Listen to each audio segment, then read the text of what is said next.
Shut up, Drager. What the fuck you mean already eating? It was food related though. I was helping my wife get some food ready for them before they go. What?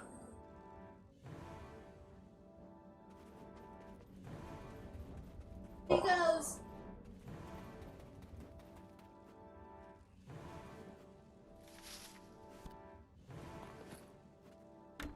Cover.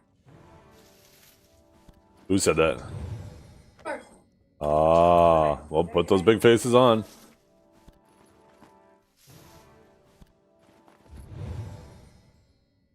Yeah. It's almost like we do it every day, Dragor. It's crazy. The guy on my stream bugs me because I fucking eat on stream. Yeah. Well, it's not that I eat on stream, it's just that I'm eating. And he acknowledges it. And he thinks I just fucking eat all day. Like, that's all I do is eat. Eat. Doesn't realize, like, I'm sitting here for fucking 12 hours. Like, what am I supposed to do? Starve? So what if I eat 3 times in 12 hours? Yesterday I had a piece of toast. And then I had a bowl of soup. And then I had... What was that? Oh, some guacamole. And that was it. That was all I ate on stream. It was a tablespoon of guacamole, a tablespoon of salsa, and about half a diced up jalapeno, 1 piece of toast, and 1 bowl of soup. That's what I ate all day. All fucking day. Well, maybe not all day. I still had dinner after that. But up until dinner, that's what I ate.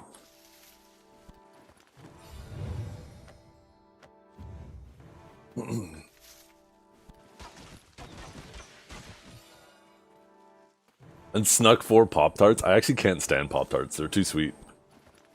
I'm more of a blueberry waffle kind of guy with no syrup on it. Or toaster strudels, but without the icing on it.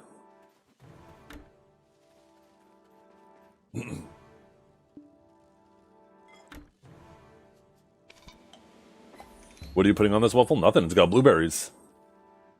Hey, good morning, Valkia. Check 1 worked. Sometimes I'll put a little bit of butter on the waffle, but if it's a blueberry waffle, it doesn't need anything else on it. The fucking blueberries are there.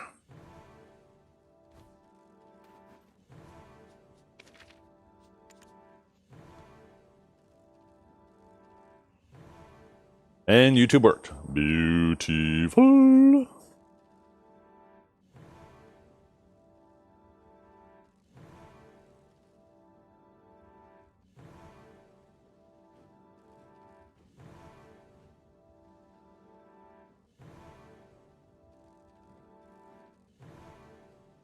I do. Yeah, I grab myself a coffee.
Oh.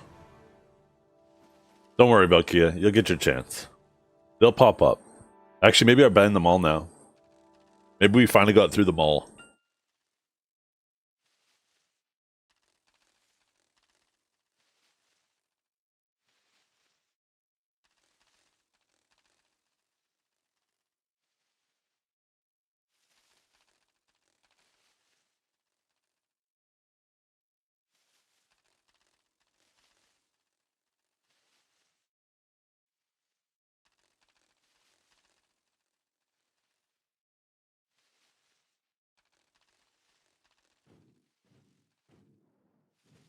Oh, man.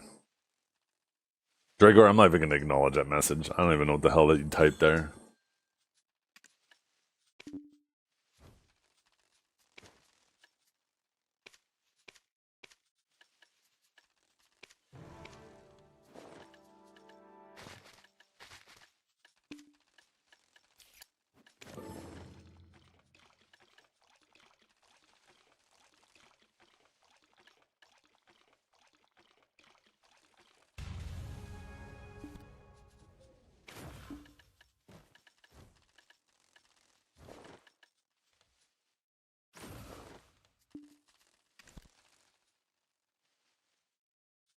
I am not even going to acknowledge it. Some fucking shit. It's too early for that shit. Fuck you even doing up so early anyways? I thought you were asleep. Did you not sleep last night?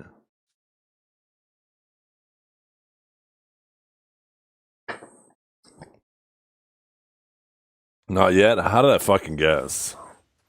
You beat Crimson Desert yet? You probably been fucking raw dogging that shit all night, every night.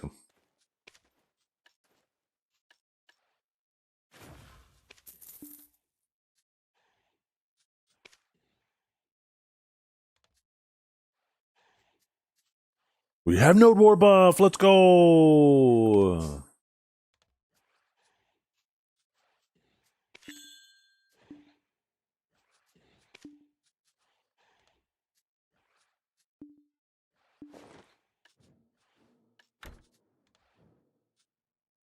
You're having trouble staying into it? Really?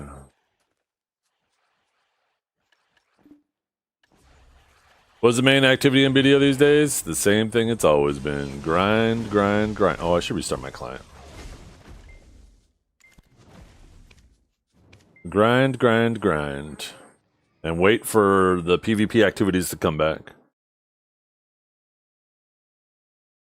Oh, waiting for Dark Rifts and waiting for your weeklies. True. True. That's a big true.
Yeah. Fish, Agris, Crimson Desert, repeat.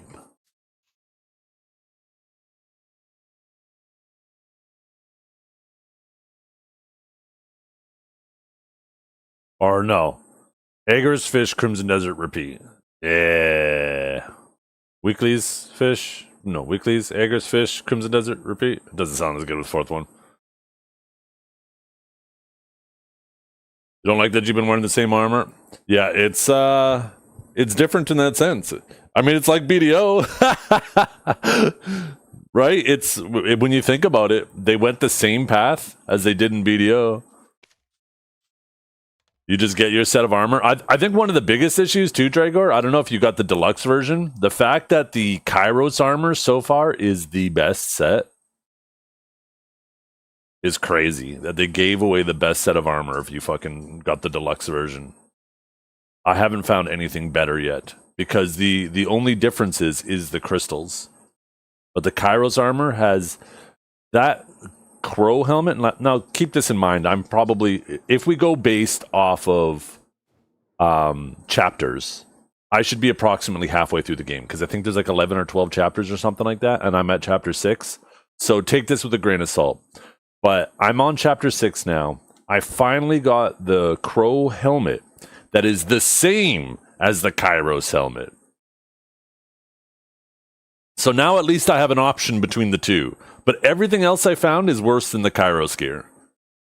And for those of you who don't know, you have your main set of gear. There's only one set that you upgrade. And then you have your abyssal gears, which are basically just crystals. And this is where all your variance is. And it's basically the same as BDO. It's basically the same as BDO.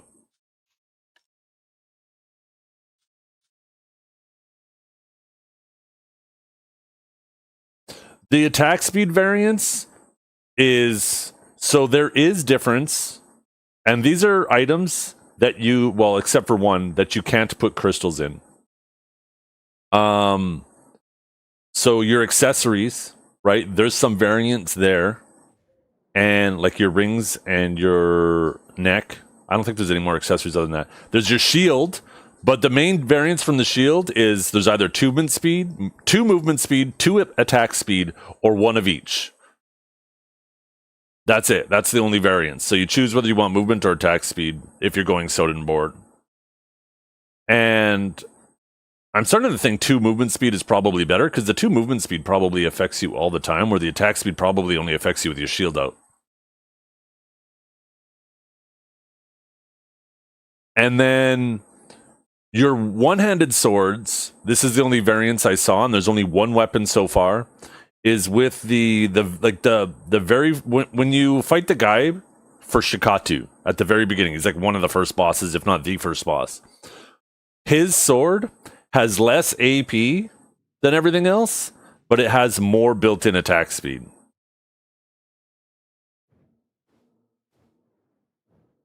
Yeah, I've been building movement speed too. Through crystals, though. I'm at like 10 movement speed.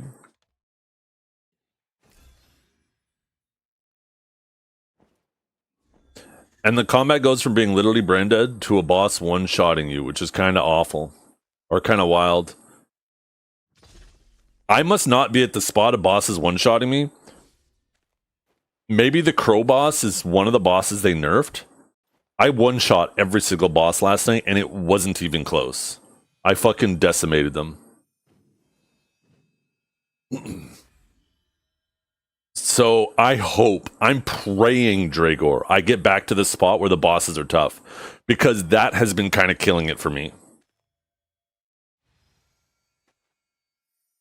I don't know how I would be overgeared though, because like, yeah, I've upgraded my gears, but I've only got them at like max level 5. Like, I basically brought my whole set of gear to the point where now it needs abyssal fragments to upgrade them. And I don't want to use those until I know I'm in my final set.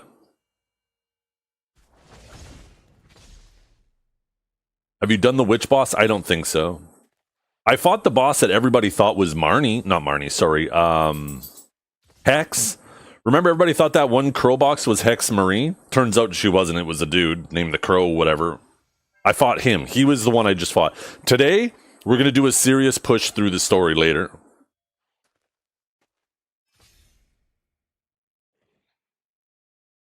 Let's log in. I'll send you to a boss that'll give you shit. After. We're going to do BDO first. We're going to be doing a long-ass Crimson Desert stream later, though. We're going to be doing BDO for a while. I'll probably do BDO for about 4 hours, and then we're going to go into Crimson Desert for like 8 hours. Today's going to be a long-ass stream. You'll be asleep? Well, the plan's the plan. Sorry. I got to build up a little bit of a viewership before I jump into that game, so at least I can be a little bit higher in the category. Right? I got to get at least myself in a position to have a little bit more exposure. Is Crimson Desert? Let's see.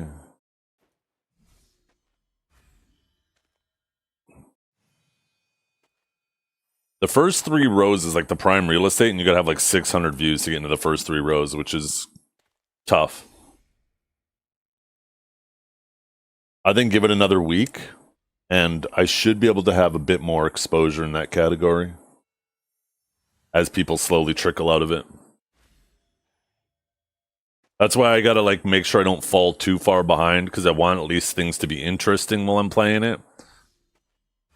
You take the Awaken Hash on PvE, so chill. Oh, Awaken Hash is an awesome class. It's an awesome class. Let's see what my Hash is actually the next class I want to level to 66.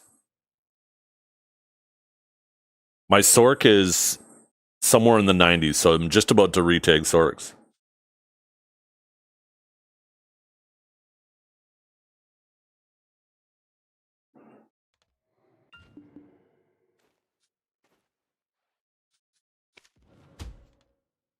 Okay, let's see. We are at 91%.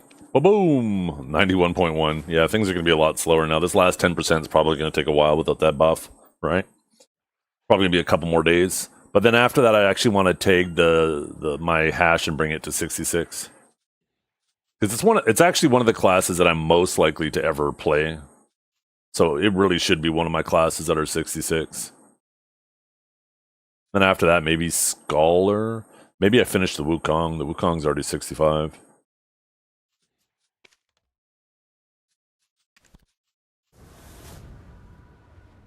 You try Suckwiz? Suckwiz is something I should too. Suckwiz, I think I could get behind it.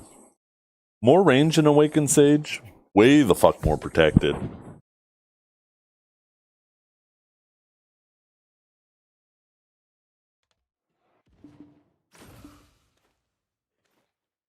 Yeah, Suckwiz is something that I've toyed around, like in my head. I've toyed around with maybe messing with it.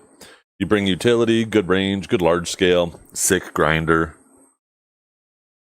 I've never played a full-on caster in games though. I've always been Sage is like the closest I've ever been to a full-on caster. I'm gonna change the helmet. I want to bring on that little Super Saiyan hair, you know? I wonder how that'll look. Actually, let's do, if I'm gonna do that, I think we need to bring that to that.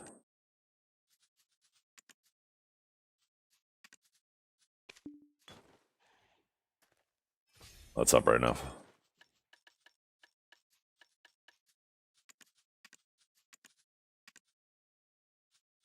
That might be too bright. Too shiny, I mean. Maybe it needs to be shiny. That's too pale.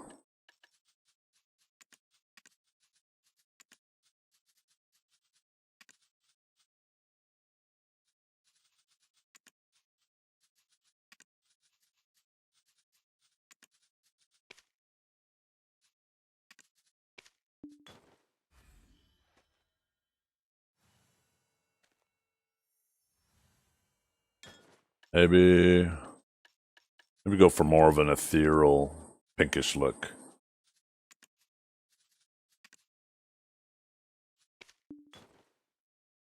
Ooh, okay. Need to go with that. What's the name of the boss though that you think will push my shit in, Dragor? If I will remember the approximate time when I start fighting him if I get to him. Man, I really want to get my offhand fucking purple. I need 35 more though. Yo, what's up, Choosy?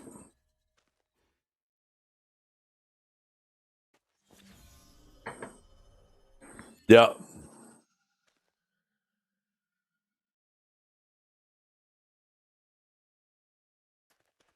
Yeah, your gloves, boots, and your weapons, whatever it is, it only affects that style of combat.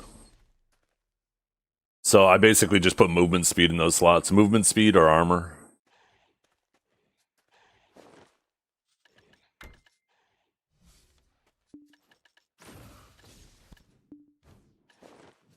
Which, honestly, it kind of makes sense. I think it's fine being that way. I think maybe one of the biggest issues is, though, is if you go unarmed, I guess that technically means you have like 6 less crystal slots, right? Which is kind of crazy. If most of your variation is through Abyssal Gears.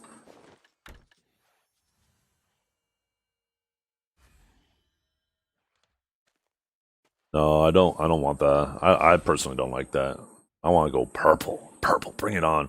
I'll probably fit in a bit more gold once I get rid of that, because it's a balance, right? I want purple to be the primary. I want the black to be I want the gold to be the accent and black to be the secondary color, like more of a background.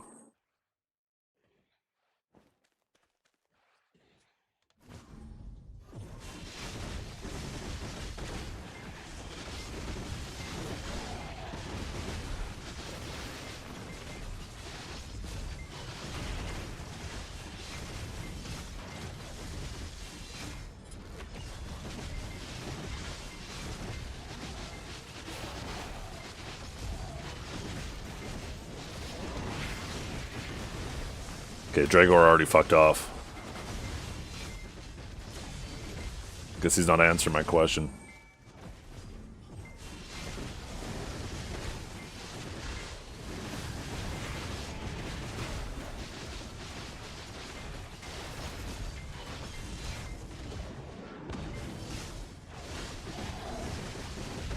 Ask again? Oh, okay. What boss do you think will absolutely destroy me? Because I'm going to be doing some main story pushing today. And if I get to that boss, I'll remember the timestamp. And then I'll tell you tomorrow or later tonight when you wake up, whichever's time I see next. So you can go see.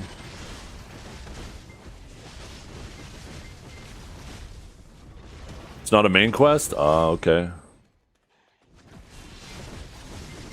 What boss is it, just in case I stumble into it accidentally?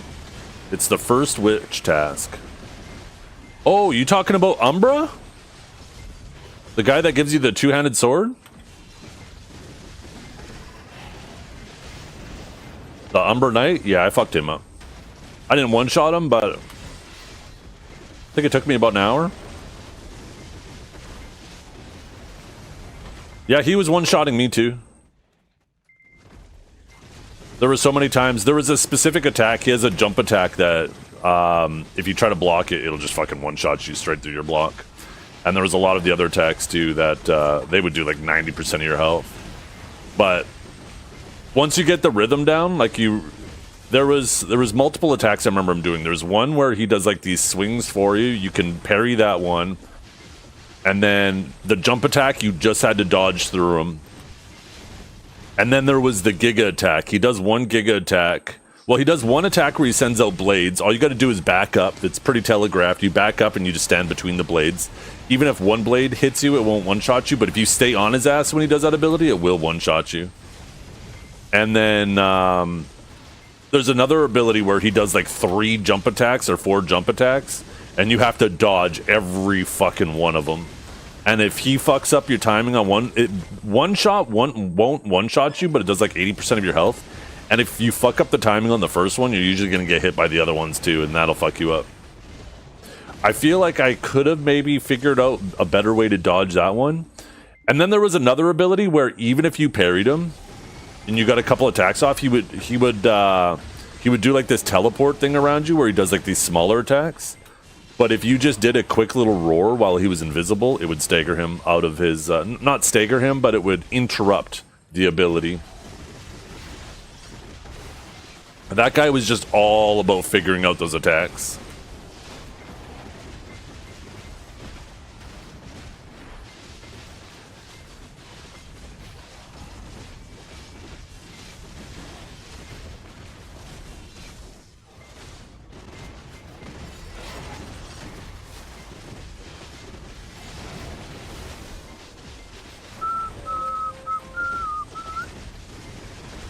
Yeah, I just dodged them.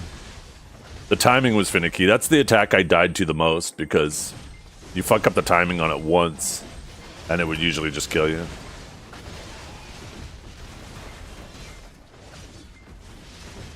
But he was a fun boss. Holy, was he fun.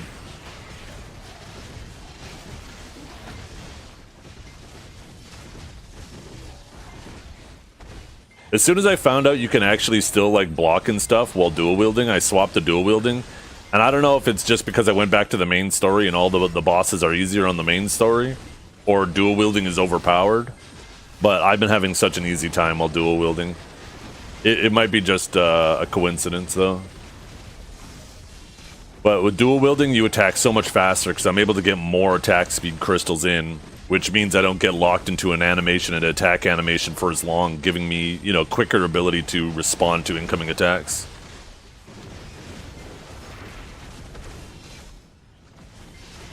Is it choosy? Yeah, so far I'm definitely feeling like that's true. Cause I fought the crow boss yesterday and fucking cooked him. I think I had to eat 1, maybe 2 pieces of food. And not because he got me low, but because I was like, well, I'm at 60%, so I might as well eat it.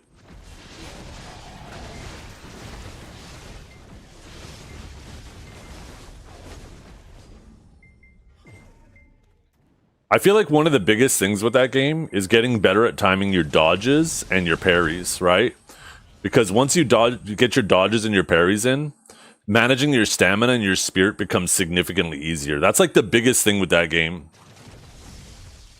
Because if you're just willy-nilly dodging and wasting spirit, you just will no longer have like stam and shit. And then like once you have no stam to dodge or parry or do anything, or spirit, you just get fucking fucked because those bosses will just combo the shit out of you and you don't have any resources to stop the chain of attacks.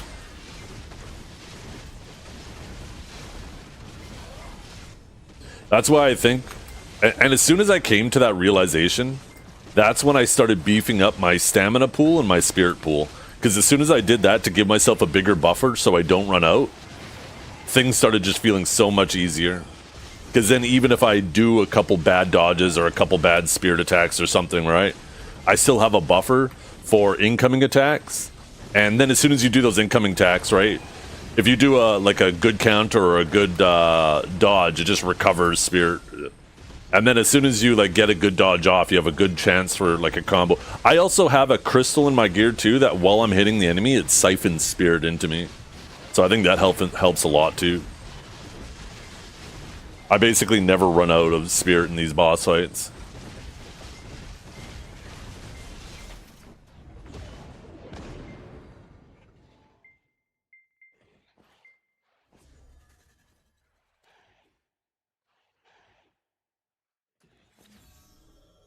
The hell?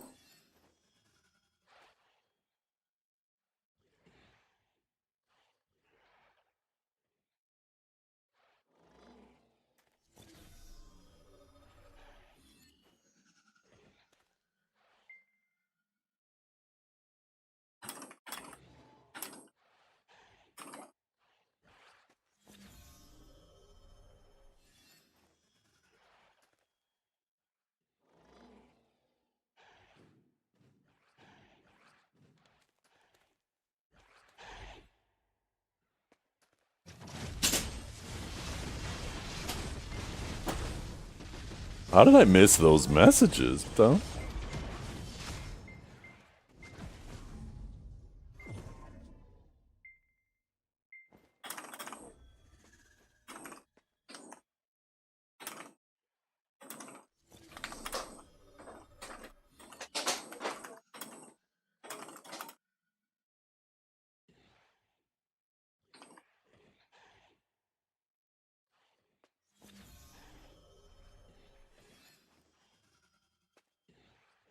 What's this?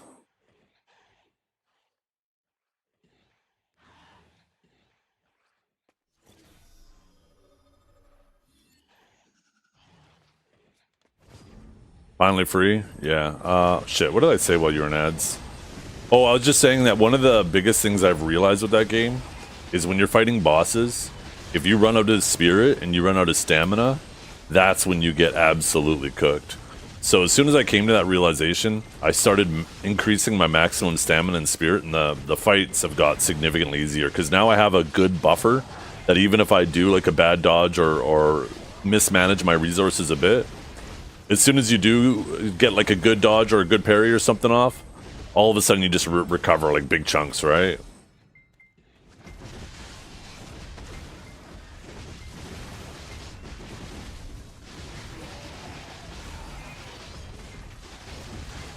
Because that happens so much. When the monkey boss was still tough, that happened so much while I was fighting him. If I ran out of stamina or spirit, he would just beat the living piss out of you. And then it was a shame, because I was like, okay, I'll go and I'll increase my stamina and stuff a little bit more, and then I'll go back and fight him. And then that night they nerfed him, and then I logged on and one-shot him without even having to do any work.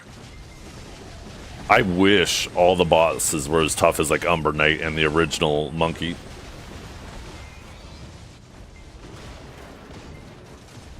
Because I love that. I got my ass beat for 3 hours, and I had to walk away with my tail between my legs. I love that shit. Now, I will give them a bit of a pass on any early main story boss, because, you know, making it so people can't progress the main story until they beat a boss that's hard, I get it. I get it. But for the side bosses like Umbra, they better not ever fucking nerf that guy. In fact, I wish he was a little bit tougher.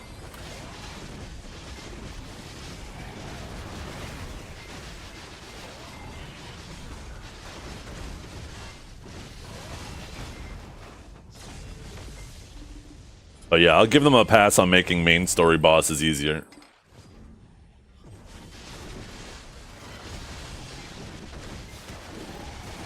I just get mad when I finally beat it, I don't get accomplished. I'm just glad it's over.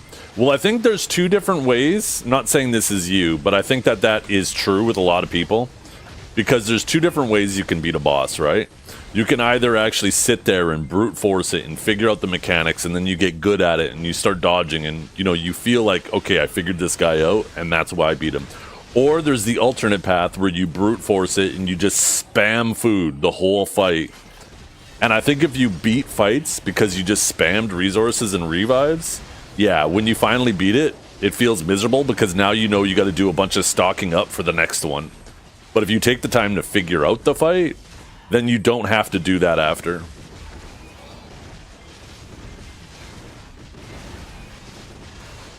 Yeah, no, Umbra wasn't that bad. Umbra took me about an hour. And, like I said, he was a lot easier than the monkey guy. But the monkey annoyed me because, like, I was having a fun time getting my ass beat by him for 3 hours, and the next day I log in and I one-shot him because they nerfed him.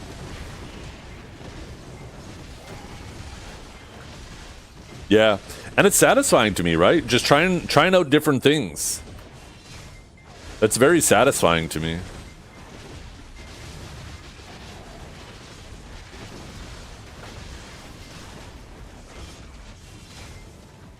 Yeah.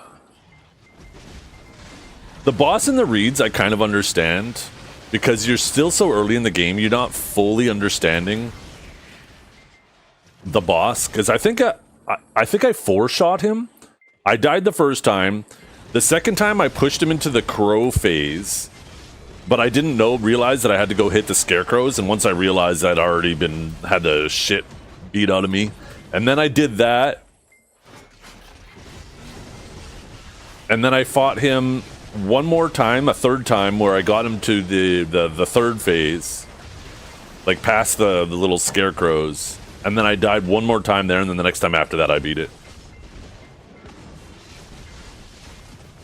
But I bet if I went into that fight now, like, it would be kind of fun. Well, maybe not. I hope once you beat the game, there's like an arena where you could go back and refight the old bosses. I really hope so. I wish you could go to the spots where you fought the bosses and there was like something there to refight the boss if you wanted to.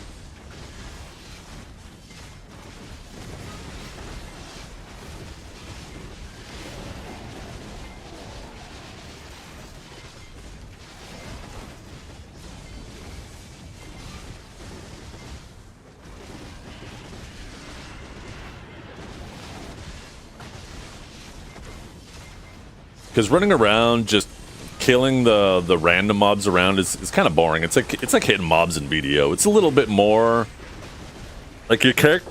It's a little bit more. I don't know. It's equivalent to BDO, but in different ways. But the bosses in Crimson Desert are way more enjoyable than the bosses in BDO. It's not even close. It is not even close. The bosses in Crimson Desert feel so good.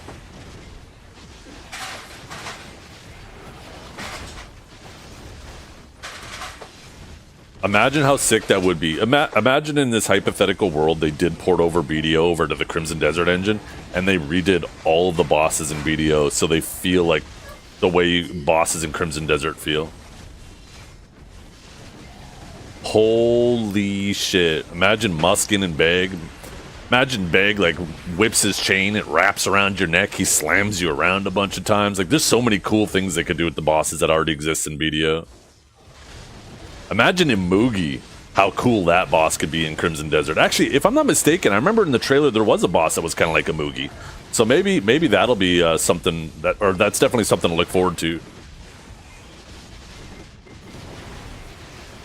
Zarka, oh my god, there's so many bosses that could be so cool.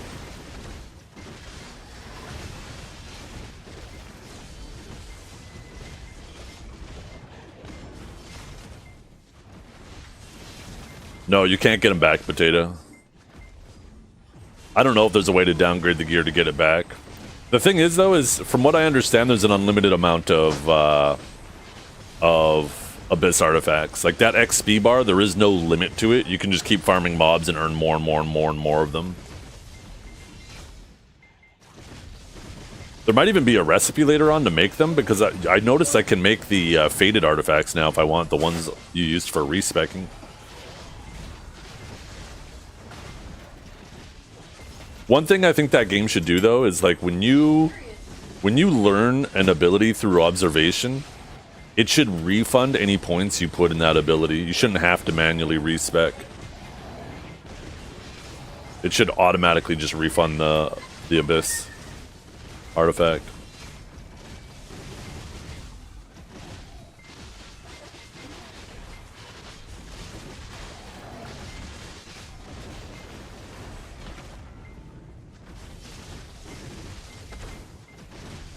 We're gonna do a big main story push later today on that game.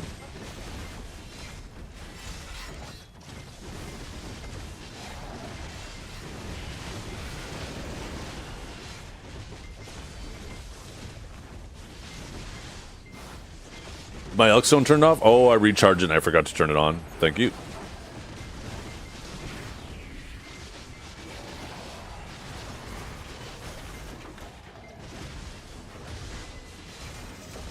You don't like the attitude of choice on Crimson Desert? I'm not a fan of how he's playing the game too, but I mean it's his game, right? I'd argue the way he plays the game is just going to make it less enjoyable for himself.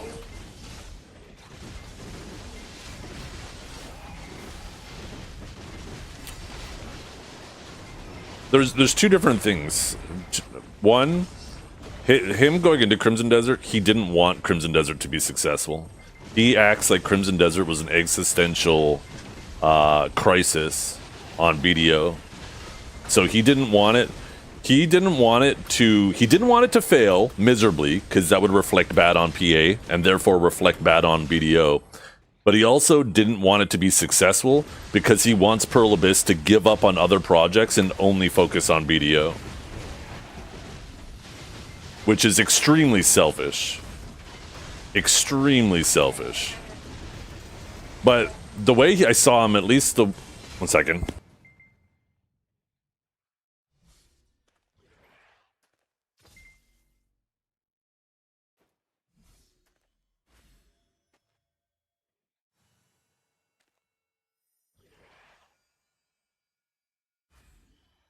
And then the way I saw him playing the game was like, he was like right off rip, he got his ass beat by a couple bosses. He immediately tried cheesing the bosses by like running out of the zone and filling his spirit because he just couldn't properly manage his dodges. And he couldn't gear check that shit. So what he immediately did is he started looking up guides online trying to find like the best weapon he could get, the most silver, and just started like basically having people on YouTube play the game for him. And I feel like that is the absolute worst way to play a game like that. Like, I love the fact that I can log in that game, I have a task that I want to do, and then I spend 3 hours not doing it because I just get distracted by everything else. The game it's a single player game. You're not competing with anybody, right? Enjoy the adventure, enjoy the difficulty. I don't know why you would try to deprive yourself of that experience. The only thing that makes sense to me, because he legit said, I just don't want to keep getting my ass beat by bosses. So my thought process around that is, maybe it's a pride thing. Maybe for his viewers, he doesn't want people to see him getting his ass beat. I don't know what it is. I couldn't imagine that man ever playing a Souls game, because that game's all about that shit, right? Getting your ass beat.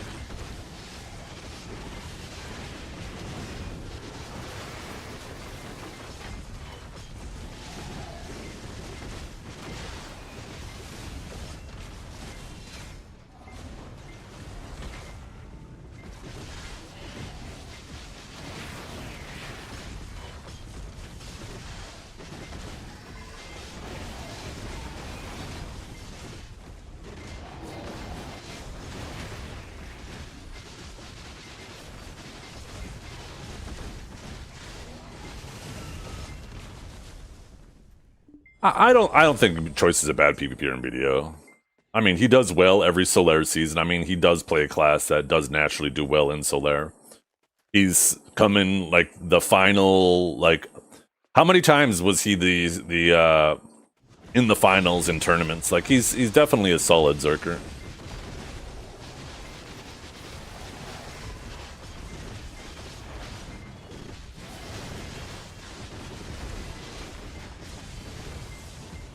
So I don't think you could ever say he's a bad Zerker. He's definitely at least above average.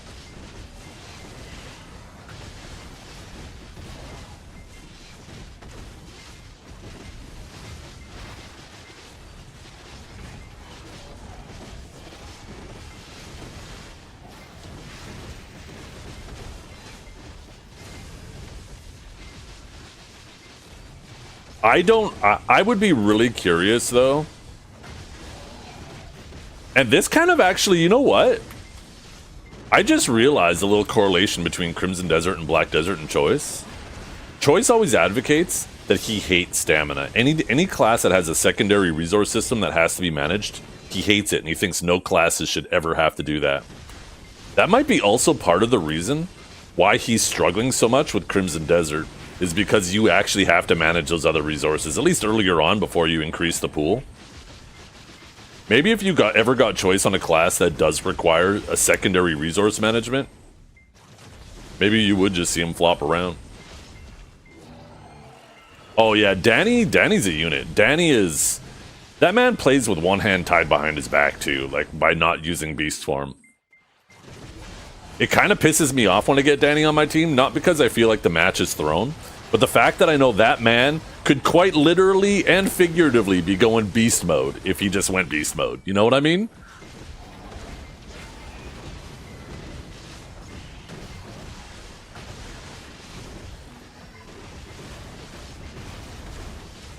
And that pisses me off that man is just purposely holding himself back.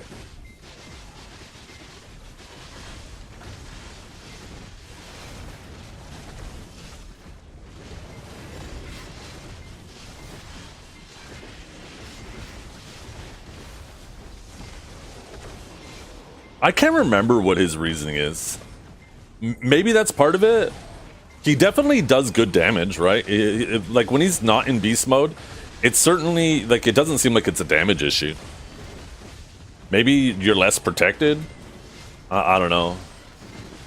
He would obviously be the best person to answer that. Maybe the next time he pops in stream, I'll ask him and be like, Danny, what are your main reasons? I'm pretty sure he's just like, I don't like beast mode. I want to see my drip. It's probably something like that. He told me it's too strong. And you know what? I feel like I have heard him say that.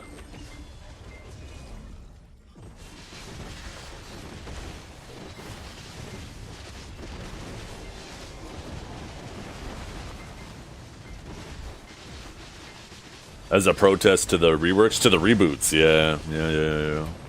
Because that's when it started, but that's when beast mode was added. Back before then, there was a beast mode, but it wasn't permanent, right? It was just something that you would sometimes have up. It was almost like Seraph's form, but not BSR related, if I remember correctly. You got it off ebuff? Yeah.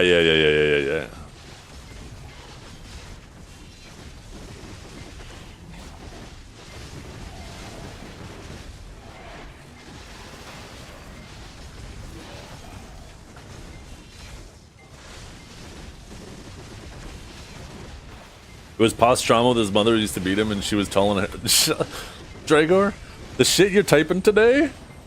I just need to like blacklist your messages so they don't show up on my screen, because I don't know if I can handle that shit.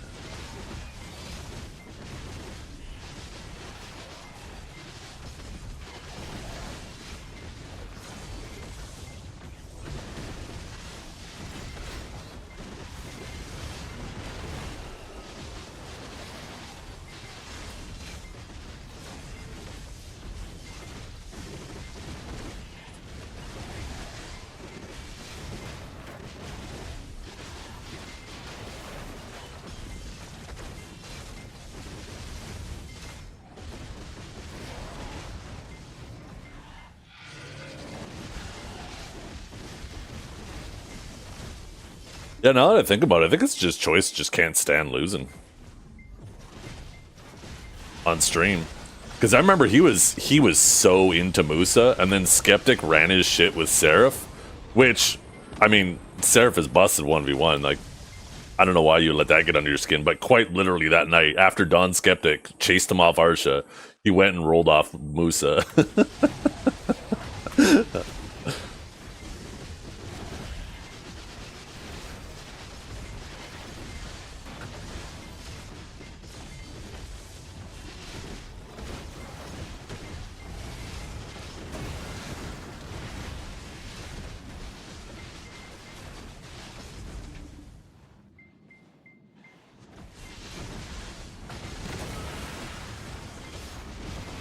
That's an interesting way to put it. Play to not lose versus playing to win.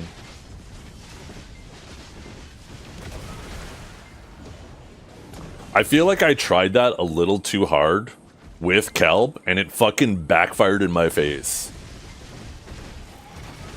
It's like I failed to load the gun, and it just fucking blew up in my face, and I'm just standing there with a face full of fucking soot.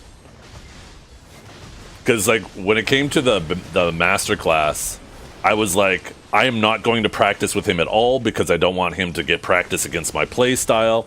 I'm going to completely change my playstyle. I'm not going to use Enlightened Bolt Core like I normally do. Maybe I could, since it's a best of 3, maybe I could catch him off guard with the Spear Bolt Core and all that shit, right?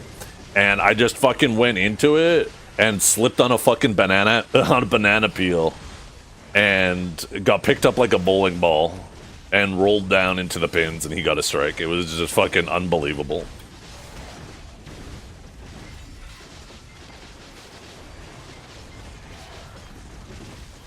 It was just a series of unfortunate events and bad decisions that I have nobody to blame but myself. And you know what, too? And I know this one sounds like cope, but it is what it is. You can even go back and check the VOD. I guess you can't, the VODs don't exist. 2 days before the masterclass, I went to go see my doctor, and she gave me some vaccinations, the flu shot and updated COVID shot. And I was like, I hope to God that this doesn't make me sick. Normally I just get a sore arm. I have never got sick from a vaccination ever. And the next day, I was so fucking sick. But I was mostly recovered the day after that for the masterclass. So there was a little bit of that too, although I know you guys will be like, that's cope. So it is what it is. Whatever, I'll take it.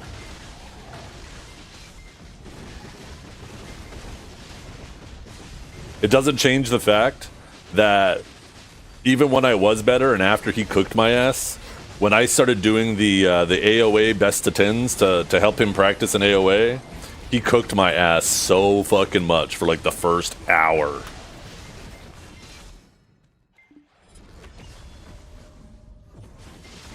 And then as soon as I finally won one of the first to 10s, that was the last one. It was over. I haven't fought him since. So in my mind, I'm number one.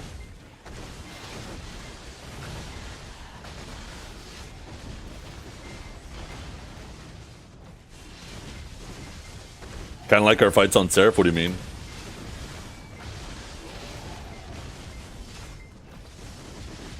Because you might be just a bitch.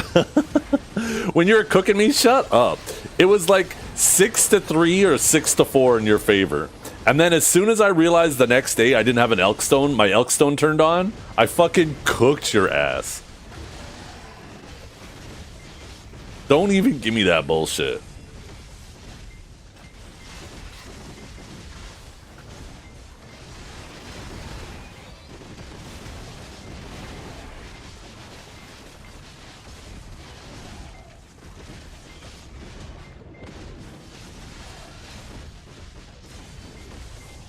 Don't tell me you ain't seen that. I feel like I have. It rings a bell, but it's not immediately coming to mind.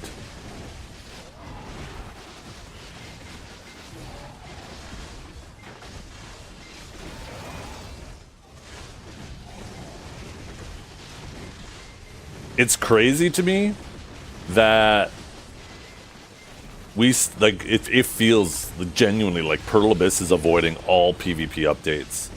I wonder if they're cooking something big PvP wise that they're gonna drop next month.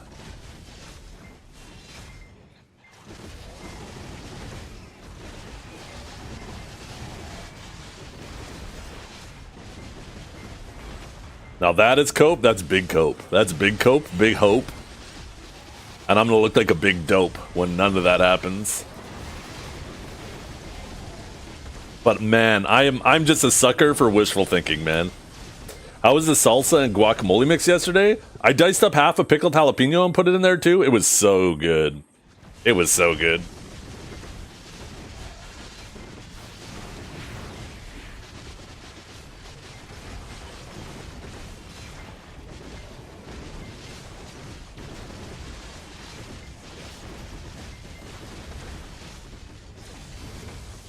Gonna have to look up a Crimson Desert settings guide for 4080s. There is yo. Just 1 second. I might actually have something for you.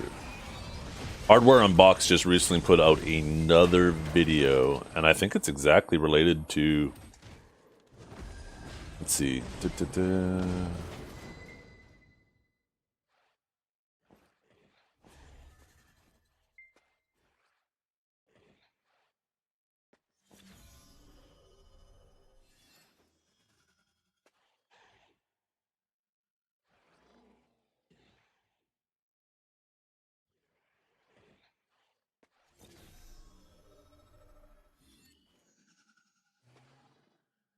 Yeah, this is with a 4070 Ti Super. This video right here. And then, yeah, there's also the best settings. Like, actually, I wonder how much those line up with each other.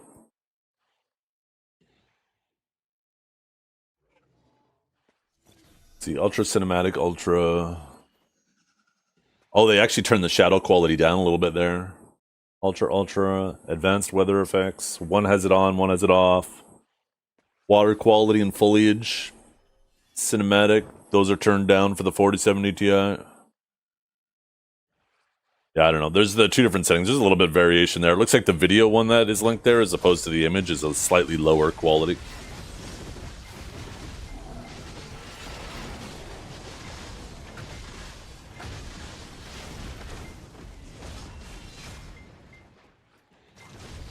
Really, Tekka? Huh. That seems really odd.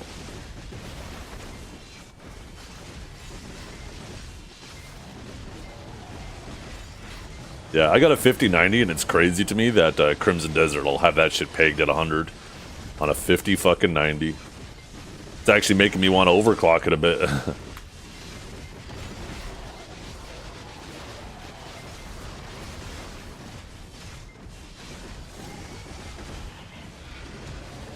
Just got a second 5090. Apparently, I don't know if this is true, but But I saw a headline that apparently memory prices might be coming down because AI announced that they have a better algorithm now that reduces memory consumption like 8-fold and increases performance like 6-fold.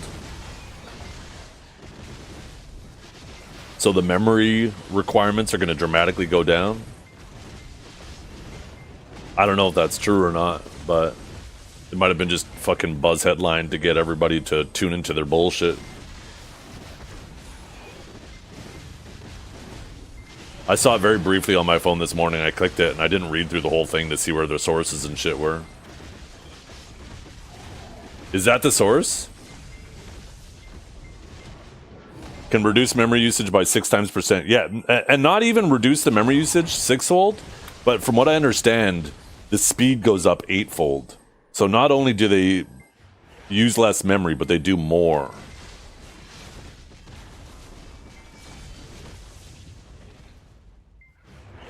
Turbo Quant could make AI models less expensive to run and less hungry for memory. However, the companies creating this technology could also use the newly freed up memory to run more complex models. Yeah, that's true, right? Because if all of a sudden they have more headroom, that doesn't mean that they're going to stop using memory. It just means they're going to get more out of the memory they have, and they still might be super memory hungry.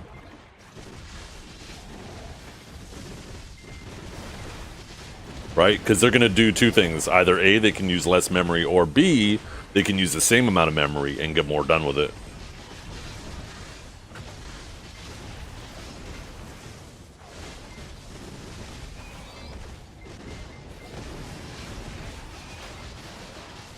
I know, I got 32 gigs, and I'm kind of wishing now, for future-proofing reasons, that I got 64. But what you gonna do? What you gonna do?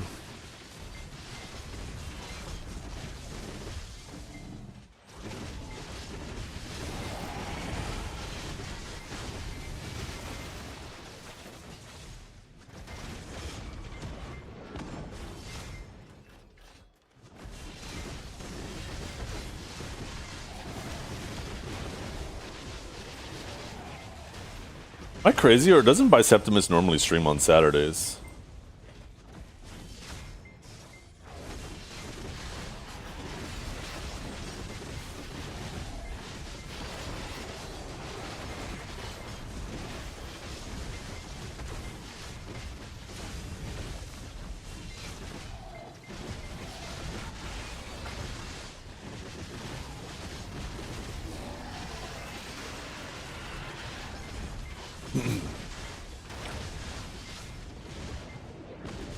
By the way, you guys, isn't it crazy that everybody in the video category, because of, like, you know, we're near the end of an update cycle where we're waiting for the next update in video, which always experiences a viewership drop, right?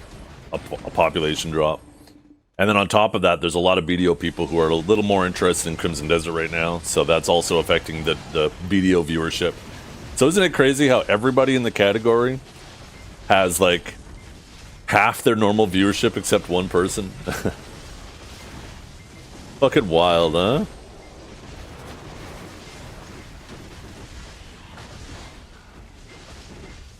Are we in the BDO is dying phase? Yeah, we are.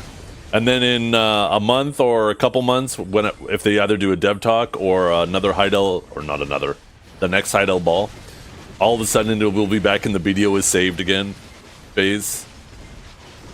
Every 6 months, right? That's it. At the 5-month mark, BDO is dead. It's over. Get the life rafts. And then the next month, BDO is so saved. We're so back. It's been doing that shit off and on for a fucking decade now.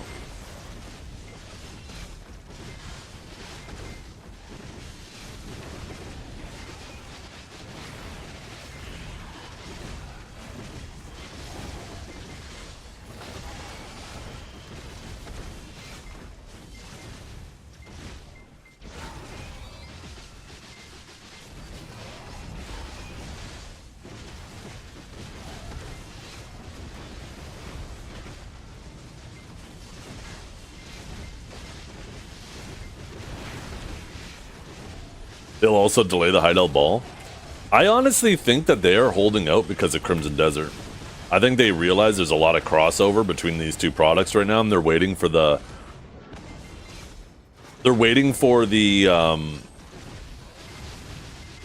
hype of Crimson Desert to die down, and then they're gonna do that shit. I don't think it's a coincidence that they decided to release this shit at March, directly between the Calpheon and the Heidel Ball. I don't think that's a coincidence. Pearl Abyss refuses to release content when other games are releasing and have hype shit going on. They know it's better not to try to compete with that shit, to just wait till the hype dies down and then launch their shit. So if they do that with other products, of course they're going to do that with their own products, right?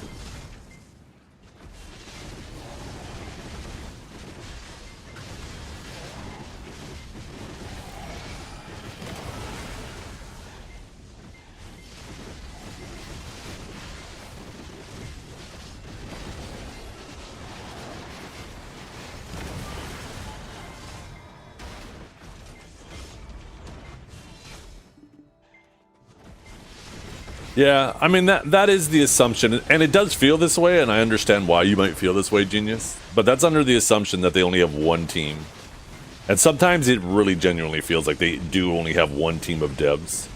But in reality, they probably have multiple teams, and the team that's working on AOS and PvP just hasn't cooked. So they have a small PvE team, at least having some stuff coming out. Realistically, that's what's happening, but I understand why. Like, if you look at BDO, it does feel like they have one team a lot of the time.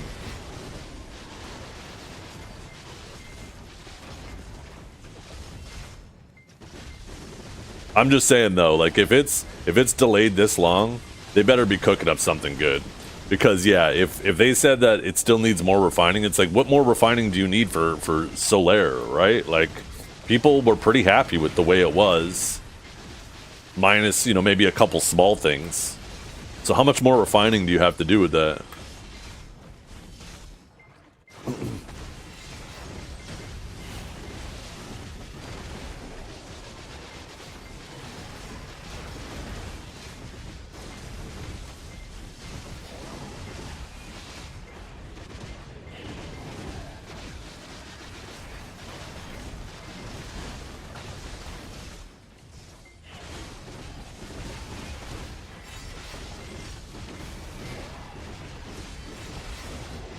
I can imagine the dev teams are under way less stress. Well, I don't think it's the same dev team. That'd be silly. It's definitely a completely different dev team for both.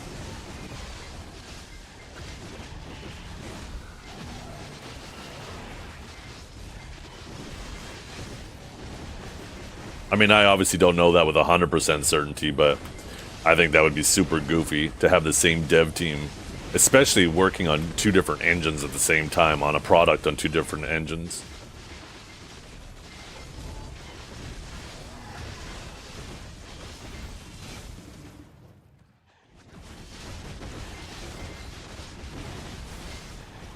Good morning, Orphic.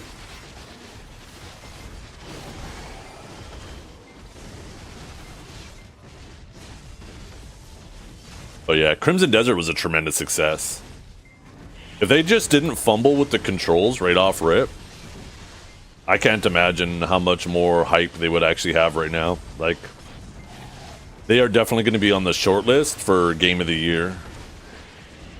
I don't know if they'll necessarily get Game of the Year, but you know what? If GTA ends up not coming out this year, I think they might have a real chance for Game of the Year.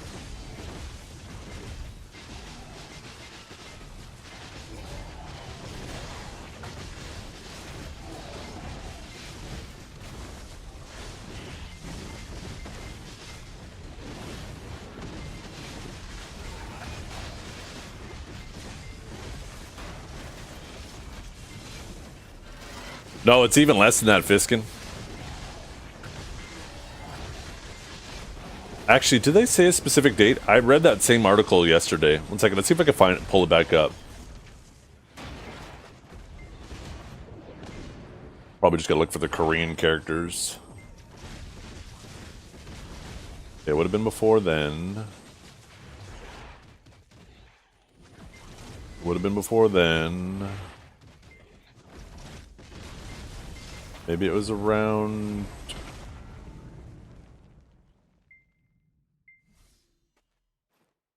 it would have been after that.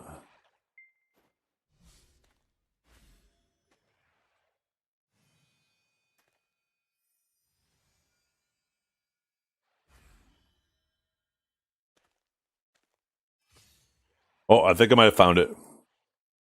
Yeah, here we go. So they said, well, let me translate this to English and keep in mind this is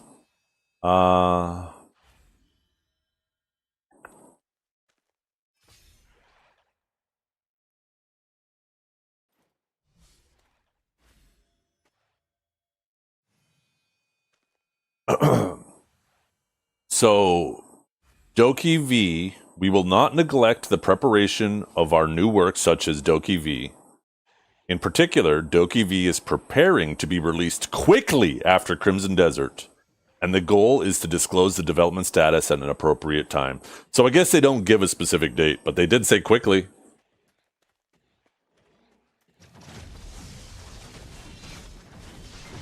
So yeah, you know what? It could be released, yeah, maybe two. If they got that shit out in 2 years from now, I'd call that quickly.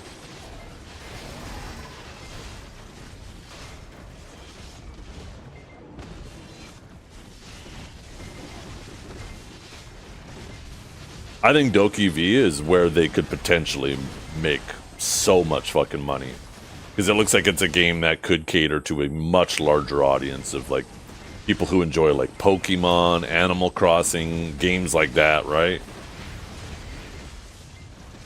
At this rate, it's gonna be Doki X. Yo, wait till they go above that. Will be is there a thing for? No, that'd be XX.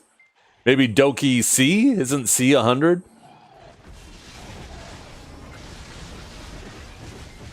By the way, oh, here's my source, by the way, of what I just read. Keep in mind it's in Korean. You got to translate it to English, but this was a conversation they had with the CEO of Prolobis just recently. Doki L is 50? There we go. Doki L it is. If they take too long and it's not Doki X.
By the way, is there a third research spot in the game?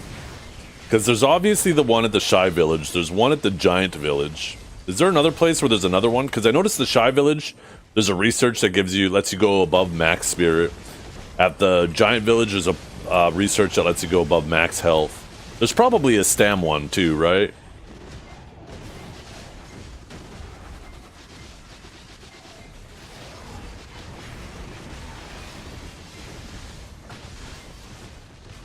I hope at some point too you meet Goyen. Especially since there's already multiple references to him in like the skill tree and knowledge.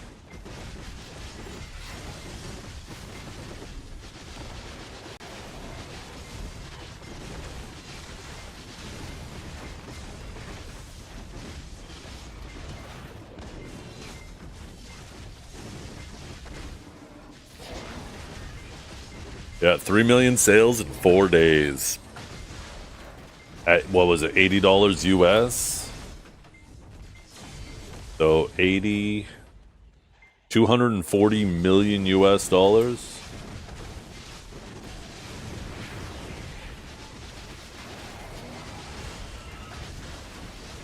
How far in the past? Crimson Desert isn't a BDO in the past. It's not a prequel. It's just an alternate universe. Yeah, alternate universe.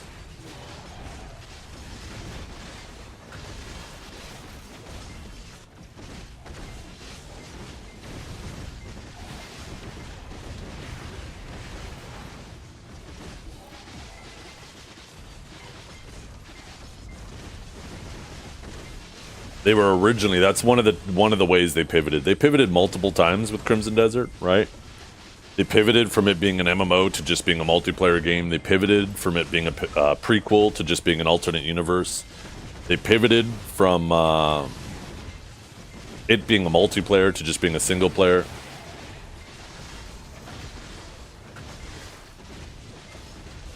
Which I think is good. I think willing to... not forcing yourself to be tied down with things you said in the past, I think is really important. Because if they're like, oh man, I know we said we were going to make it this way, now we're going to do everything in our power to force it to be this way because we said it originally, I think it could just force bad decisions.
Oh, what's up, Medoza?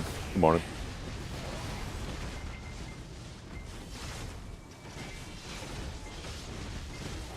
Why are there so many mobs over here? What the hell?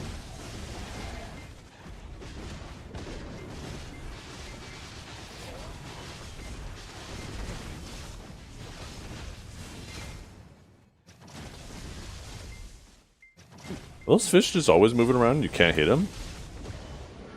Why do I feel like I could pull those before?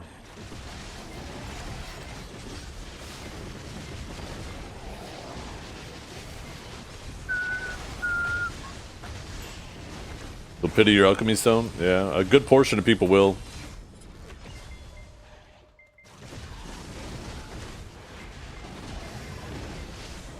If you do the math on it, pity is very, very, very close to the average. So, I think 1/3 of the people will pity it, which is a pretty high number.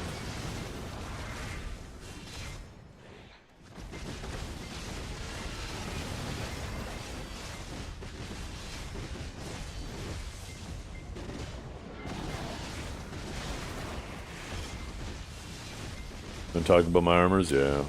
I mean, this week I finally had one go without having to pity an armor. So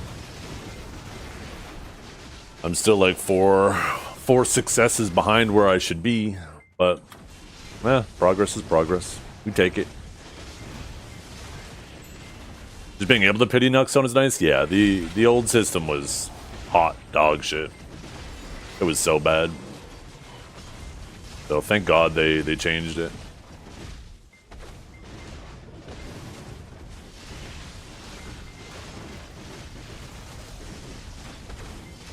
You could be full deck the moment they remove the weekly cock block. No. The thing is if you do the math on it, I can redo the math right now. It's been like, what, 9 months now? 10 months since Idana came out? When was it? When was it in June last year? Let's see. BDO Idania release? Let's see. Was August 21st, so August.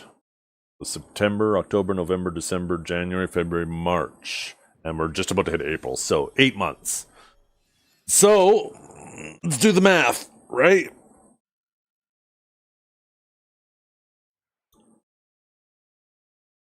We got to make some assumptions here of how they would do it, right? Based off of previous things.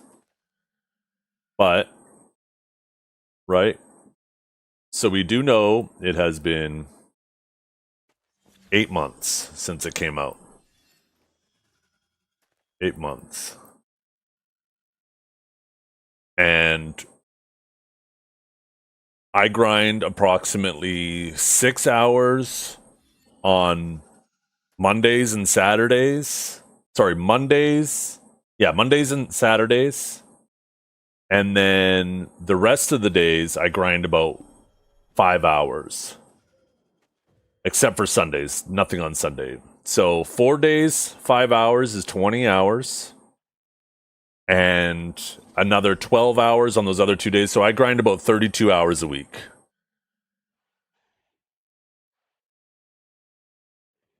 A week of grinding. Now, let's imagine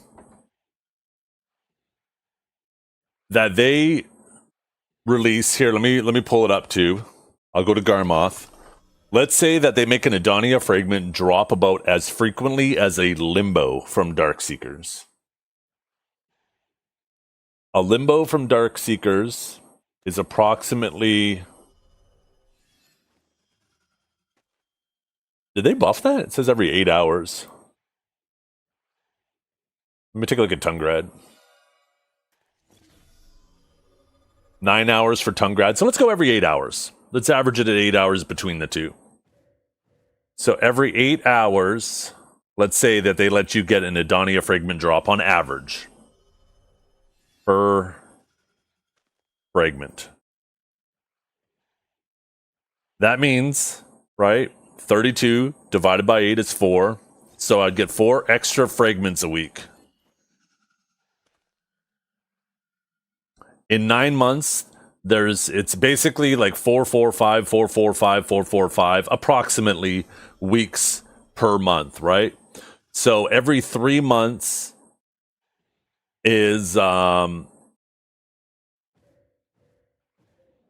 13 weeks. 13, 26. We take off the 1, 3. We add the 8. So approximately 44. So we have 4 fragments a week approximately times 44 weeks since it came out.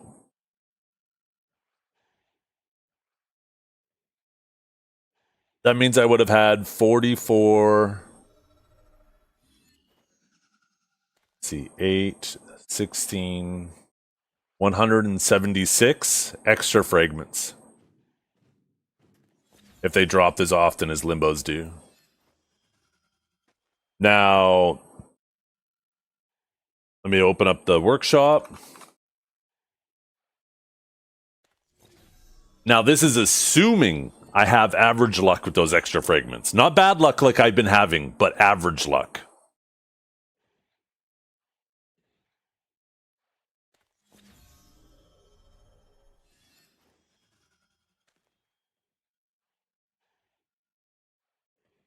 So let's see how far that would get me. I am currently at a SEP helmet. So on average, it takes 25 clicks, 26 clicks for Oct. So my one helmet would be Oct. That'd be minus 26. So we'd be down to 150, right? We'd have 150 stones left over. We would then start our boots. For Pen is an average, sorry, Hex is an average of 11, 17, and 25. So let's pull up my calculator. I don't feel like adding these. Oh, I actually needed times. So that's another 53 stones for my Oct boots. So let's see, that would bring me down to, what, 97? And then minus another 53 for my gloves. They give me 44 stones left over. So that would get me Oct boots, Oct gloves, and I have 44 stones left over. And it's an average of 51 stones for Nov. So I technically wouldn't have enough left over to have one Nov.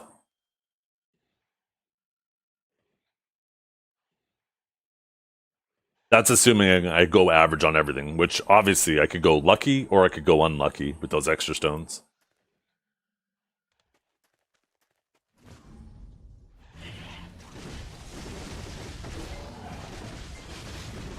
So yeah, I wouldn't be full deck. I'd still be pretty far from full deck, because the average amount of stones is 87 per deck and 51 per Nov. I'd need 4 Novs, so that'd be 204 more stones. And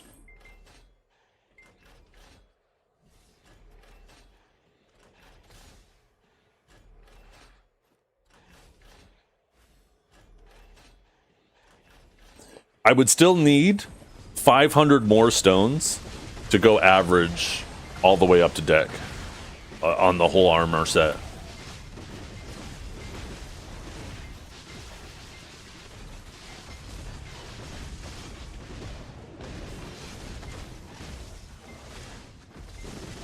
So I would still be like 2 years of grinding, or maybe another 9 months, because I'd still be getting the weeklies as well.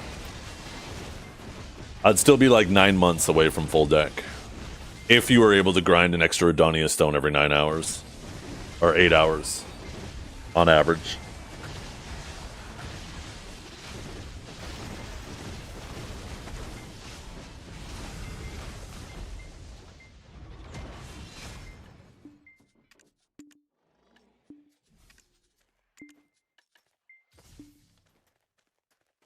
If you saw Pen Fallen God listed, would you buy it? Nope.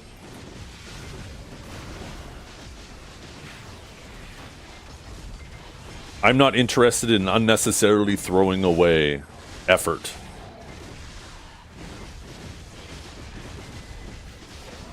Now, if the stats on the Fallen God were a lot more meaningful, then I'd consider it, because then there's a benefit, right? You pay a premium to get something early because it has a serious benefit to you. But the fact that you pay a high premium for basically, like, almost no benefit is ridiculous. Being a Dania is such an inconsequential amount of silver. If it was deck for exchange, still no. If it was deck for exchange, then it would be a lot more in line. Then I might consider it, because then it's not a waste of effort. Because the total average cost of deck... One second. I gotta change this Primordial Blackstone cost. Oh, wait. Oh, I'm an idiot. I just did those numbers off of Sovereign, not off of Adana. Those numbers would go down dramatically. Oh, shit. I need to redo it. I didn't realize the workshop was set to Sovereign weapons. So it actually would have required less stones.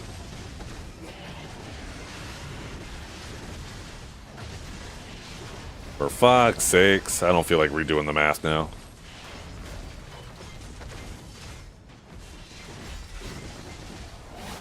But yeah, the average total cost of making a deck armor is 1.8 trillion. So yes, I would, if it did convert directly to, once again, no, that's said right. Then you would actually technically be saving silver on average. And yeah, I would 100% buy it. But the fact that it only converts to a NOV means you're effectively overspending 700 billion silver. Although I guess you do got to factor in the value of the Tet that you convert. The Tet Fallen God. I guess now I don't, because I can't sell it now. But if you're already sitting on a Tet Fallen God, you do get that little bit of a refund when you sell your Tet Fallen God, because you can still sell those. I know there's a little bit of nuance there then, too, on top of that. But even still, with the conversion to NOV, you lose, at best, 500 million silver. 500 billion silver, sorry. I don't feel like throwing away over 100 hours, at best, over 100 hours worth of grinding. Just to have such a small amount of stats more.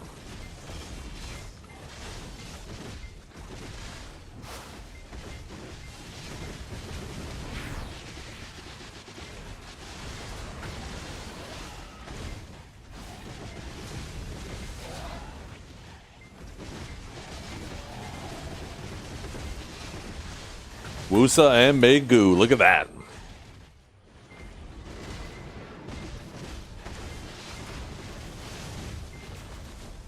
How many extra stones did I say would have from grinding? I actually want to redo that math. Now I'm curious. I didn't realize I had that set to fucking Adania, or to the Sovereign. Let me pull up my stream. I'll rewind it to when all that math is on screen, and I'll redo it from there.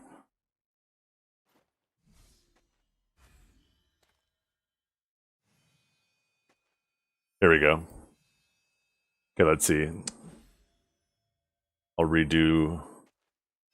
So we already established that with how much I play the game and how much I grind, I would have an extra 176 fragments. So we don't need to redo up to there. So 176 fragments extra. But based off of armors, to get my chest to Oct would be an average of 16 stones. My boots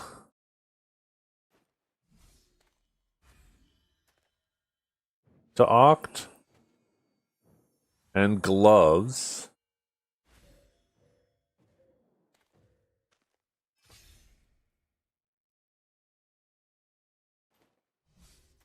would be, let's see. X is 13, 14, 16. So that's 30, 43. So 43 and 43. Yeah, this is assuming I went average, which obviously you could get lucky or unlucky. But that's what? 86, 96, 102 stones in total. That gives me 74 stones left over. So for full oct, right?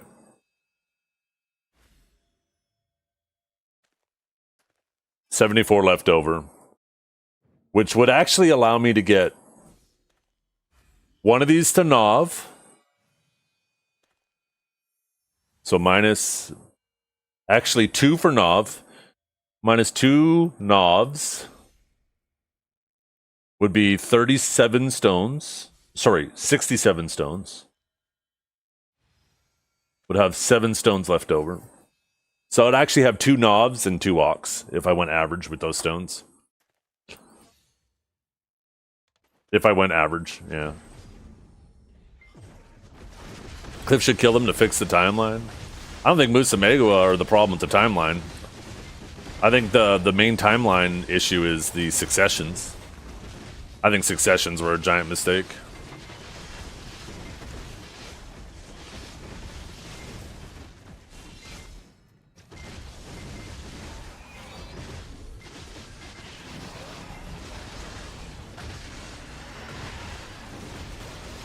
Or at least the way they designed successions. In my opinion, when they added successions, they should have just made a completely separate tree for it. Like, you know, the same way how you have Awakening, there should have been a succession tree. So both kits pull from the main hand, and then they both have their own specialized tree on top of it. And then it would have been a lot more easy for them to keep the 2 kits to have, like, equal trade-offs as each other, right? It would be a lot easier since they both share the same main hand. They could very easily be like, okay, so the Awakened kit is allowed to have this many protections, this many CCs. Each kit can have a core, each kit can have its own, you know, BSR from the Succession or the Awakening kit. Like 10, 25, 50s. But because the Successions are basically just overlapping with the main hand, it creates so many balancing issues whenever they want to address successions. And I think one of the best examples of that is like Zerker. How many times have we seen them try to nerf Suck Zerker? And not saying Awakened Zerker didn't need some nerfs, but there's definitely some of those changes that weren't necessarily trying to target Awakened Zerk, and it got hit by them too. And we've seen that with many classes, right? That use, like, many Awakened classes. When the main hand gets nerfed to address succession, the Awakening suffers from it as well. Shit, one of the most recent examples is Awakening Sage, right? Dimensional Compression, they were trying to nerf it for succession, and have now made the ability basically useless for Awakening. An ability that wasn't even good for Awakening to begin with.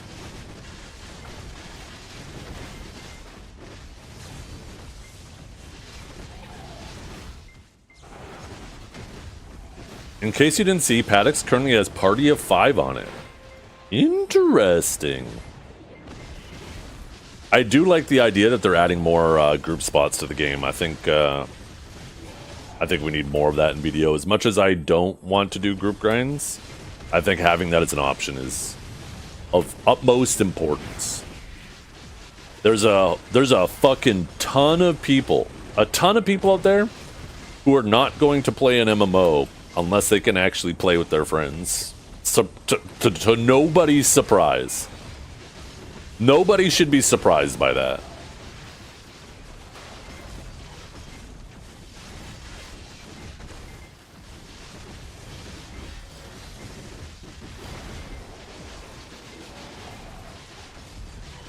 Do you think we need a party spot for 2? They definitely need to do a 2-man spot, yeah.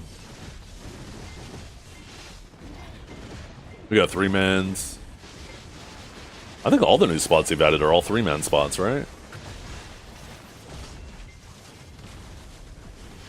Are there any seasons straight out of season group spots? Maybe Miramok. You come out of seasons with pretty high gear score these days, so maybe Miramok.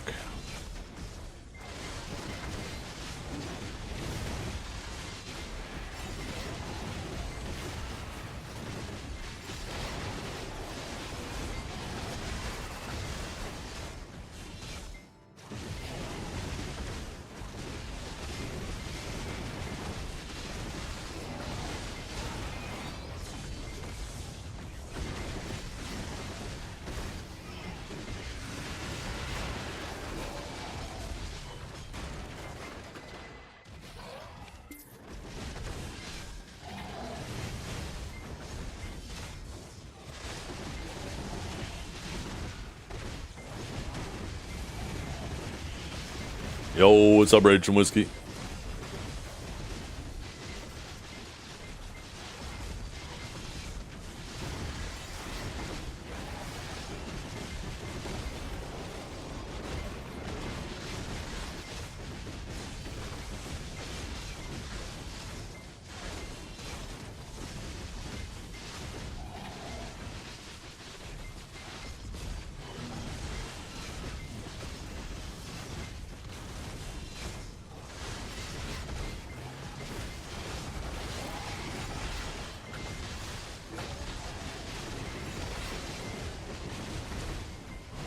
By the way, for the Crimson Desert enjoyers, am I crazy, or like when your horse is level 1, it feels like you have to mash shift like crazy and it's hard to use your stamina. But as your horse levels up, it feels like you don't have to mash shift nearly as much to stay sprinting.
Anybody else grind backroom? Am I crazy? Why is there so many fish floating around?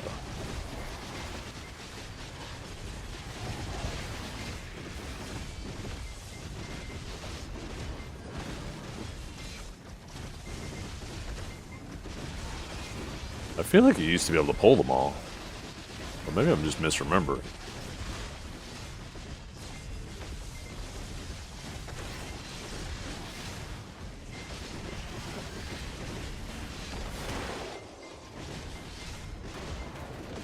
Feels like there's more than that. Like, look at all these fish.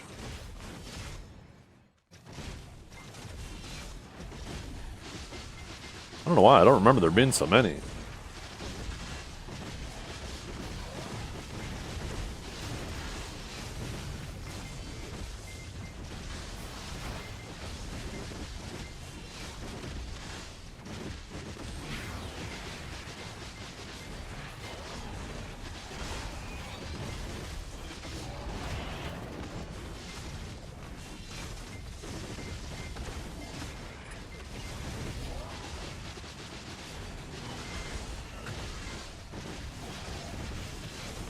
So I'm making dinner just for myself tonight, you guys. And you know what I got? I got myself a nice little single portion of ribs.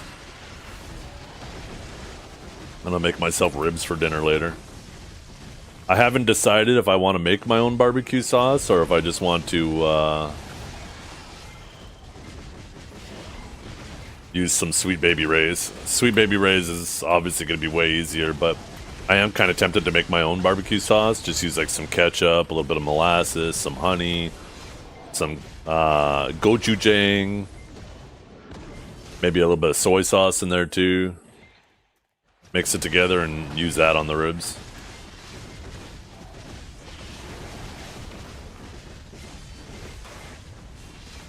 I know one I like better, but one obviously takes more work. Slapping that barbecue sauce together. I mean, I guess it's not that much work.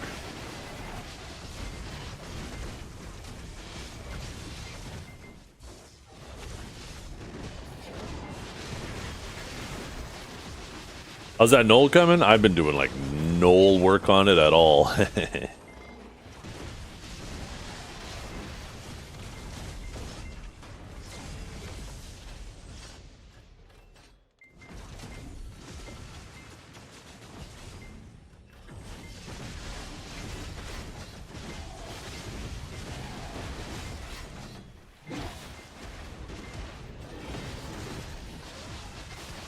Yeah. Without the Fam is a good time to test shit like that is real. My wife is not as much of a fan of gochujang as I am. So maybe I should just take this as an opportunity to make myself a nice little barbecue sauce with a bite. Since I don't have to deal with people complaining about it after. Yeah, I feel like this channel's bugged. I feel like I can't pull those fish because there's a... I feel like even when I'm not getting... Actually, when did I last get an orb? Well, I clearly got one. It's blinking, the green one.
Kindred makes one of the best seasonings I've ever had the pleasure of putting on a slab of meat. I don't even know what that is. Isn't that a guild in BDO? You slapping them on your meat? This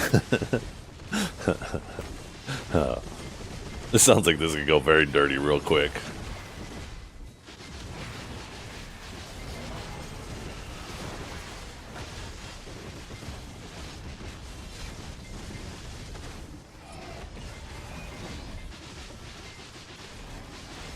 I'm getting kind of hungry though. I haven't made myself breakfast yet. Might just have a blueberry muffin.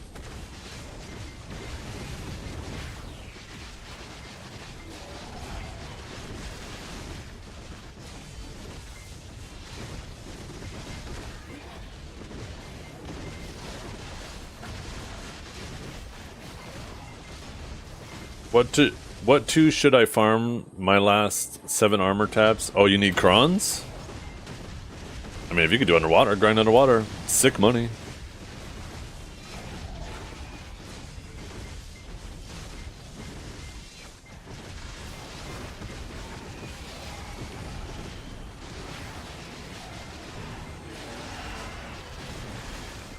Wait. How bad is your gear? You shouldn't need courages. You play Sage too, you should have more than enough AP.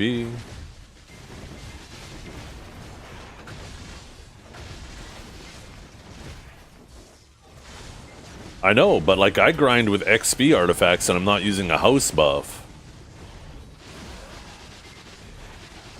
You should have no problem hitting the AP cap, even if you don't have deck weapons. Unless you're running around with, like, even with Oct weapons, you should be fine. But yeah, I have no house buff, and I have no, I'm using XP artifacts. So it should not be an AP issue at all. It's not a class difference. That's my point, is he plays Sage too!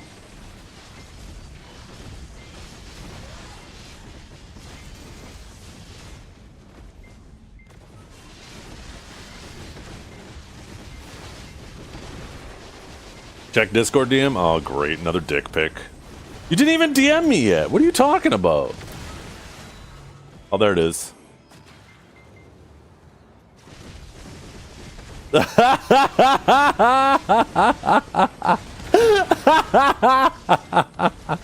There's no shot that's real. There is no shot. Is that real? Do I need to break my chest piece?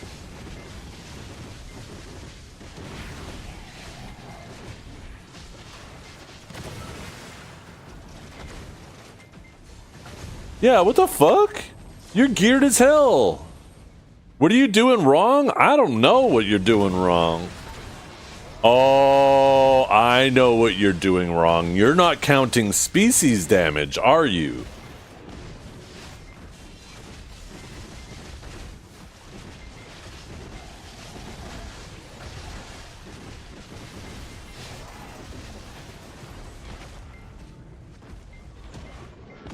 No, no, no, no, no. If you take a look at your Awakened weapon, for example, there's plus 10 all species damage on it. When you take a look at your main hand, there's plus 18 all species damage on it. You can't count like demi-human, comma, etc., but all species damage does count. That's why I have this set to Kama Sylvia, because I have no Kama Sylvia buffs. But this, if I set it to no species, you see it drops. But if I set it to this, it goes up by 28, because then it counts this. So you got to make sure you have this set to whatever you're not popping. So that's why I use human damage, and I set it to this, because then it includes the all species damage. So you're actually 28 AP higher than you think you are here at Underwater, Medozin.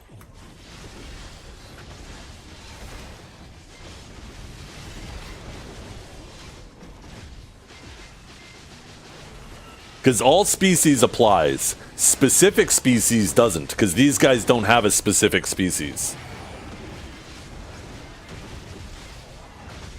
Guess what? Animal is a species. There's just no way to get specific animal damage. There's just all species, which includes everything. Everything except players. It used to affect players, but from what I understand, they made it separate from players too. A while back. But yeah, you can either just choose a filter of whatever you're not stacking, right?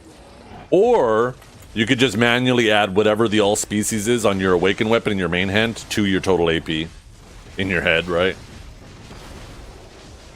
If you're full deck, it's plus 28.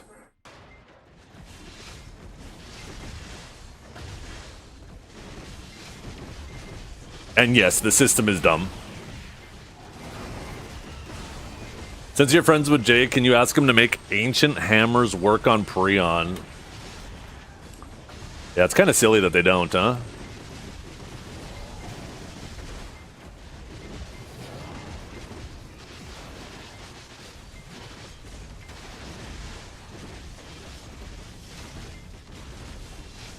Yeah, so that's your problem. You're actually 28 AP higher than you think you are.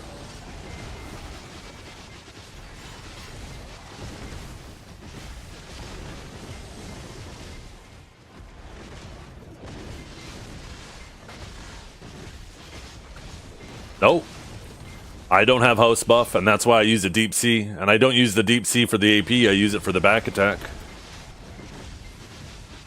So you're telling me I wasted hundreds of courages? Yes, sir. Unfortunately, I'm sorry. Crimson Desert greater than Black Desert? Well. I can't wait till Violet Desert comes out. Purple Desert. That's going to be my jam. That's when I'm going to go crazy.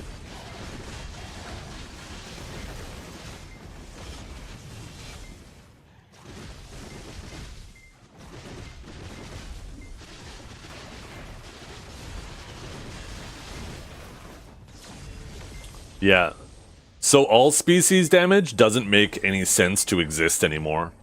All species used to include monsters and players, but they separated all species from players. That's why you see plus 10 extra AP to adventures and plus 10 extra AP to species. They actually made it two separate stats. So the fact that all species exist, all species should not exist anymore, because all species is monster damage. They should take that 10 all species and just add it to the extra AP against monsters on both the awakening and the main hand. It makes zero sense that it exists anymore. All it does is add confusion, because if they just folded it into that, then you could just turn this off and you would see the proper representation.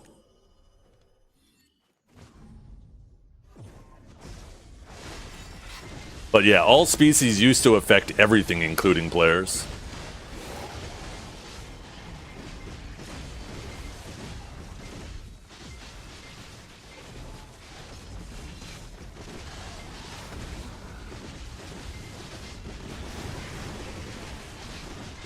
Now it's just basically another form of monster damage.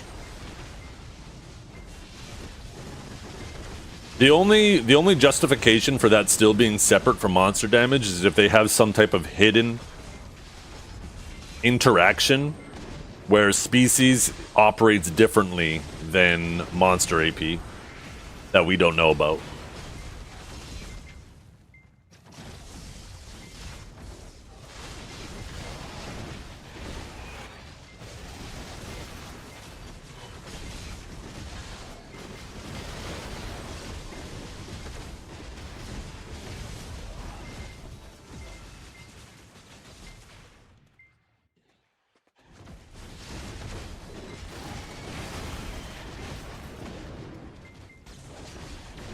By the way, you guys, we will be streaming tomorrow too. I normally don't stream Sundays, but tomorrow we will be streaming.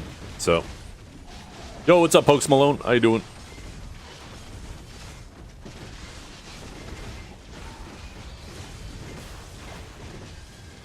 Oh my god, do I got a funny story for you guys.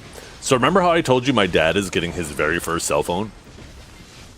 So yesterday he goes down to the place to get his cell phone.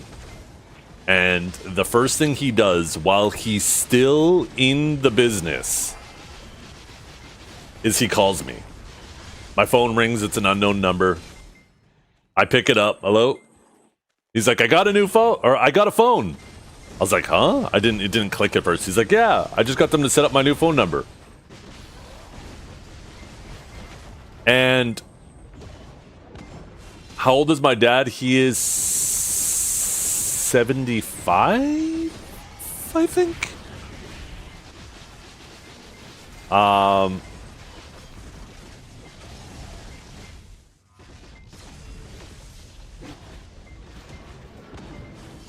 I think so. No. I think it's 74. I think he was born in 62. Anyways, so he calls me. And he goes, "Yeah, I got a phone." I was like, "Huh?" He's like, "Yeah, I'm here. I got a new phone set up." And the first thing he says to me, he goes, "There's a lot of immigrants here." I'm like, "Dad, where are you?" He's like, "Oh, I'm still in the store." I'm like,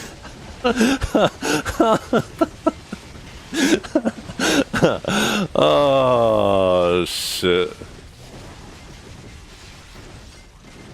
Man was probably getting fucking looks from everybody.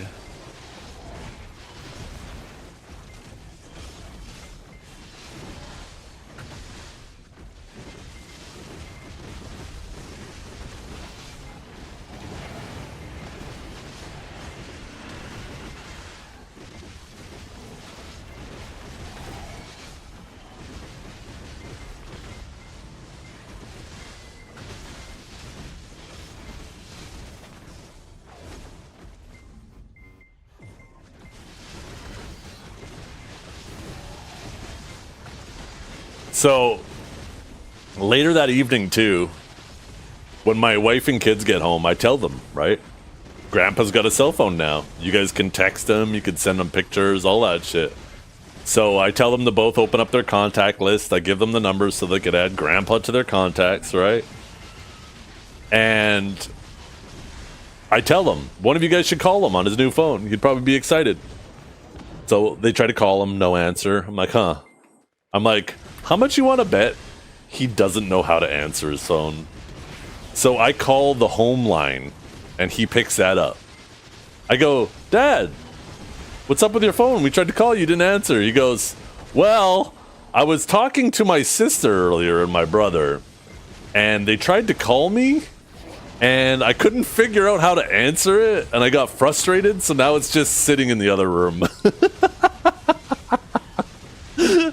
Oh. I was like, Dad, we're gonna have to have you over for dinner. I'll show you how to work your phone.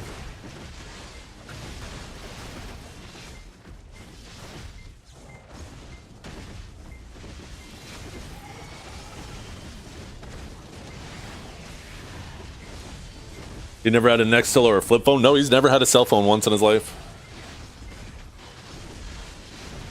This is the very first thing. He was so excited, and yesterday night he sounded so defeated. He was already so mad at the thing.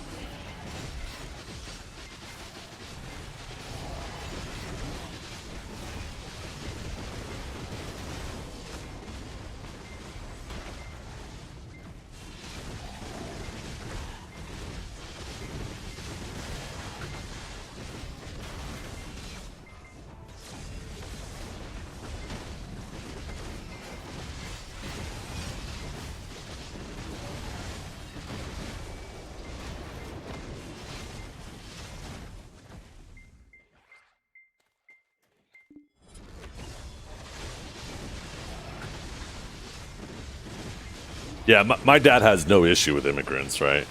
He was just making an observation. But people listening don't know that, right? When somebody makes an observation like that, people have a habit of just assuming the worst these days. It was just funny. He was probably just standing in the middle of the store, just fucking says that shit out loud.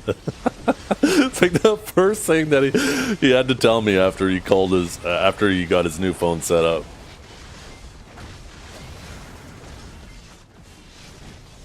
No, he definitely isn't wrong. I know he's not wrong. I mean, I live in Canada. Anybody who lives in Canada knows that immigration has gone crazy here.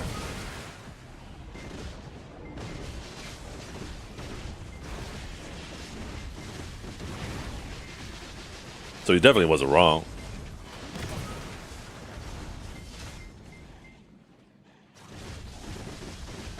Everywhere, for better or worse? From what I understand, not Poland.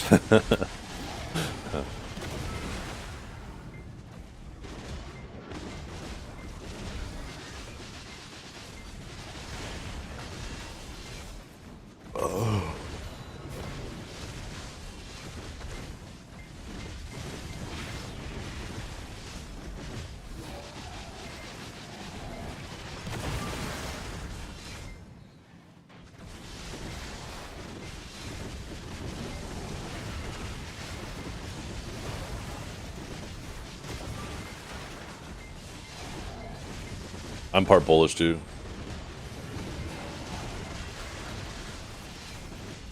I don't know how it is in Canada, but it's a lot of immigrants in big cities in Poland. Oh, maybe that's not true then in Poland. That was just something I heard. More bullshit, maybe, I guess.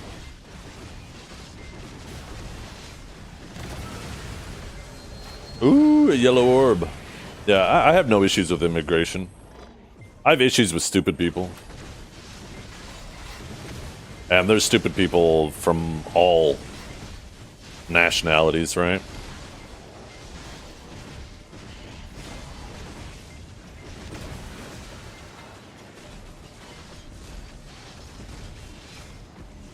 The thing that irritates me the worst is when you have somebody whose first language isn't English, they have a strong ass fucking accent, and then you put them on the drive-through window, and drive-through speakers are already so fucking bad that it makes it so hard to understand them.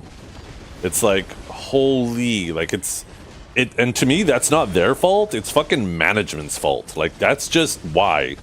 Why are you increasing the probability of orders getting fucked up by doing that? Because, you know, communication is obviously important, right?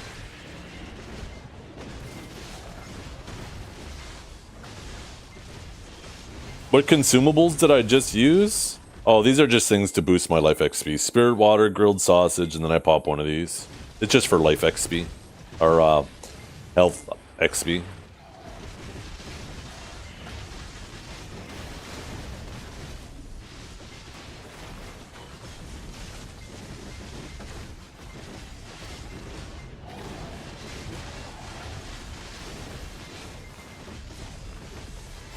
Is level 50 the max? Yeah.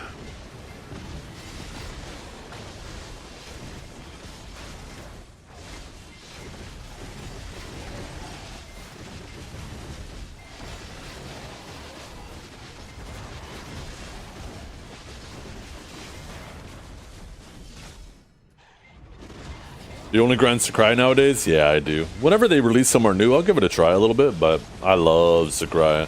I used to grind Sakurai non-stop back in the day, too. That's why you'll constantly see people come to my stream and be like, hey, Zeth back in his natural habitat.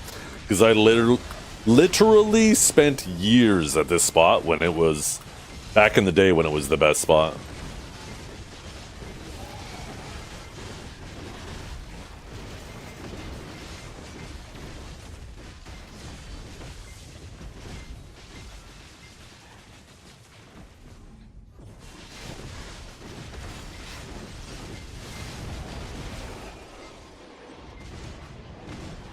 Need to start doing sets of thank yous to get my stats to 50. Well, you can start by giving me a thank you.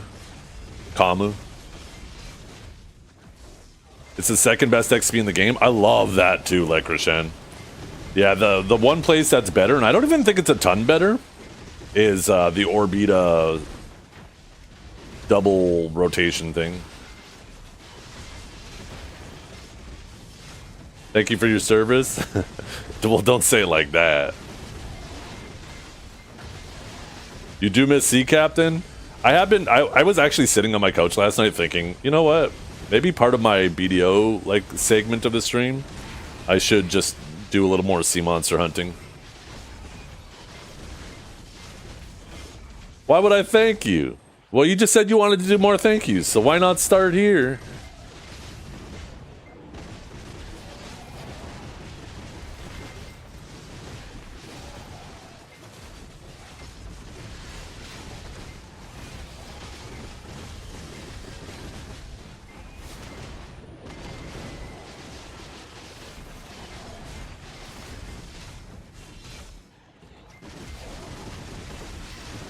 Ooh. You know, yesterday I was complaining about my soup bowl not being big enough. I just remembered I finished... The family took the rest of the guacamole today out of the dish that I put the guacamole into. And that's actually basically just a larger, like, soup bowl. But it has, like, it's like a Tupperware kind of thing, but it's glass, right? Glassware or something? Oh, anyways. I should use that for my soup bowl today. Then I'm not fighting with trying to carry it over to my desk. You like nachos? Oh, shit. Nachos are so good. That actually reminds me, too. I got that other chicken in my fridge. I should season it today and make it tomorrow. What kind of soup? It's just a can of soup. I bought a Thai one and a Mexican one. I love soup. I'm a huge soup fan.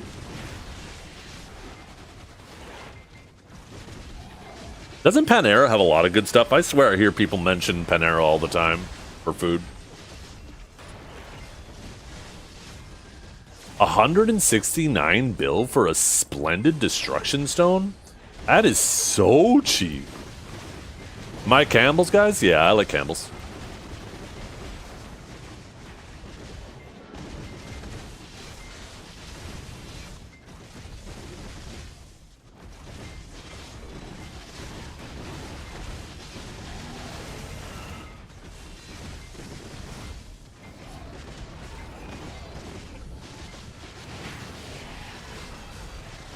tomato basil bread. Ooh. Nothing like a good French bread with some bruschetta. That sounds so good.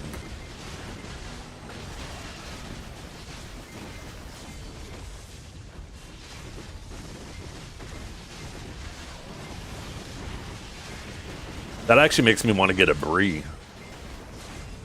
You know what's really nice to do? You guys get a French bread, cut it into thin little pieces, right? Like bite-sized portions. Take your brie, cut it into pieces, put it in a casserole dish you can put in the oven. Chop up some sun-dried tomatoes, some pickled jalapenos, put a little bit of olive oil in there, some garlic, and you just bake that shit in the oven until it becomes ooey gooey. And then you dip the your French bread in it. Holy, that shit is delicious.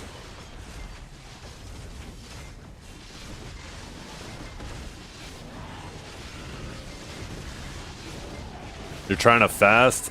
I'm sorry. That's what I'm doing right now too. I'm thinking of some way to eat real fast.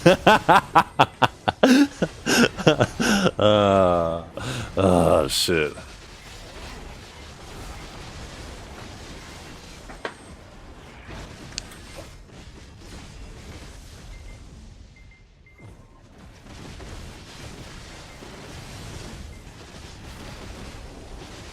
You gained 10 pounds listening to me? Holy. Hey, that's a good thing though, right? If you're trying to bulk, shit. I'm drinking this really yummy black coffee. I drink black coffee all the time too.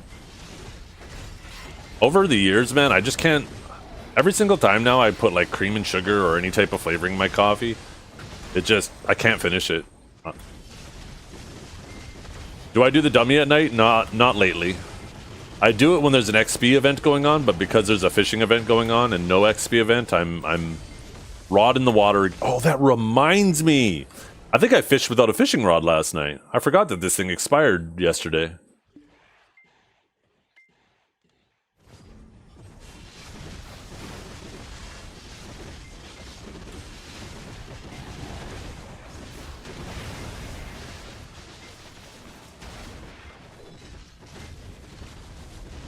Oh, you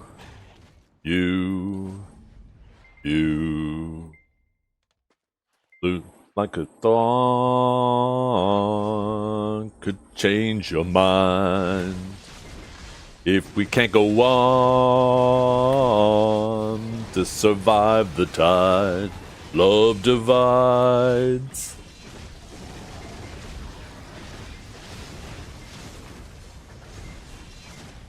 How do you fish without a fishing rod? That's the thing, is I probably didn't fish last night. Character's probably standing around looking like a dumbass. Because I don't think you can fish without a fishing rod, can you? Well, let me pull my rod out right now. It will. Maybe it does let you fish, but you just have no stats. Like, my auto fishing time would have been terrible.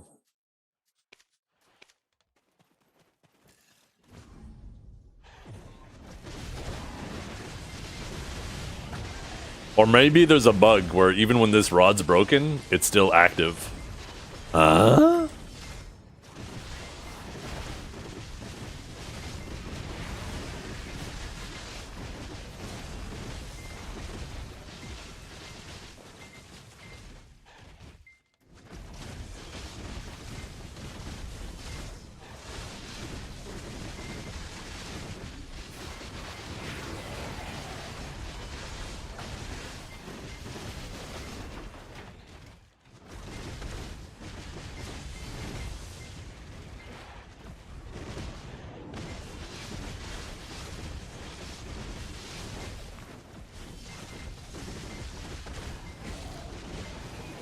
How do you carry cows safely without hitting it anything? You gotta stay far away from trees.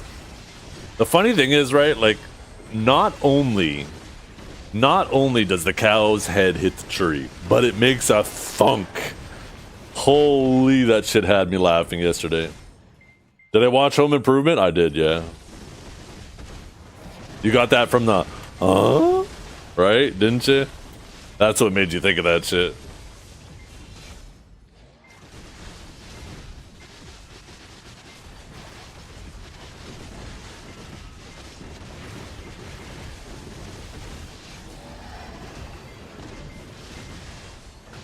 Am I trafficking animals? In BDO, I picked up a baby cow and I was walking, and I walked close to a tree and its head hit the tree and it went thunk. So I spent about a minute just walking its head into trees. It was a good old time.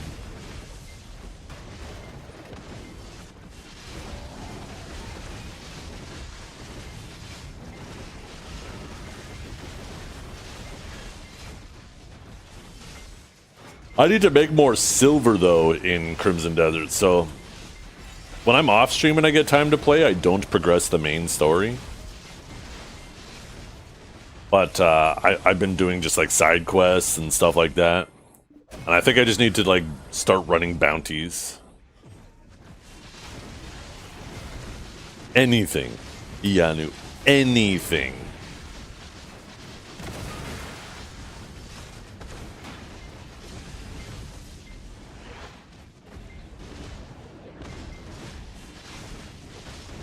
You don't want to get me banned? You won't get me banned. I know my limits.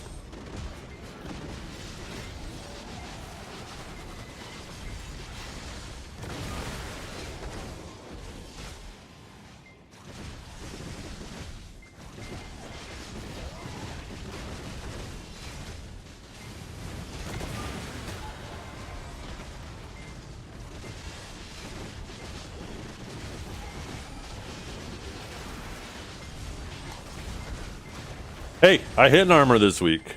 Look at that. Woo, we are one tap away. One tap away from Oct, our second Oct. Let's go.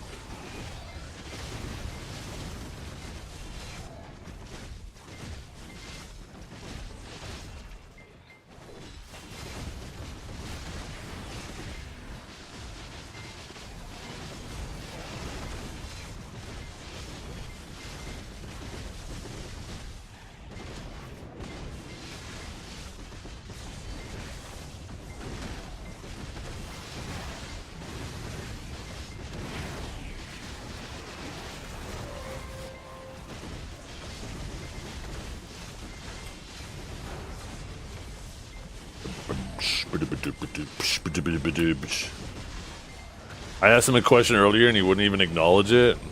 The stupid shit you said. Let me read it. You guys want to hear what this fucking question was? Let me scroll up. First shit he typed in my stream this morning was...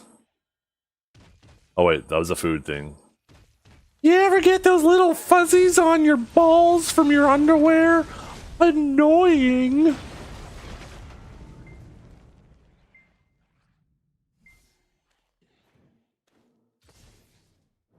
That was the first shit. One of the first things he typed in my chat today.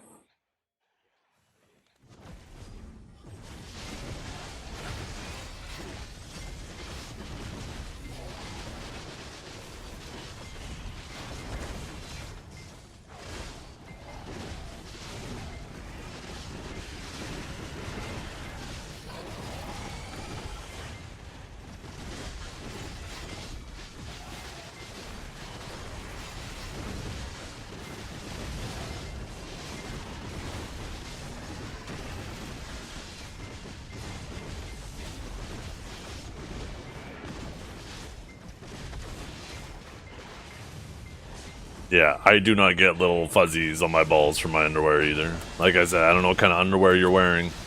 He's wearing that maybe 100% cotton underwear, would be my guess.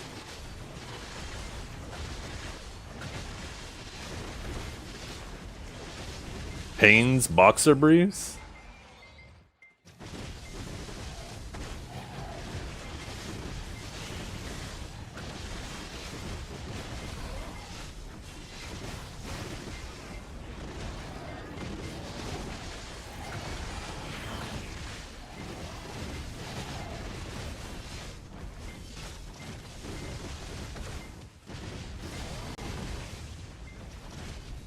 PSD? What's PSD?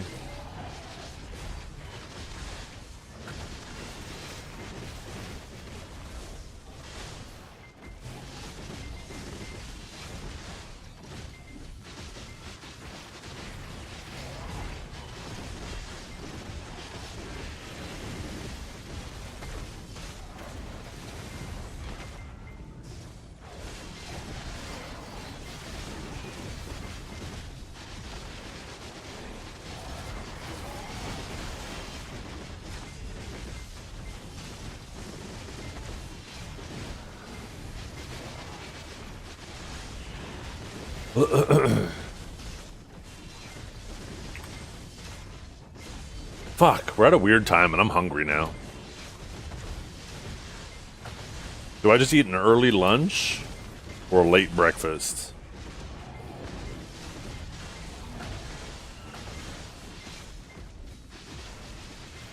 What time am I fasting to?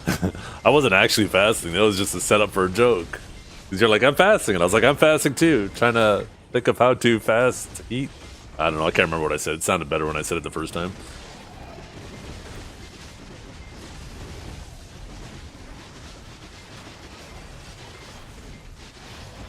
There he goes eating again. I haven't eaten yet today. Shut up. It's fucking almost 10 a.m.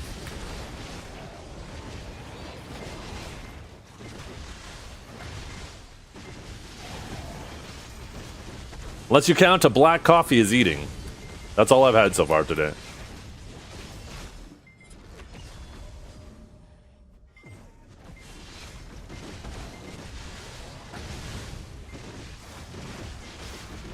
You know what the worst part is about that question Dragor asked?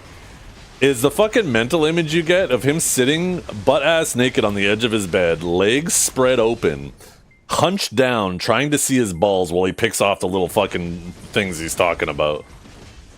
Jesus. That man's like 6'6" too, so he's got to curl up like a goddamn fucking snail.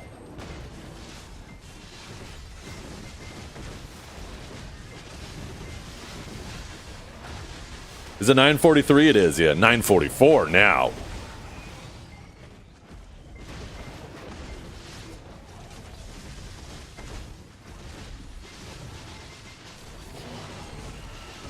Trying to get back on my intermittent fasting. I stopped while on vacation. Not snacking late is a struggle. It is. That's the hardest time, especially if you got like, for me, I could do it if I were a bachelor, no problem. But my wife and kids, they love snacking in the evening and just sitting there on the couch watching something with them while they all have like a bag of potato chips or whatever they're snacking on. And I'm just sitting there. It makes it so hard. You have another question? Yeah, you're not allowed. Your question license has been revoked.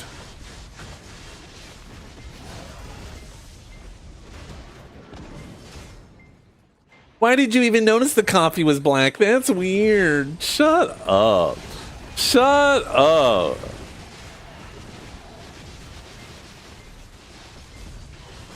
You're so dumb. You're so dumb.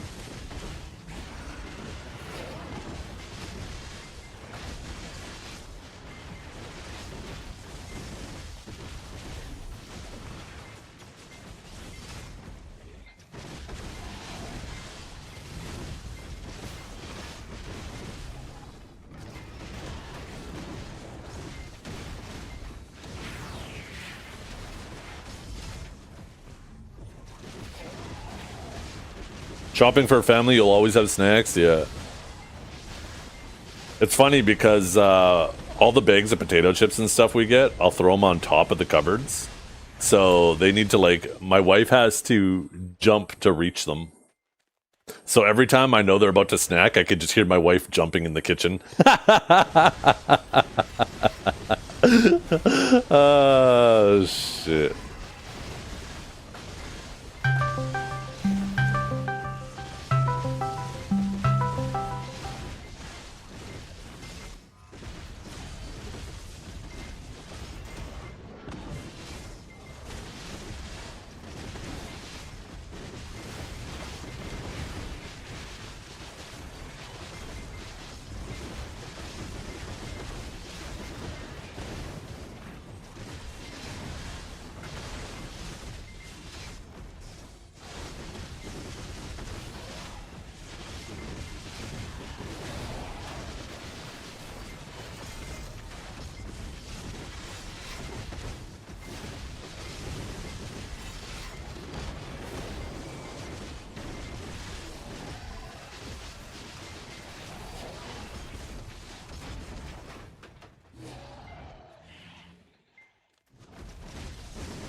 First song request of the day sometime. Oh no, it was quick this time.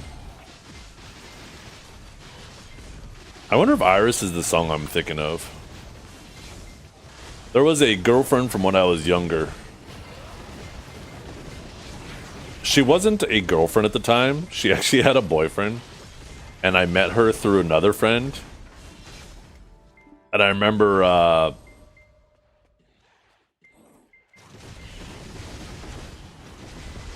remember we were fooling around and that song was playing in the background. And I was just thinking, oh, her boyfriend's gonna be so pissed. That song, if that's the song I'm thinking of, it's always gonna remind me of her. Fix TTS alright? Is the TTS not working? Why isn't the TTS working? It should be working.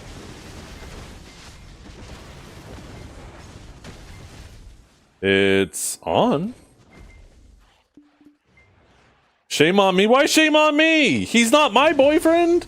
He was her boyfriend. Emotional damage. Shame on her. I can't blame her though. I was kind of a stud. All 120 pounds of me, fucking dangly arm, full bones.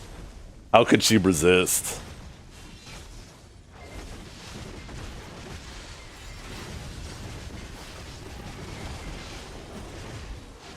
So you admit it was your fault. Okay, maybe.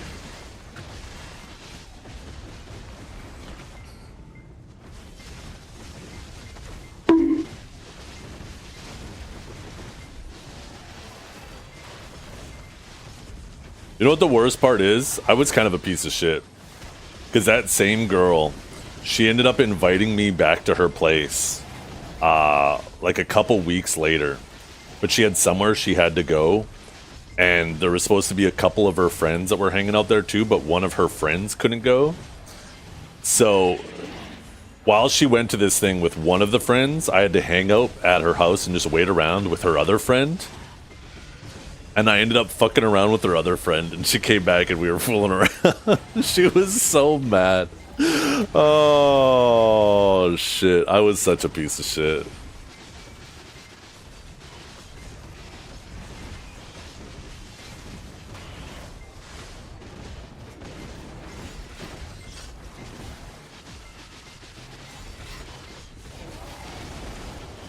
Naughty, naughty.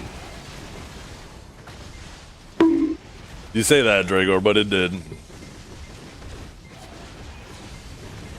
Needless to say, she didn't talk to me anymore after that.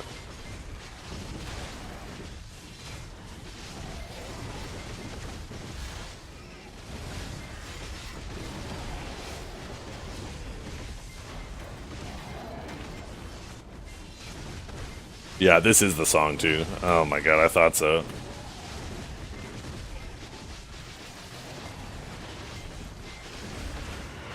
Was? Yeah. Well, she probably doesn't remember it. I mean, it was so long ago. It's not even like we were in a relationship or anything. I was just some guy she met like the day before. I mean, to be honest, the red flags were there. I mean, I met her like not even 24 hours before that. I'm fooling around with her. And then she leaves me alone with one of her friends. That's kind of her fault. Like, let's be honest. Like...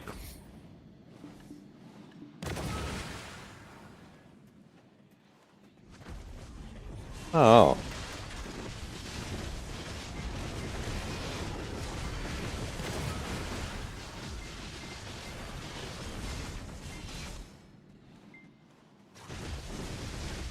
Professional victim blamer. Hey, she wasn't a victim.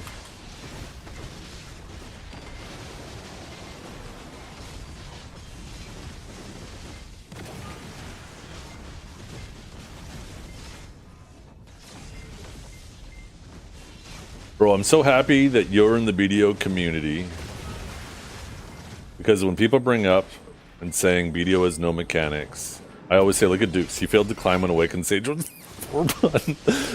Kaj! What the fuck did Dukes do to you that you gotta come at him at fucking 10 a.m. in the morning? What the hell, dude? For no fucking reason at all. Kaj is just like, nah, cracks his knuckles and starts typing that shit.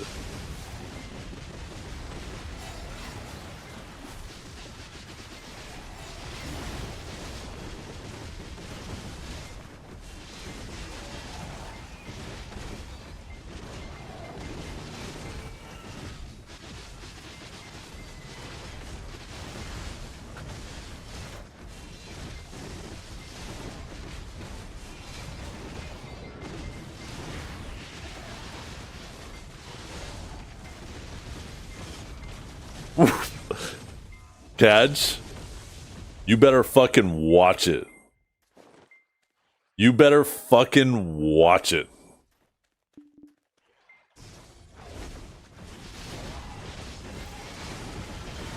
You're flying a little too close to the sun.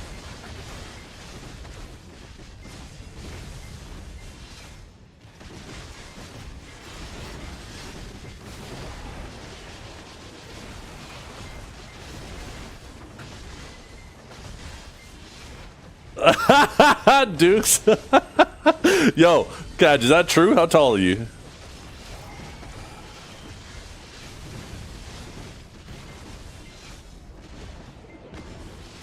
Five, 6?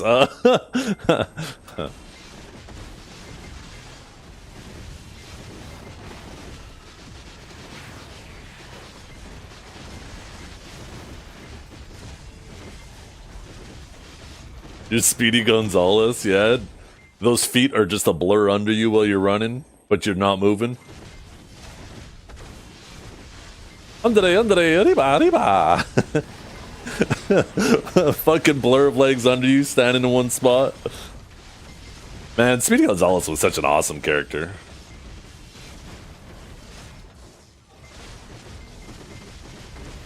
Have the woke mob come for him yet? Is he allowed on TV anymore? Probably not.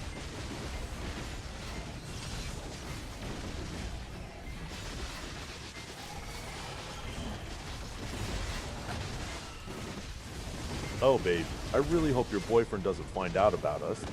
It's okay, his nose isn't even half the size of yours. Yeah, and I know how to use it. Shut up. He was canceled? Really? Oh my god. Is there a single, like, Mexican person that was ever offended by Speedy Gonzalez? Why is it always... I swear, it's always the people that stereotypes don't relate to that are offended. And usually the people that the stereotype does relate to, they just have a laugh about it. Usually. I mean, obviously there's some exceptions.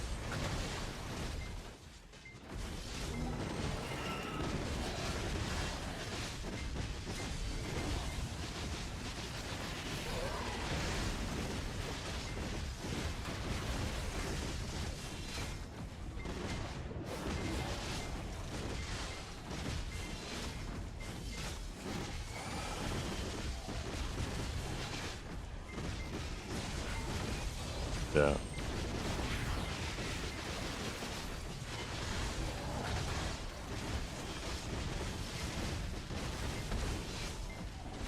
It's the virtue signaling, yeah. People like to try to claim like they have the moral high ground over others, so yeah, they virtue signal like crazy.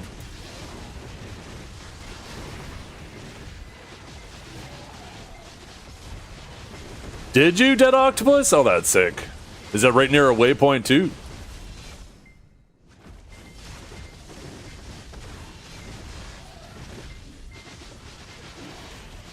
Hey, you guys, I so fast.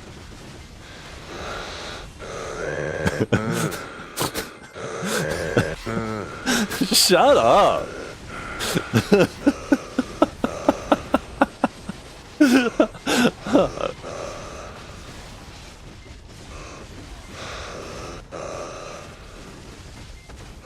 Someone's gonna think that's actually me breathing right now.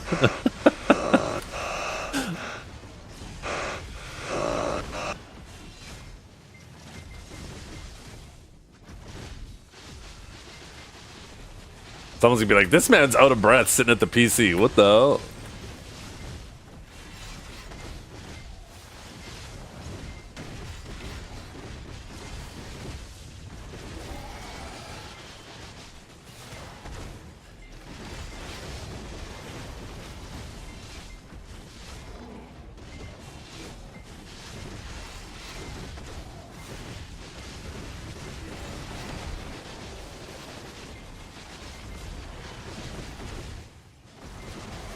You need to get a standing desk? I do have a standing desk, but unfortunately my desk is downstairs. Right now my downstairs is being renovated. I'm hoping the flooring arrives this week. So this way we can continue to move forward. I'd really hope to be into my new room next week. I'm gonna have a new office.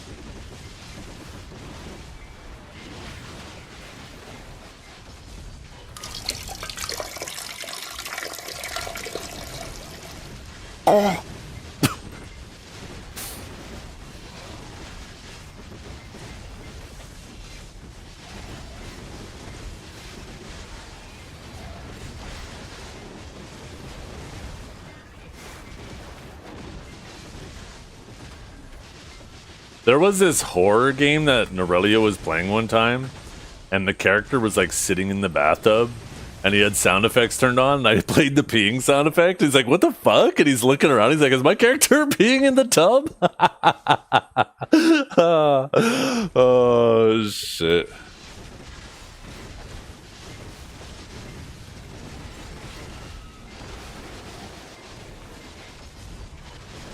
I have considered getting one of those little small treadmills to put under my standing desk.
I really feel like I am not getting many of these.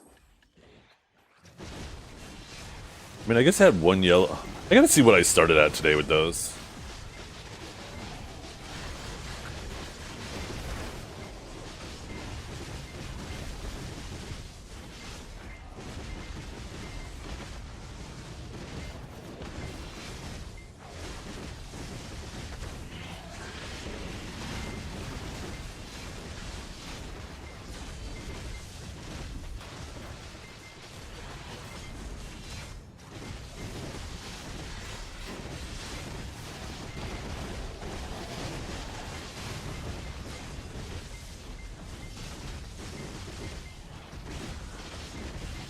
There is a TP right beside it? Oh, that's sick. That sounds really good if you're, like, need to go sharpen up before a boss fight.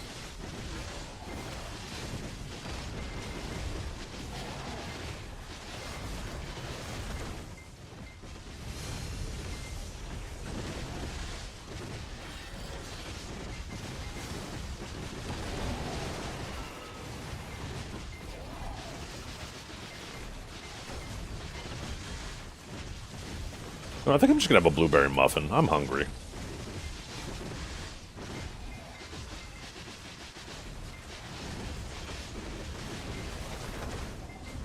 That's not 3. I haven't even left yet. Fuck you. This is 1.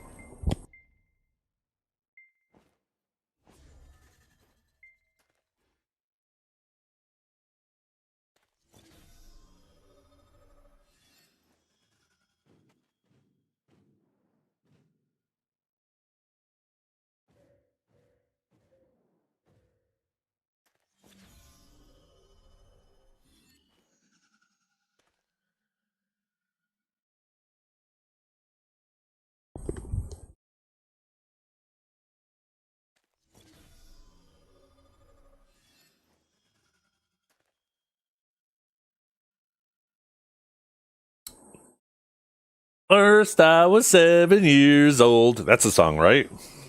That's a good song. Yep. About so. You have my combo and add-on somewhere? No, but I have a link to a really good guide for it.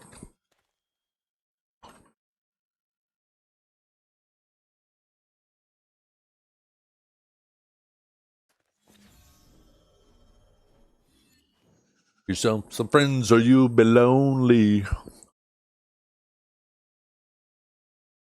Don't worry, chap. I'm your friend. You're not lonely anymore.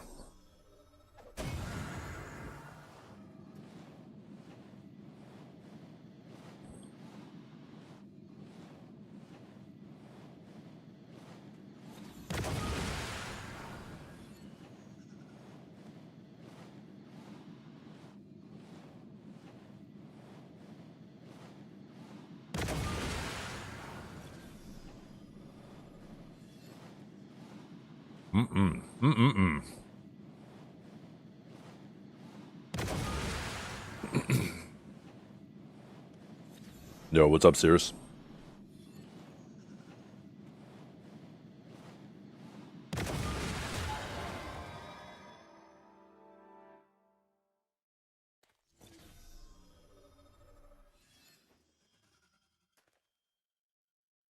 Well, it is a single-player game. Single-player games typically don't get a lot of patches unless there's issues. So I do imagine it'll slow down. The song is asked, why does it get in your feelings?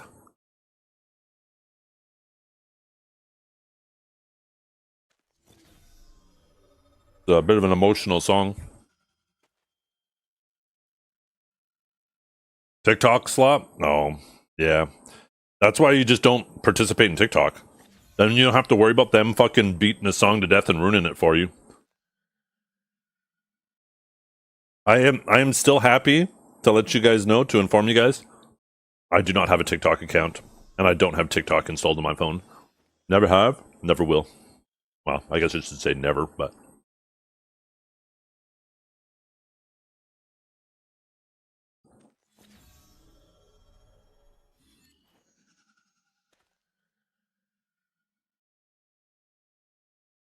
Man, this blueberry muffin is so good.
Yeah, I mean, he's trying to track your sleep schedule now too, Deuce.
Okay, I'm back.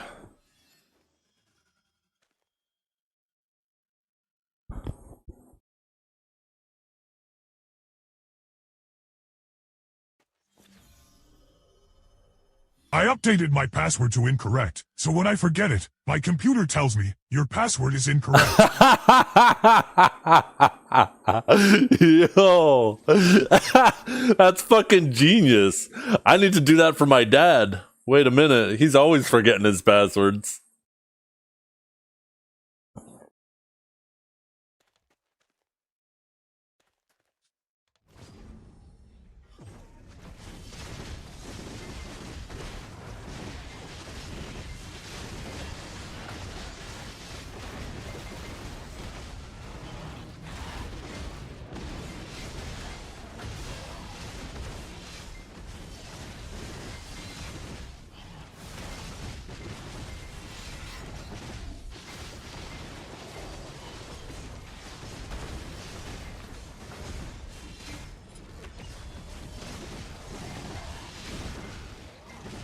Dragor? Shut the fuck up. Seriously, shut the fuck up. You're gonna make Kaj say some shit. Kaj, stop right now. Just go for a walk.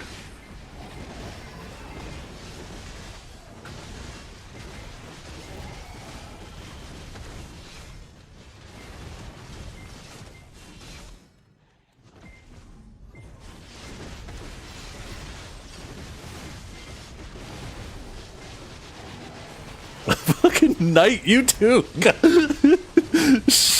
You guys, yo. So, what are you guys doing in BDO today, or Crimson Desert? Why don't you guys tell me about what's going on your computers?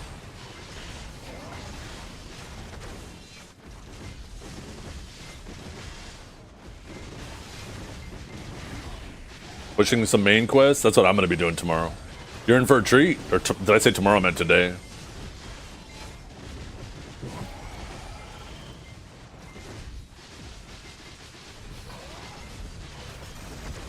I think we're all being the whole problem. I think Frost Goose is right. Stop being a problem, you guys. Calm the hell down. We're all just here to have fun. We're all friends here, chat. We all like the same video games. We all like the same music in general.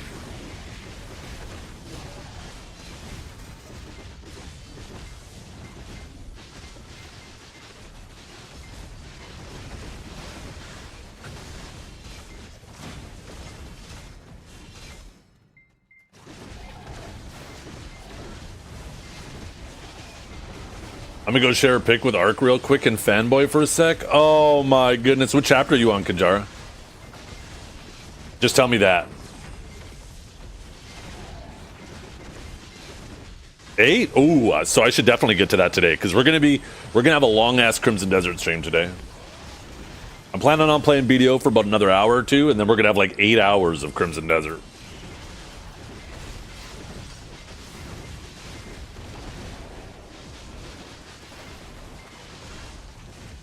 Please, no. Suna, you're not even here 99.9% of the time. When can I get you to fuck off for the last 0.1% of the time? When is that gonna happen? What do I have to do? Tell me, Suna. Did I ask the wife? The wife's not here today. That's why I get to do it.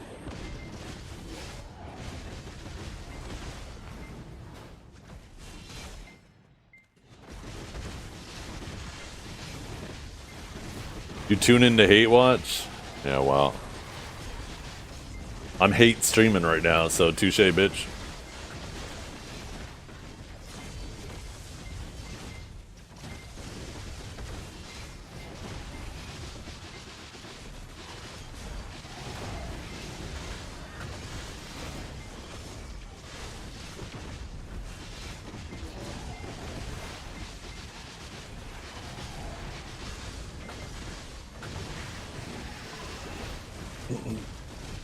Sounds like blue. Do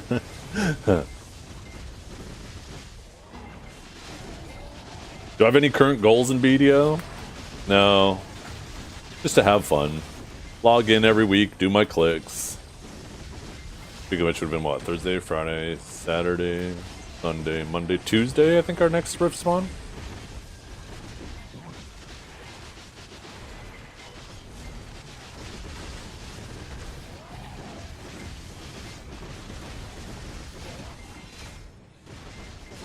I'm a grown-ass man, and I do what I want. Yep, tell him.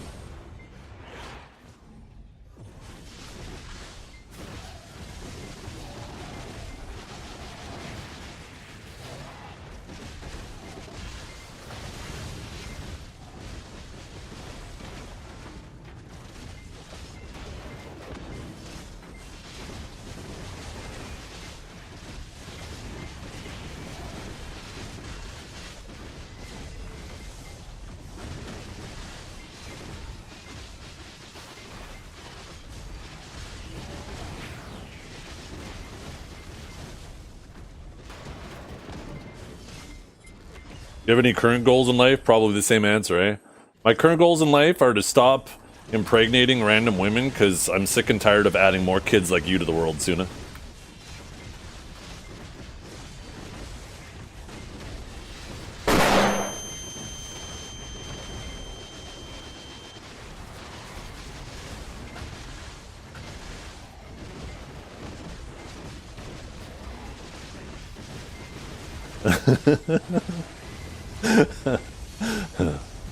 Emotional damage.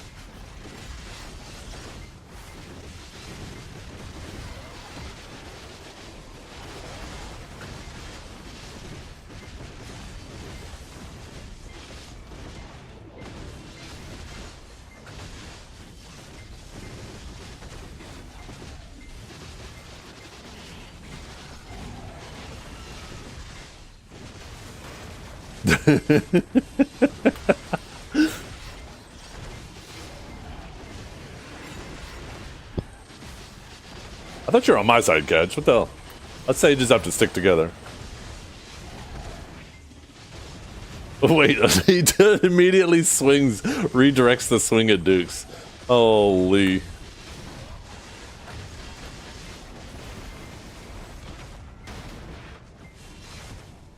Why do I just get the impression that fucking Dragor, every time he sees Catch type some shit in chat, he's just sitting there with a big ass fucking grin on his face?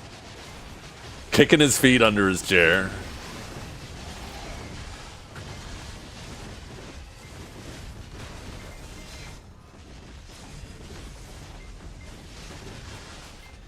Because I fucking am!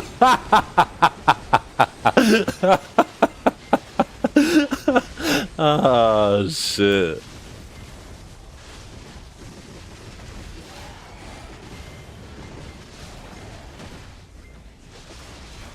D.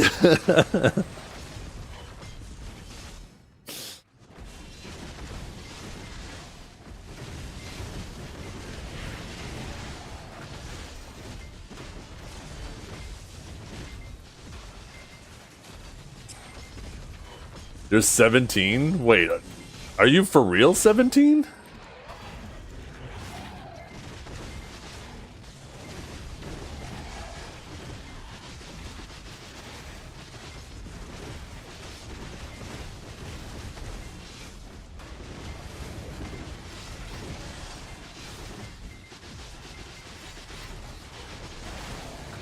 Make a SWAT?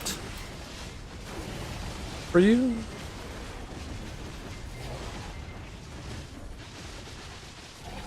That he's got a broccoli haircut? Yo. My nephew has a broccoli haircut. Or at least he did the last time I saw him. It's actually been a little while.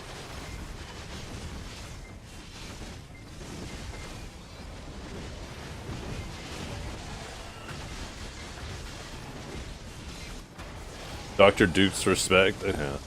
Well, it depends where he lives, right? It depends on the age of consent. It's crazy. Some parts of the world, the age of consent is like fucking 14 years old. It's like, what the hell? Somebody needs to send the FBI to that whole fucking country or...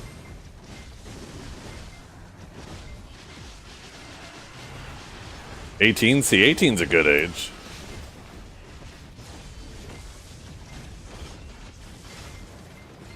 $16 is like fucking what? And 14 is like, no, straight to jail.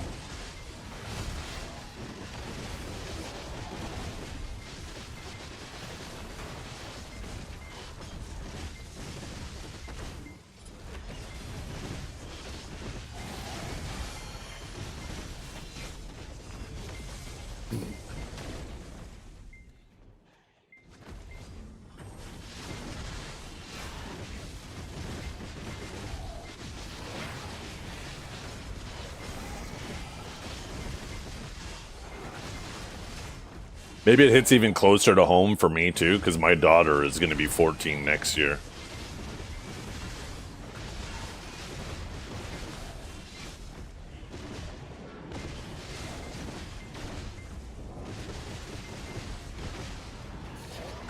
How many kids do I have? I have 2.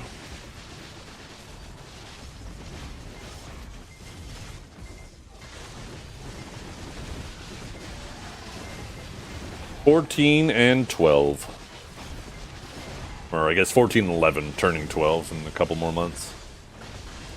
Or sorry, no, 13 and 10, turning 11 in a couple months.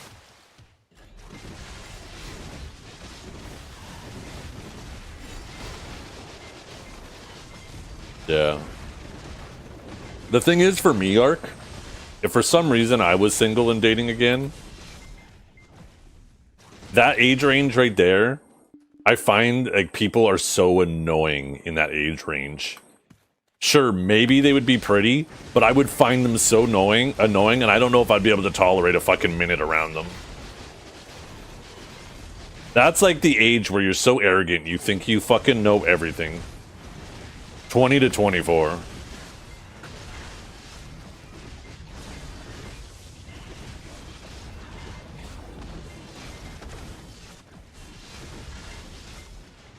There's a ton of people that age that are just so annoying to be around.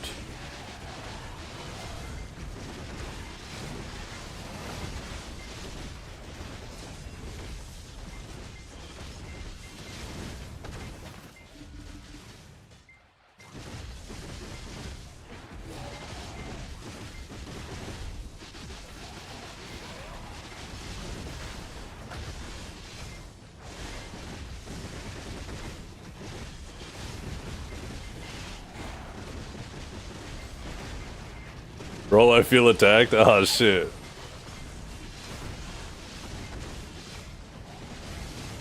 Well, it's a good thing that I'll never date you, Choosy. We're safe.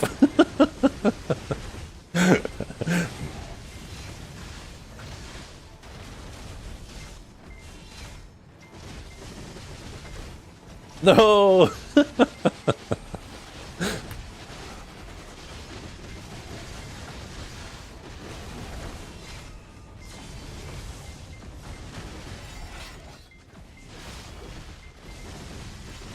Yeah. How do you feel about 17-year-old Turkish boys, though, Dukes? For real, though? Catch, how old are you again?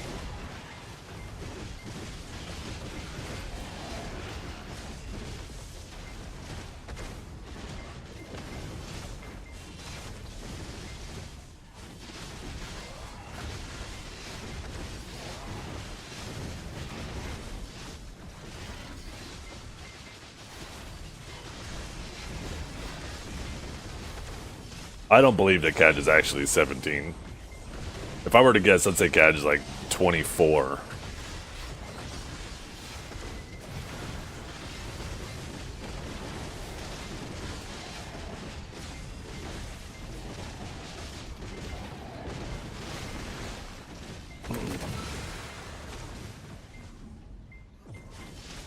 I'm 42.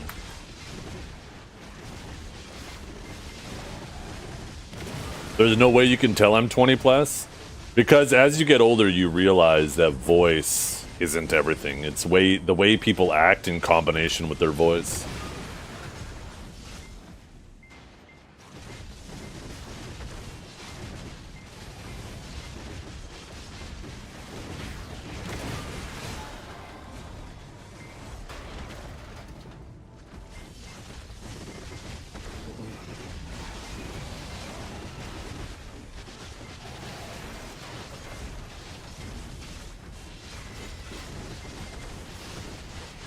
You're old as fuck. You're ancient. What the hell? Oh, I'm not. You want to know somebody who looks ancient? Dragor.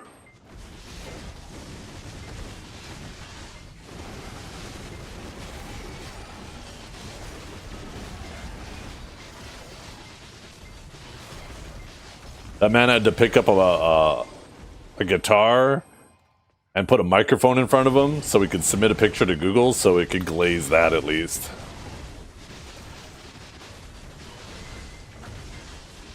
Your wife didn't think so? Hey, my wife said that if we were standing side by side, people might think I'm younger. That's enough for me. Even Google and not Google, ChatGPT and OpenAI or whatever those fucking things are, they all guessed my age was younger than I actually am.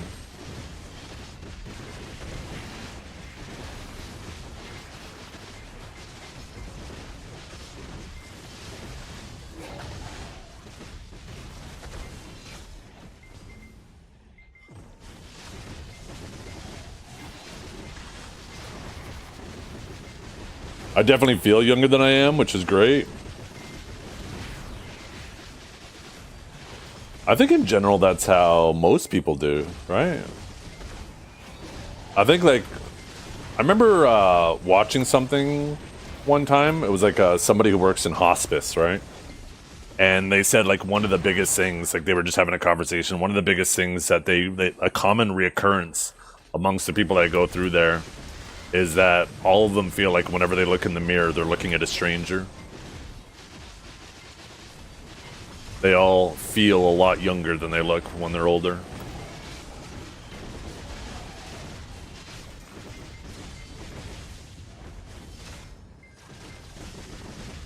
Like it is crazy to me when I think like I look in the mirror, I'm like, I'm 42? What the fuck?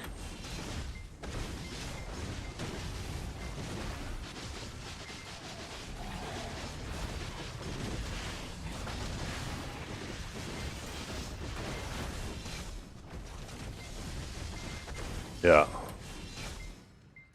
The one thing I want in my life is to this is what I will, if I accomplish this, I will consider myself successful in life. If my kids grow up and they are happy, they're healthy, and they are self-reliant, and in the process of all that, they still want to spend time with me and visit me, I will consider myself successful. That is my goal. Because it'll mean not only did I set them up for success, but I did it in a way that didn't make them hate me.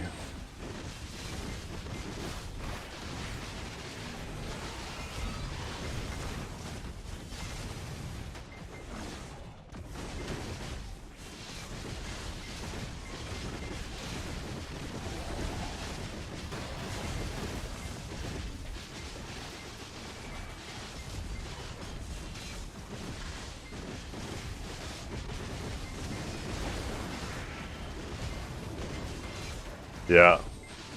Oh, time goes fast the older you get, and I got a theory behind it. I mean, it's not really my theory, but I can't remember where I heard it, but it made so much sense to me.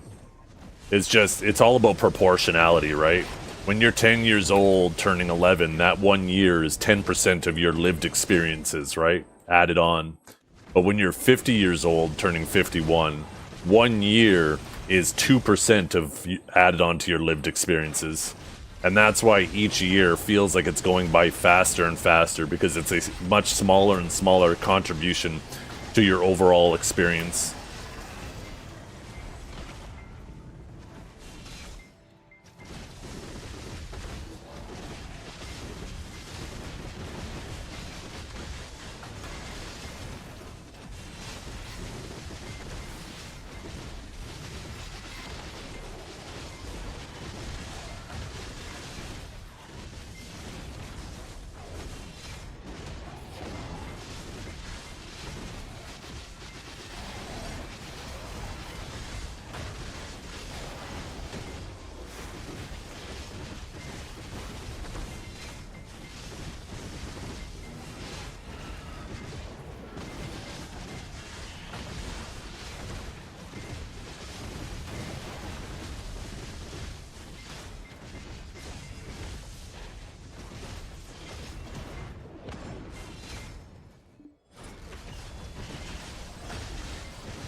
Oh yeah, the summer break felt like a lifetime all on its own when you're younger.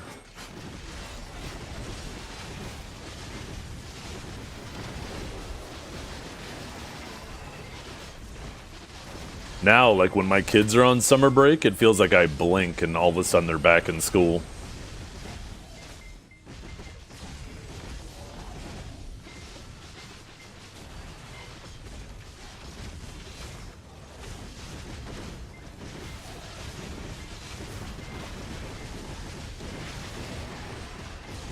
Maybe it's also because when you're a kid, you have so many less responsibilities to be worrying about most of the time, right? So you just have you can spend more time doing what you want to do.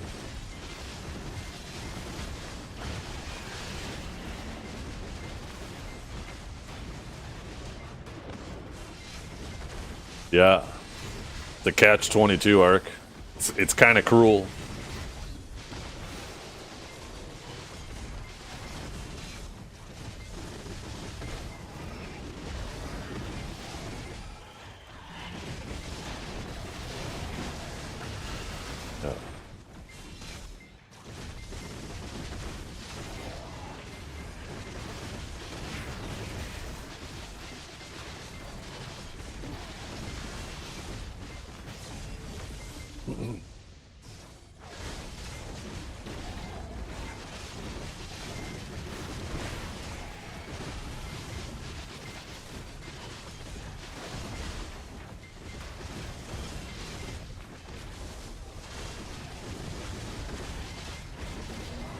One phenomenon with like OnlyFans and pornography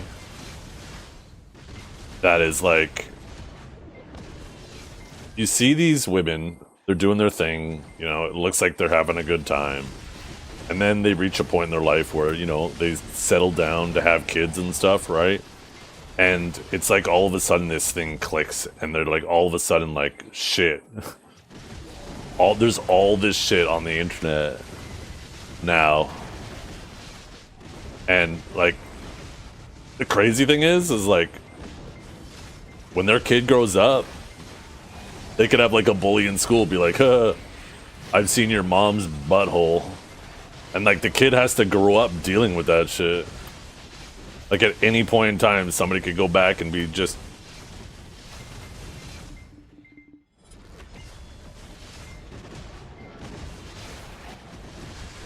and there's like just no taking it back. It's all out there forever and ever and ever and ever and ever.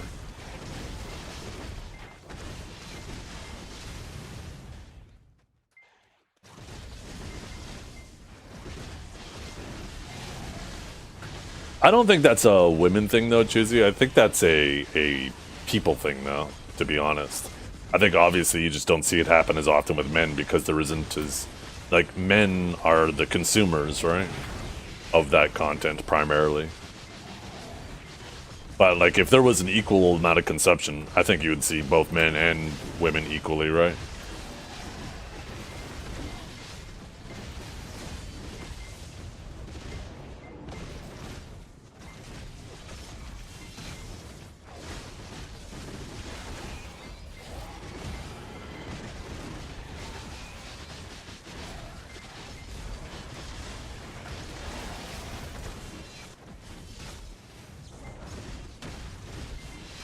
Yeah, I don't find that smart either.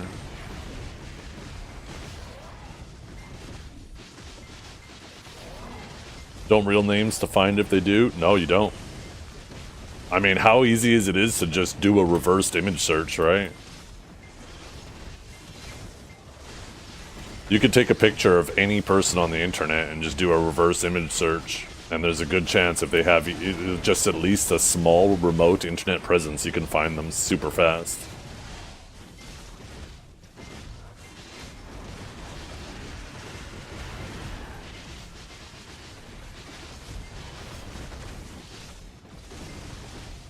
I mean, there are people out there who work in that industry and they are genuinely enjoying it, and all the power to them, right? But there certainly is a large percentage of people who start in those industries and end up regretting it.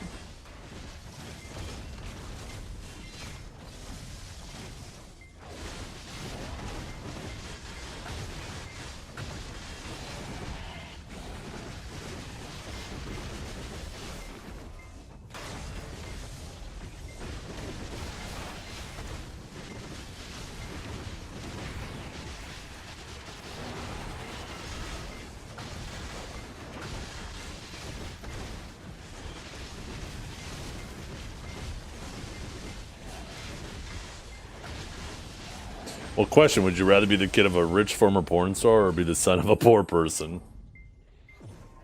I don't know, it's kind of a hard answer. Pros and cons, yeah, exactly.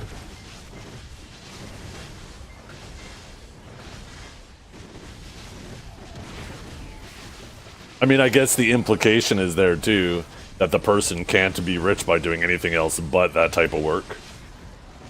I mean, you could make the argument that some of these people, if they took the amount of effort they put into their OnlyFans and their online presence, if they put that into other skills, they could be pretty well off without having to do that.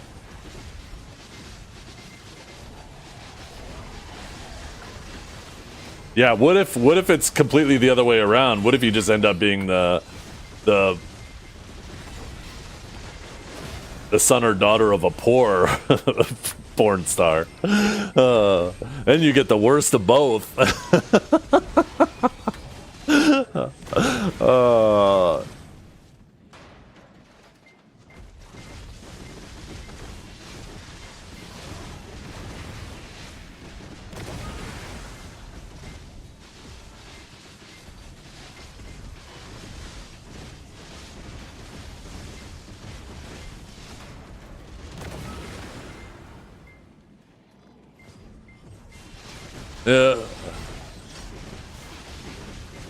No, there are people out there who genuinely love working in that industry, and all the power to them, right? I think everybody should do what they love to do, and if it makes them happy, then great, all the power to them. But there are some people who, you know, sell themselves out for way too little, and they're not doing it because they love it. They're doing it because they're looking for a quick payday. Like, I bet you there's a absolutely absurd amount of women out there who tried it, put their pictures out there, and never ended up making any money, but now that shit is permanently out there.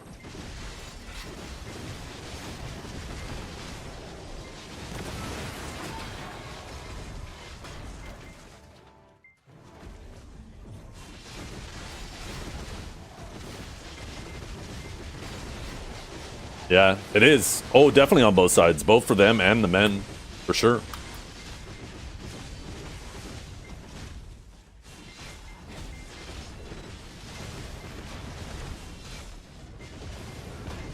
There's definitely no doubt that if you have an excess amount of porn consumption, it affects the way you... not always. There's always exceptions. But it's certainly going to affect the way you deal with relationships, right?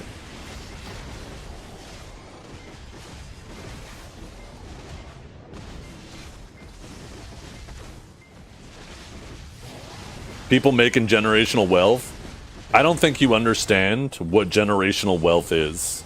There's maybe a 1/1,000,000th of a percentage of OnlyFans models who are genuinely making generational wealth. Generational wealth is an absurd amount of money. It is an absurd amount of money. Because you got to realize generational wealth is the amount of money that will outpace inflation. And you have to make fuckloads of money to make generational wealth.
Yeah. I think there's a I think there's a more interesting conversation. I don't think by working in that industry you're immediately immoral, and I think your second statement there kind of touches on that, because you said that a lot of people who make a lot of money are immoral. I think that's true, but also untrue at the same time. I think it depends on what you're doing it and why you're doing it, and your knowledge of how it's affecting people that you're doing it. If you're intentionally doing something that you know is hurting people and to make money, then I would say yes, it's immoral. But if you're making a lot of money, and as a consequence of that, an unintended consequence of that,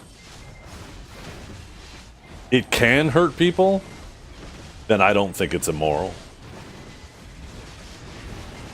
I think there's a nuance to it. For example, let's say you work in sex work, right? And you are just like servicing people who are well off, they're not depraved, they don't have addictions, they don't have any issues, whatever, right? Then I don't think there's anything immoral about it. You're just providing a service. But if you're intentionally trying to prey on people who have sex addictions and you're trying to take them for every last penny they have, then I would say that that's immoral, right? I think there's nuance to it. I don't think one specific thing is just blanket immoral all the time, right? Some things can be, obviously, but not everything is immediately stuffed into one or the two of the boxes and there's no nuance.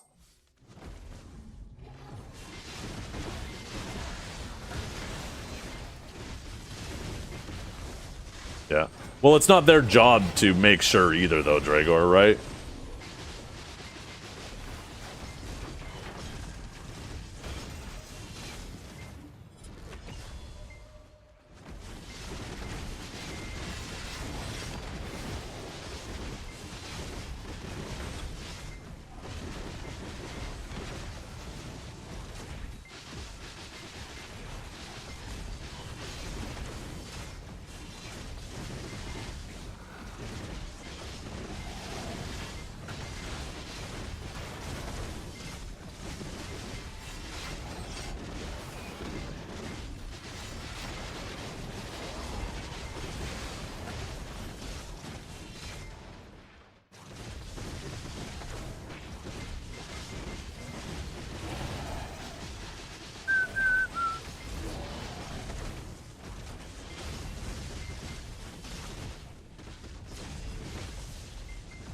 People can be addicted to everything.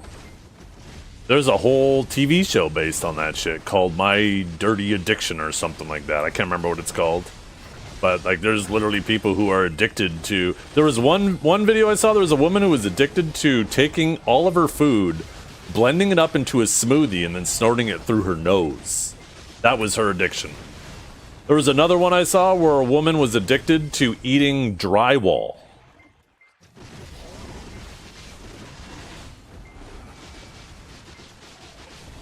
People can be addicted to anything. I think people just in general have addictive personalities.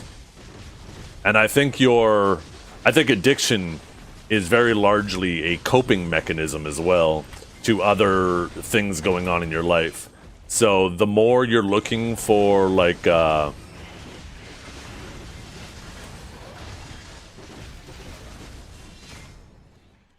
word I'm looking for. The more you're looking for a coping mechanism to deal with other things in your life, the more likely you are to find something to be addicted to.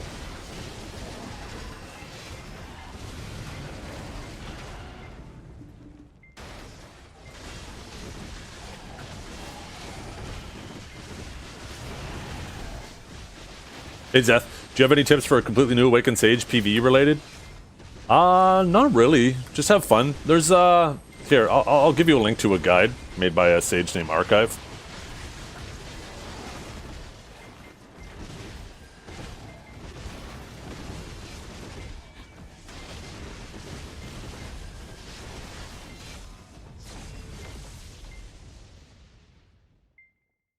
This guide is like your holy Bible for Awakening Sage, that second link there. Bookmark it. Whenever you have questions, refer there. It's indexed pretty nicely. It'll help you out tremendously.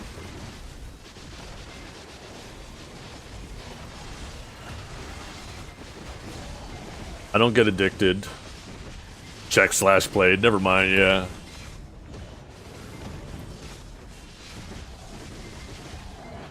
I'm addicted to Sakurai? No. Sakurai and BDO is a catalyst. I'm actually addicted to you, chat. You're my filthy addiction.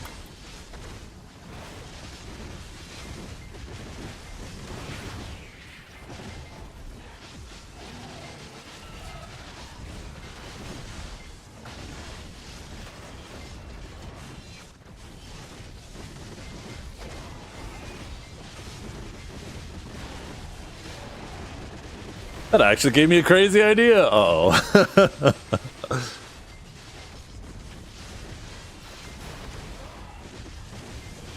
No chat for a day. That'd feel weird.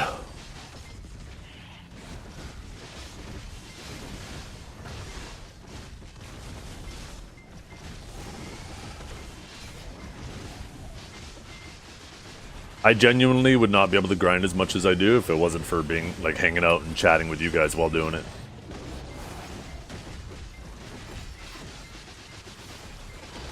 Hey, if there was no chat interaction, yo, I could just stream for 8 hours, do that shit for like a month straight, and then have like 30 different VODs, right? And then I could just make it so every stream after that randomly picks a VOD from that 30 days to play, and I could just have it stream forever to the end of time.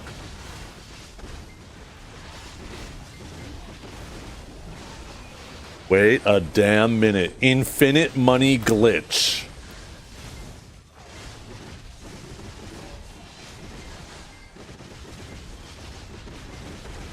Their daily dose of parasocial interaction, yeah.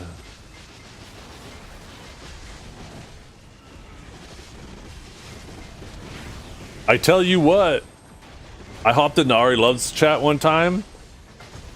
I was just lurking there. All of a sudden, Boromir slips into my DMs on Discord. He's like, and he shows me a picture of me and her viewer list.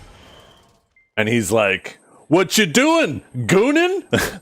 I was like, "No, I actually like Ari Love. I think she's hilarious." And I was like, "Yo, watch this." And I typed, "Hi, Ari." And she legit stood up. She's like, "Oh, hey, Zeth." And she did a little fucking dance for me. And Boromir was like, "What the fuck?" And I was like, "Damn, no wonder why people get hooked on this parasocial shit."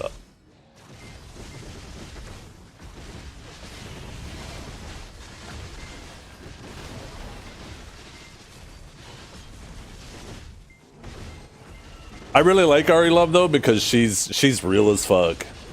She ain't trying to pretend. She ain't trying to put on like be somebody that she's not. She's just on there being herself, having a good time, burping into the microphone, just saying real shit. Doesn't care who it offends.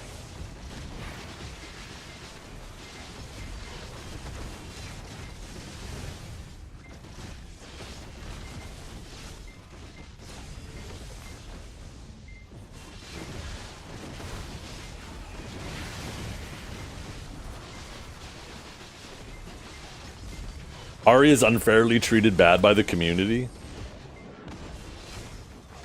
Is she? I mean, there's always going to be haters, but I don't know if the community in general, like, treats her bad.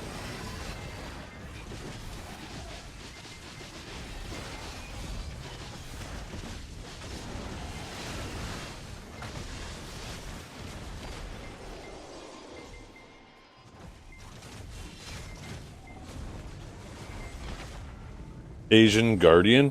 Oh, no, she was Nova. I don't think she was Guardian, right? And yeah, I think you were talking about, yeah, Ace Alpha. Did she play Guardian? I don't remember her ever playing Guardian. Maybe she did. She was Guardian first? Oh, okay. I thought Ace Alpha was funny. I thought she did good content. Whatever happened to her? I think I remember hearing or seeing something like she fucking ended up making a bunch of money with like bitcoins or some investment or something like that, and maybe she just doesn't stream anymore. I don't know. I can't remember what it was. But I thought she made good content. I thought she was entertaining to watch.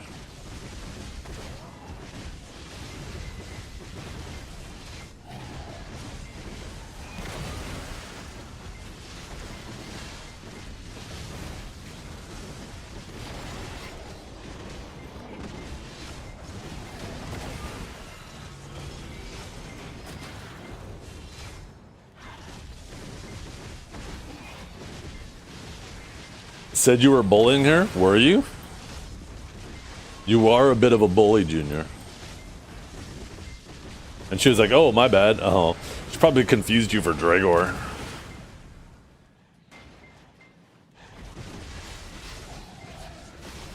So you could become an AMD Gear Lord? Yeah, you are. AMD rocks. Except their GPUs. Their GPUs suck. But get that 9950X3D2, Arc. Actually, you know what, Arc? Boy, do I got a deal for you. Arc, you want a free processor? I got a 9950X3D. Just buy me a 9950X3D2, and I will send you a 9950X3D for free. Free! That's the best price.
Yeah.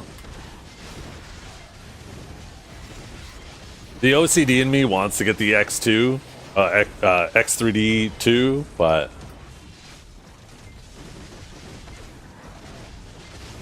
the reality is I really don't need it.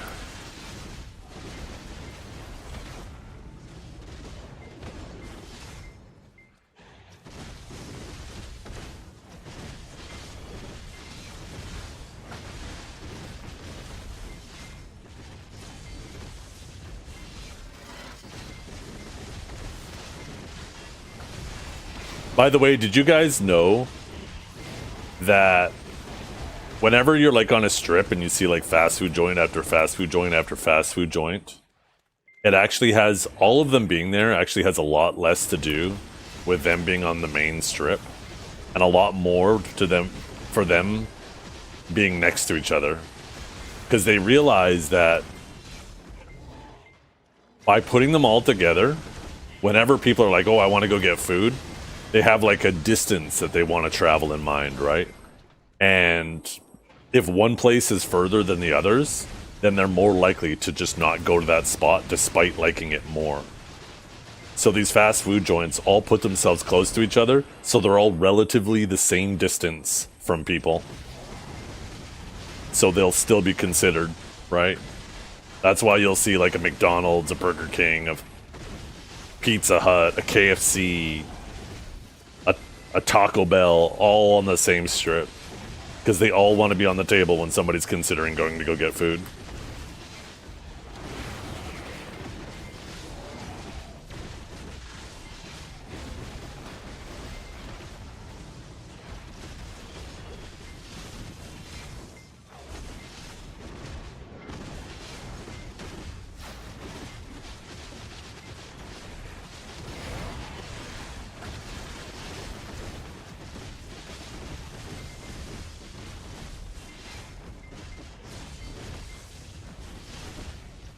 Any BDO drama? Not really. I mean, there's not really like anything going on in BDO for the last while. We haven't really had any major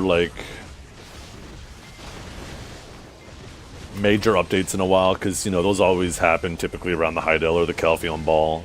We're kind of in that phase, like, there's always the honeymoon phase, which is like the first 3 months after a ball, then the next 3 months everybody acts like the game's dead or dying. And then the next ball comes around, and then we repeat the process. And we're in that second half of that phase right now where people are going to be dooming about BDO. Also, with Crimson Desert coming out right now too, right, or being out, there's a lot of people in the BDO community that are really loving that game and are a lot more absorbed in that than BDO right now. So it's It's been pretty quiet in BDO. Not to mention, like, all the PvP updates that were announced at the previous ball have, like, damn near all been delayed.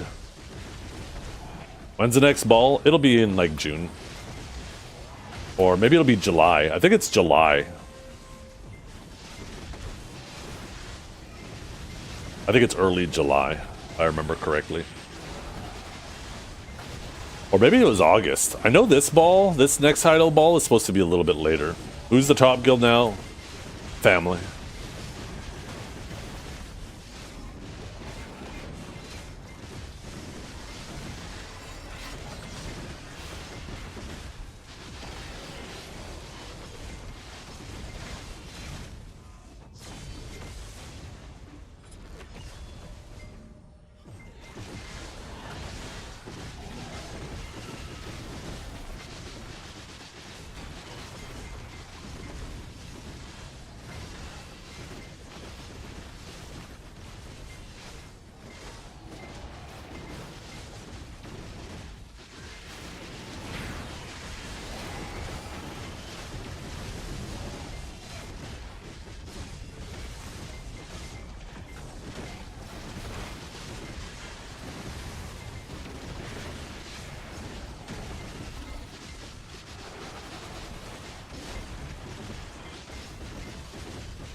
Don's still eating it? Yeah.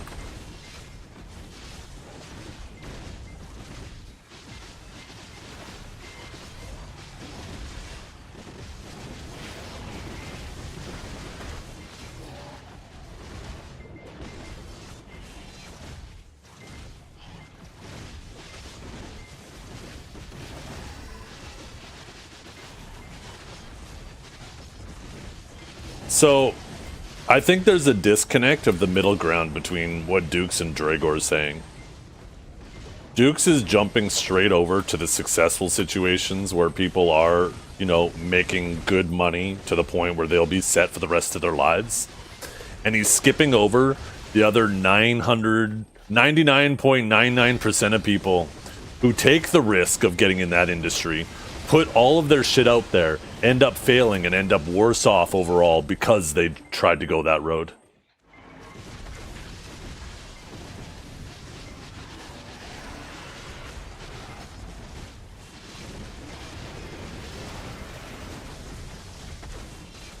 And 99.99% is probably generously optimistic.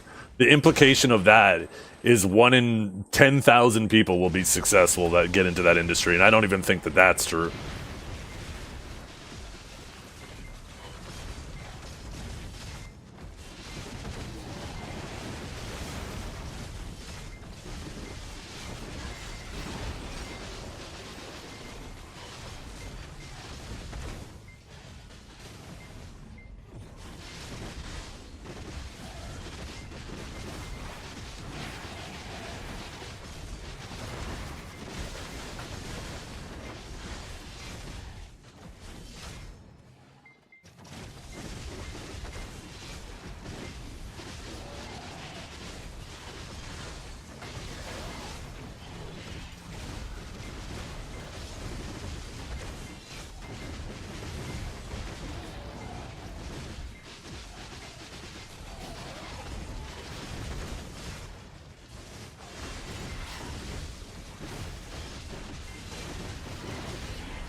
Yo, Frost Goose!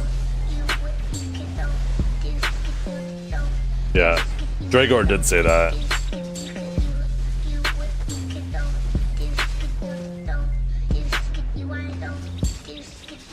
Frost Goose gifted a tier 1 sub to Senpei Chen. Have you ever had a dream that you could go And that's even relatable to the fast food argument, right?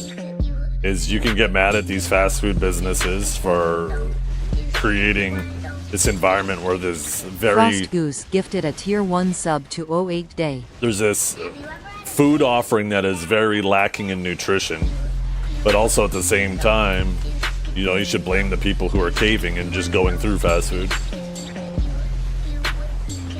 There's obviously a problem on both ends, and you could very easily, I think it's... Frost Goose gifted a tier 1 sub to Bismol. I'm gonna wait for this to finish. Have you ever had a dream that you could go you wanna go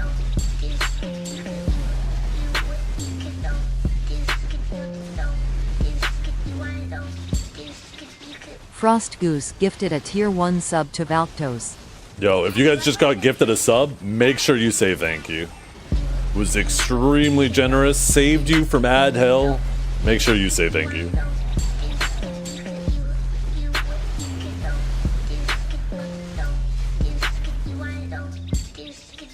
Frost Goose gifted a tier 1 sub to Ali Oakleaf. So as I was saying, I think it's a coping mechanism for either side to just blame the other side. If you just blame the OnlyFans models because they're preying on men, you're being obnoxious. If you're just one of those people who are simping for the OnlyFans models and just blaming the men, you're also being obnoxious. There's obviously nuance.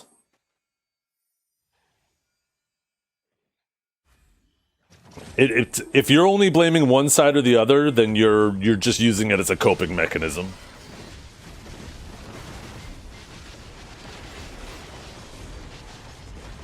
Same thing with fast food. If you blame fast food industry for not providing enough nutrition in their meals, you're being obnoxious. If you just blame people for the people themselves for not making better nutrition decisions for themselves, you're also being obnoxious. It goes for everything.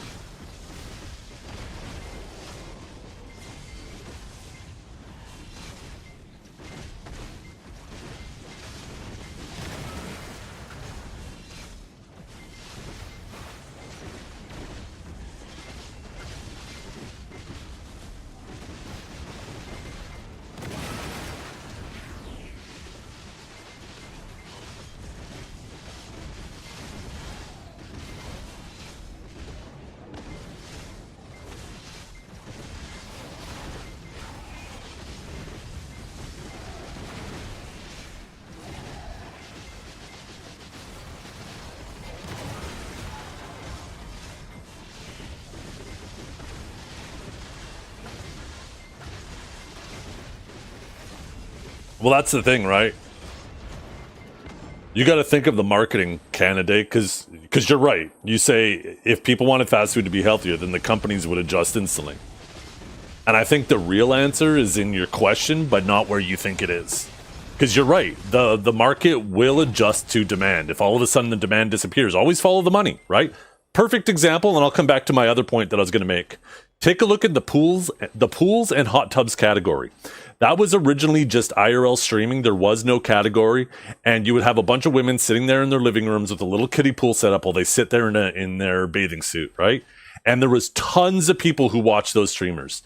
And the moment that Twitch said, okay, you know what? We don't want this in the IRL category. We're not going to tell you that you can't do this. But if you're going to do it, you now have to go into this specific category, right? The pools and hot tubs category. And this will allow advertisers to no longer be advertised amongst these streams if they don't want to. And as soon as they did that, there's almost nobody doing it anymore because they're no longer making money doing it, right? Always follow the money, and the market will answer that demand. Now back to what I was saying here. You said, I mean, if people wanted fast food to be healthier, the companies would adjust instantly. The key word in there is fast. The reality is these food chains, people want fast. That's why everybody calls it fast food, because you're out or you're out and about. You need something quick to eat, or you're tired of working a long day. You don't want to go home and cook. You want something quick. The reality is the market wants fast. They don't care if it's healthy or unhealthy. Fast is the primary determining factor. That's why it's all referred to as fast food.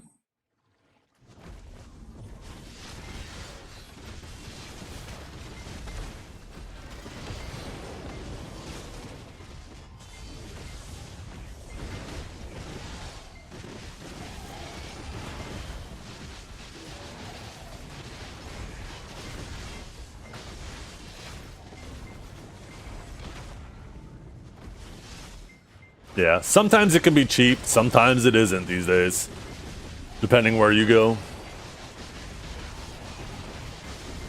Remember when we used to be able to get $5 footlongs from Subway? I miss those days. I fucking miss those days. Because you could have it fast, you could have it healthy, and you could have it cheap. God, those were the fucking days.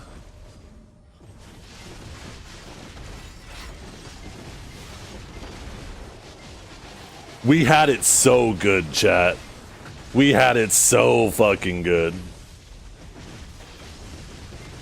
$6.99 footlongs? Not where I live.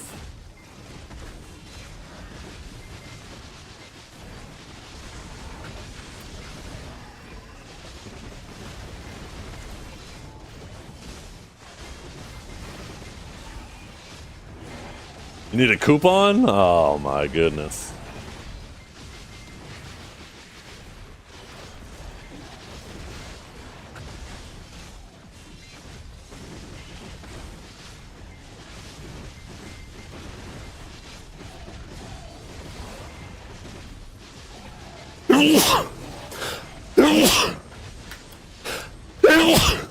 Oh.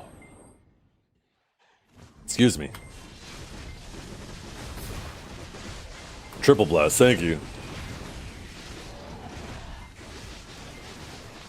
Old man bitch? Why did you have to add there and there? What did you put?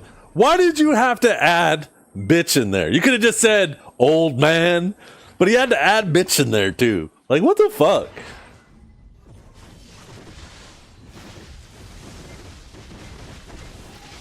How do you hate Subway? Wait, who hates Subway? Who said that? Did I miss that?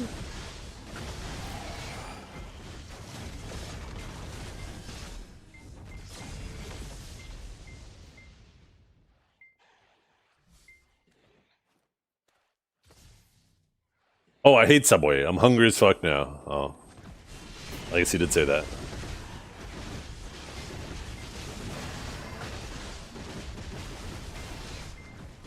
Yeah, the Subway near me is awesome.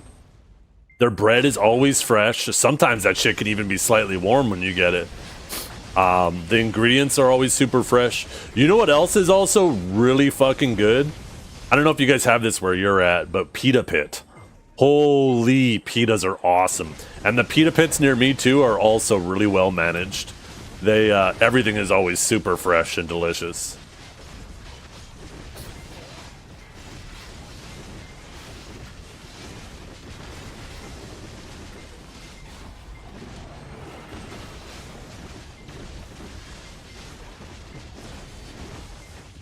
There's a Burger King across town that is absolutely terrible. And then there's a Burger King near me that's actually pretty solid.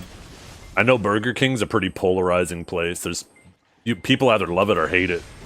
And I genuinely think that it's just it depends on the people running it. There have been times, like the Burger King across town.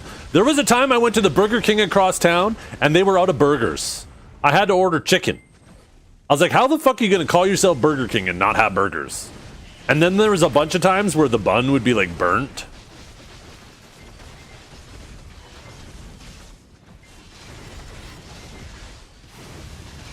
Number 15. Burger King foot lettuce.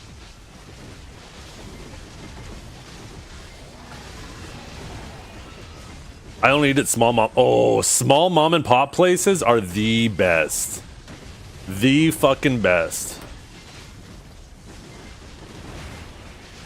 That's where you get the best food, hands down.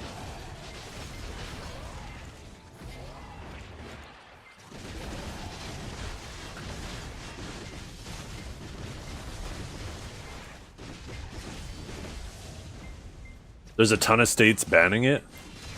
I don't know if there's a ton of states banning it. I think you're blurring the lines there. Maybe I'm mistaken, but what I'm pretty sure is happening is there's a bunch of states that are requiring mandatory age verification for pornography, and the porn industry is pushing back because they don't want people to do that. So they're just pulling out of that state and acting like it's banned.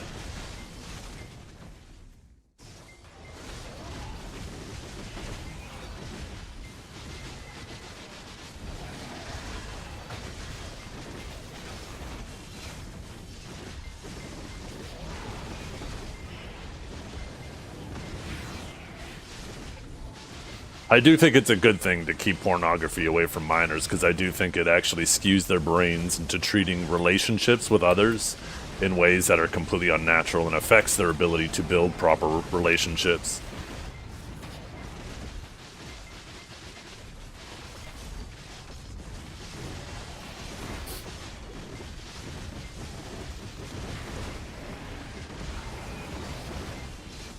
So does social media? Yeah. There was a lawsuit just recently that I think Facebook lost, right? Facebook, and there was something else just the other day. YouTube, that's what it was. And they're thinking that it's going to open the floodgates, right? Now that, shit, chat. Maybe we can be millionaires.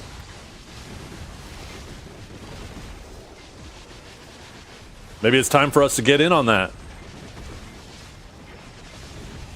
Maybe it's time to go after Twitch. I'm addicted to streaming.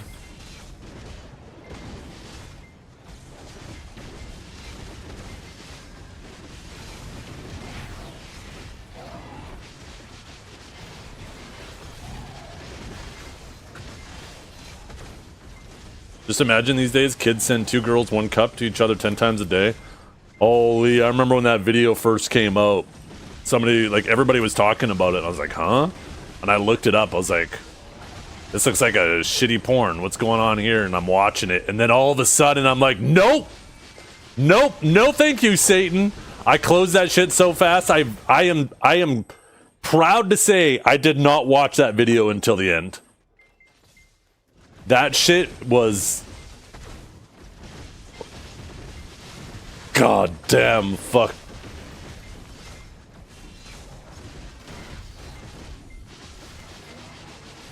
Why?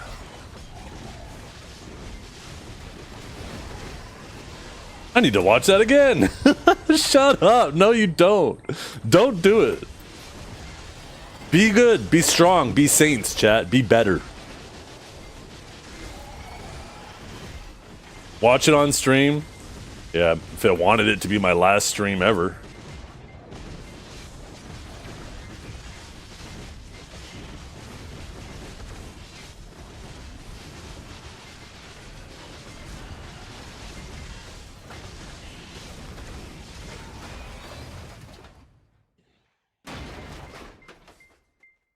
I remember seeing that there was like this new trend where people would then, like, they would go for a walk, but they wouldn't put their headphones on. They would just listen to nature. And it was like a trend. It's like, are you kidding me? The fuck? How is that a trend? That's just fucking going for a walk. That's what you should be doing.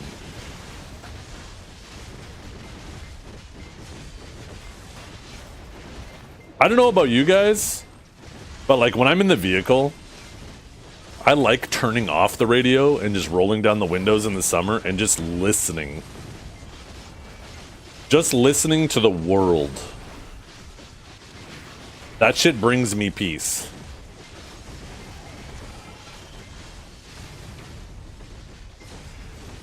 The sounds of cars honking? Yeah. Maybe it's because I live in a smaller city of 100,000 people. I bet if I lived in like fucking New York or BC, like somewhere in BC, any Toronto, like any populated city, I mean, I'd feel completely differently.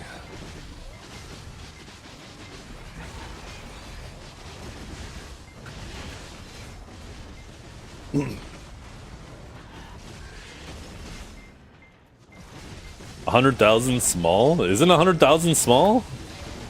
Certainly isn't big. When you got cities of fucking 10 million people.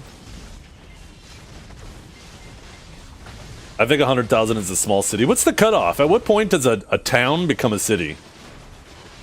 I feel like 10,000 is a town. Here, 1 second. We're gonna ask Google.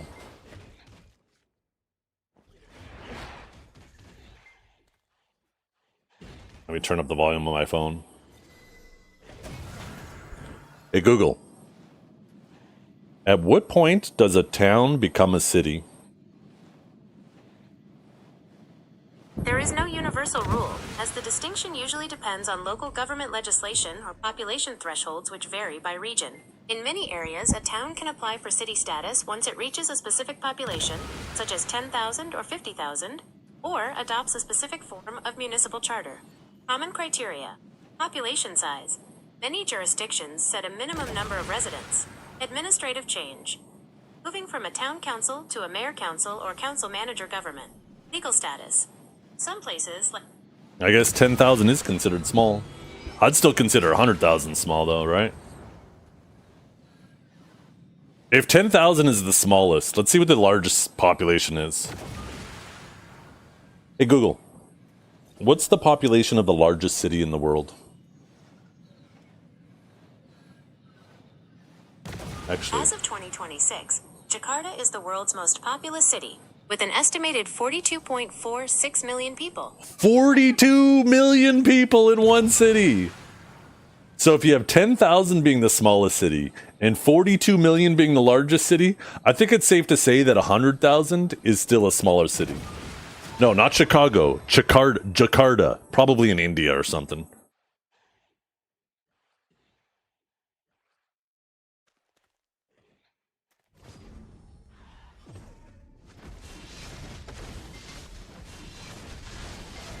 Indonesia? Okay.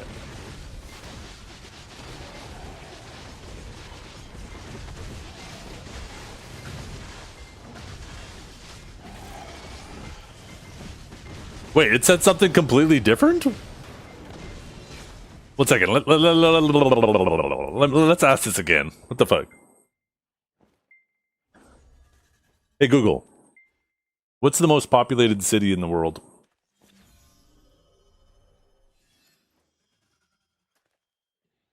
Jakarta, Indonesia is currently the world's most populated city, estimated 42.46 million residents. While Tokyo traditionally held this title, recent 2026 data shows Jakarta and Dhaka. Okay, what's the most populated city in China? Chongqing is the most populated city by city proper limits, with over 32 million residents. However, it covers a massive area roughly the size of Austria, much of which is rural. If you measure by urban area, metropolitan population, Shanghai is the largest, with approximately 31 million people living in its dense urban. What about Guangzhou, China? I'm probably saying that wrong. You are likely thinking of Guangzhou, the capital of Guangdong Province. It is a massive port city northwest of Hong Kong and forms the heart of one of the world's most populated metropolitan areas. Would you like to know about its history as a... No, what's the population of that area? Guangzhou's population varies depending on how you measure it. Urban area, approximately 73.6 million. This includes the massive, interconnected megacity cluster with Shenzhen and Dongguan. Bitch, did you just lie to me? You told me that some other place was the most populated area. How is the fuck is this 73.6? It's confusing because different organizations use different definitions for a city. Jakarta is the most populated metropolitan area, approximately 42.46 million, which counts the city and its surrounding suburbs. Guangzhou is often called the world's largest urban area, approximately 73.6 million, because it is the center of the Pearl River Delta. Okay, so what's the difference between a metropolitan area and an urban area? The difference lies in how we measure the boundaries of a city's influence versus its physical footprint. Urban area. This measures the physical buildup of a city. It is a continuous stretch of developed land, pavement, buildings, and houses that doesn't stop until it hits open countryside. If two cities grow so large that their buildings touch, they become one single urban area, metropolitan area. This measures economic and social ties. It includes the central city, plus all the surrounding commuter towns or suburbs. People in a metro area might live far apart in different towns, but they are linked because they travel into the same city for work, shopping, or healthcare. In short, an urban area is what a city looks like from a satellite at... Okay. So that's fair. So basically an urban area, and I guess that Gangzhou, whatever the fuck, China, is, I guess, technically multiple cities and towns, but all considered one area, the Gangzhou area, where what was the other one? I'm not good at pronouncing shit. The other one is technically one city, so...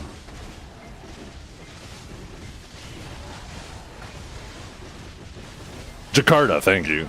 Jakarta is technically one city, where that Gangzhou area is a bunch of cities that make up one urban area.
No, you have to extract them to upgrade them.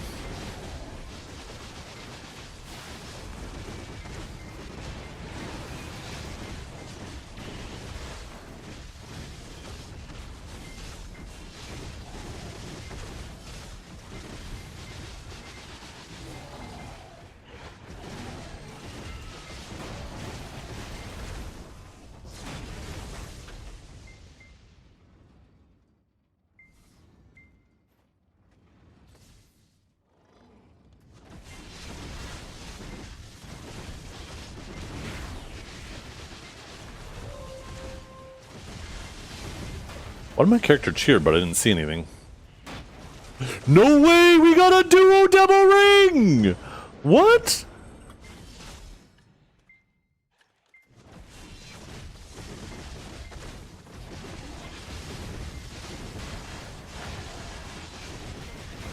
Am I crazy? But it didn't say I got anything on my screen. My character just cheered and nothing popped up top.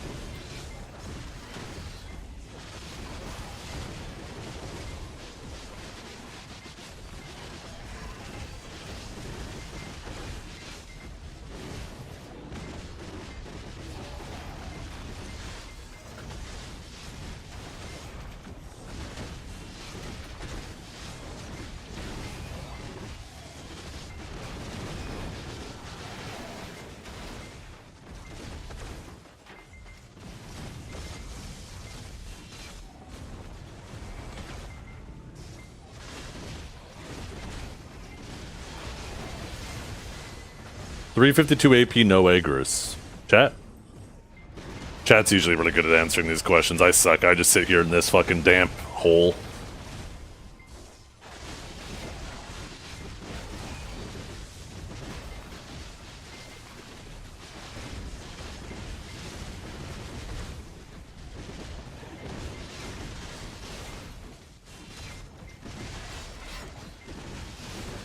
What is that worth anyways? $3 bill! Oh my god.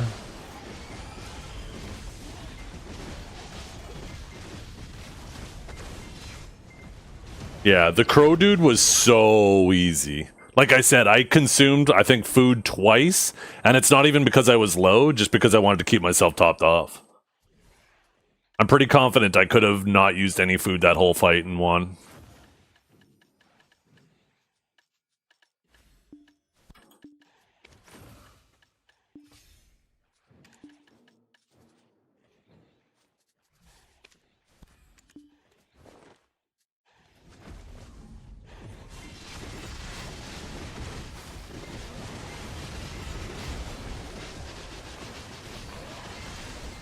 Get out of the hole and hear the desert call to you. Which desert, though? Potato. Which desert?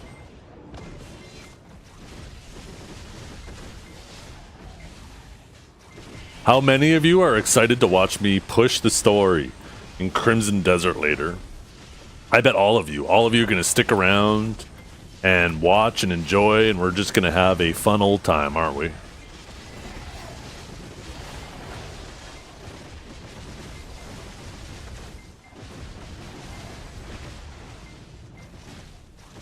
I'm the only streamer you watching play Crimson Desert? Yo, I appreciate you. Yeah, we're going to be starting that in about 30 minutes. I was planning on streaming BDO till around noon, which is 30 minutes from now. And then we're going to be streaming Crimson Desert for like the next 8 hours.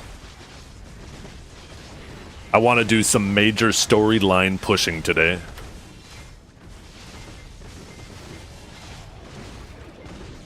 I heard the main story bosses are pretty weak, but you reach a point where all of a sudden they get really hard. So I'm excited for that, because I'm getting kind of bored with the bosses lately. They definitely made a lot of the earlier bosses just super easy. And I don't want to upgrade any of my gear until it starts getting hard, because like I enjoy it hard.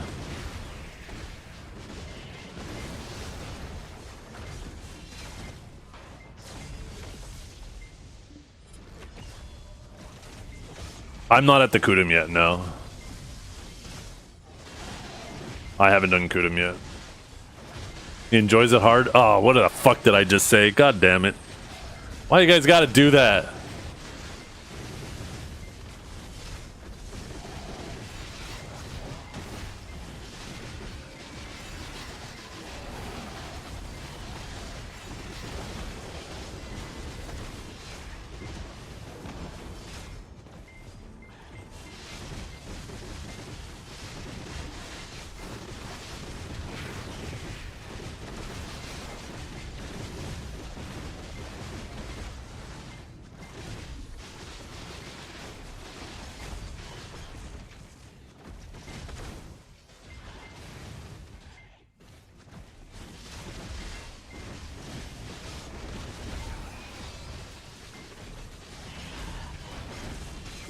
You think 99.99% of my chat has their brain in the gutter? That little? I feel like there's more.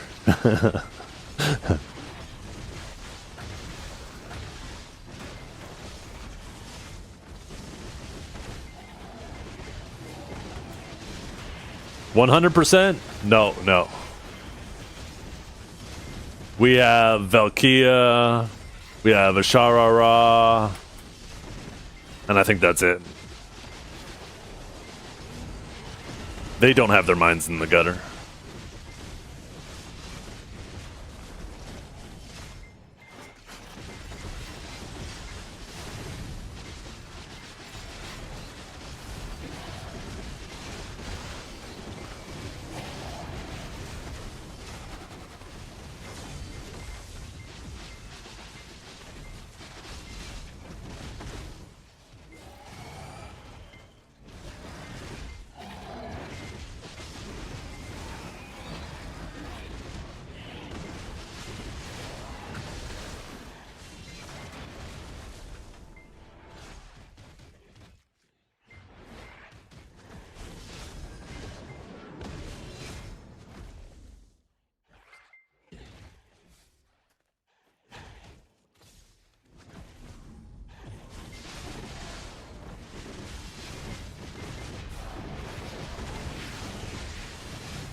Your gutter is in the mind.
Are these guys still going?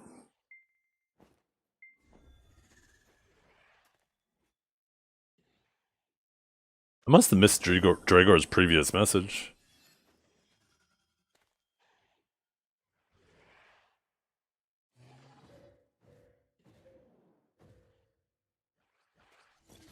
So a less harmful drug. What about shrooms or cocaine?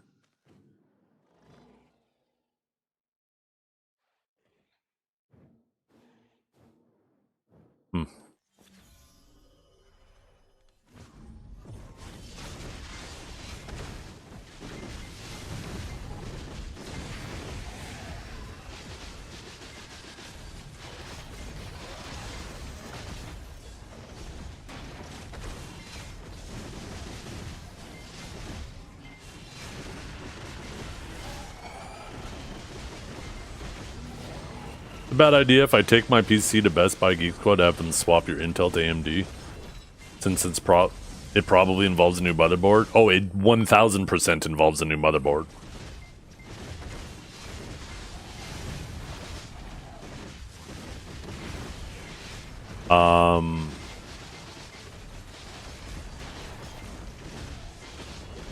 As for RAM, what processor are you running right now, Ark?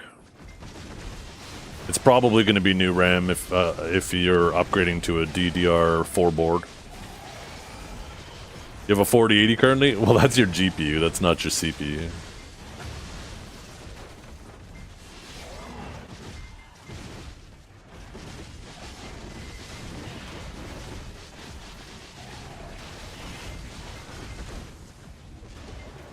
So right-click on your taskbar, Ark.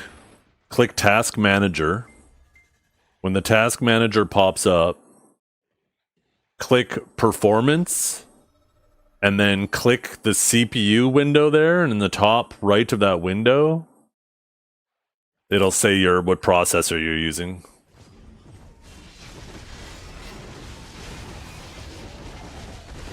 That'll give me a general idea of what socket you're on. And whether it can be, if it's still DDR4 or if it's DDR5. Oh, you have a 13900KF? I mean, that's a pretty solid processor.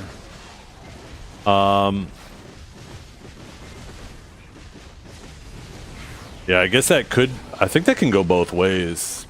If I'm not mistaken, there's DDR3 and DDR4 boards for those.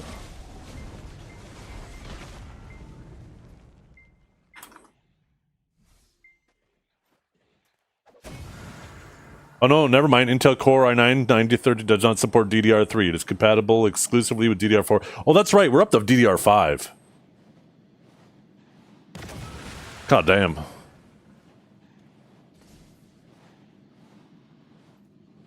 So yeah, you could have either DDR4 or 5 depending on your board.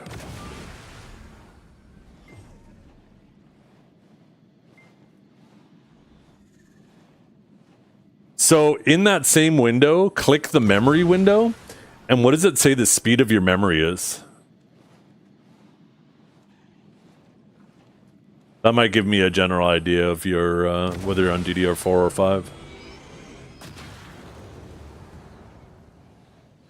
I wish it said right in there whether it was DDR4 or 5.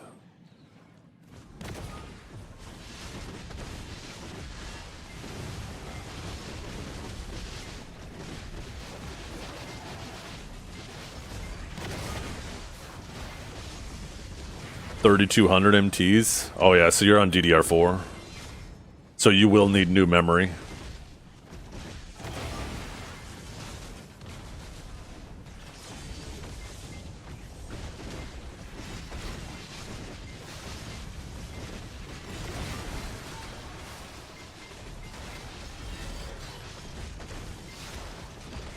It's going to be an expensive upgrade. New motherboard, new processor, new memory. You're going to be looking at like $2,000 US.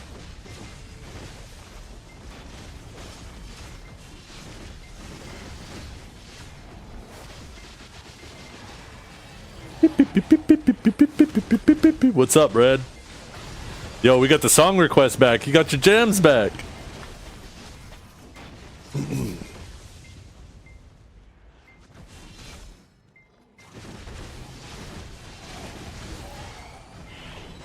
I hear the drum sing tonight, but it's only whispers of some quiet conversation. She's coming 12:30 flight. Her moonlit wings reflect the stars that guide me towards salvation. I stopped an old man along the way, hoping to find some old forgotten words or ancient melodies. He turned to me as if to say, "Hurry, boy, it's waiting there for you. It's gonna take a lot to drag me away from you. There's nothing more than 100 men could ever do."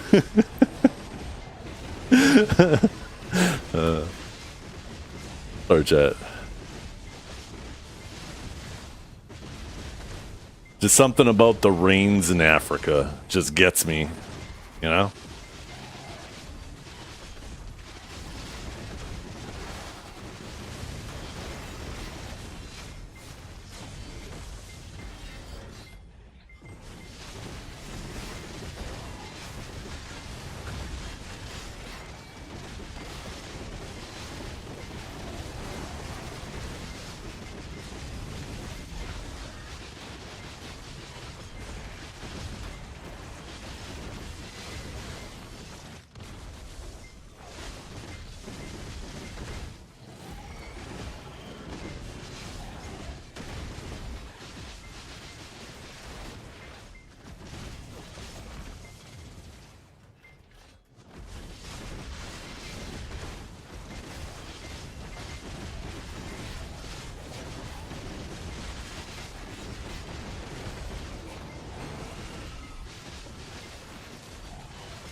Bunch of idiots enjoying life at a music festival and singing this song.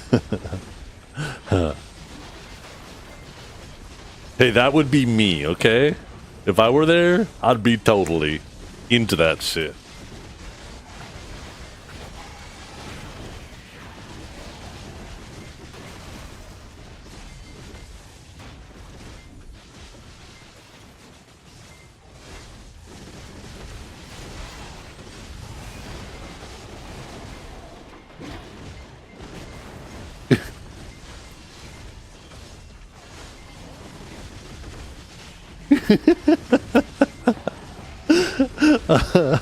Oh, that fucking clip.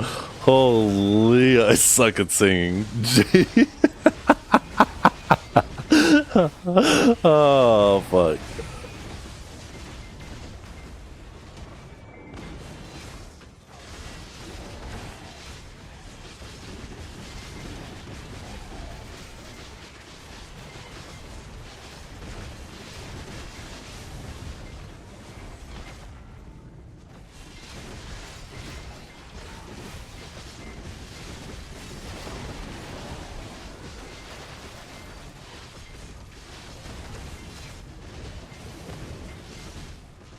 You know what's even funnier? For people who watch me on YouTube, there's no music at all. So there are times where I probably just randomly start singing and they're like, what the hell?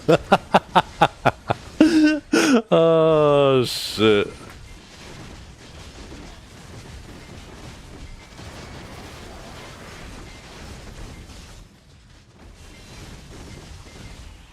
I'll know my singing gets really good when one day I get a copyright strike on YouTube because my singing matches the original artist way too well.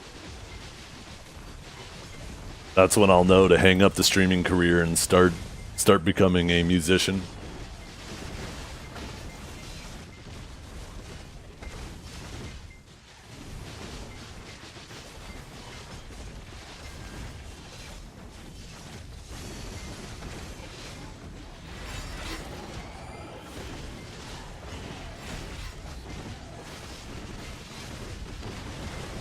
I don't think you need to worry about that. Yeah, that's exactly what you would say. You're worried about the competition.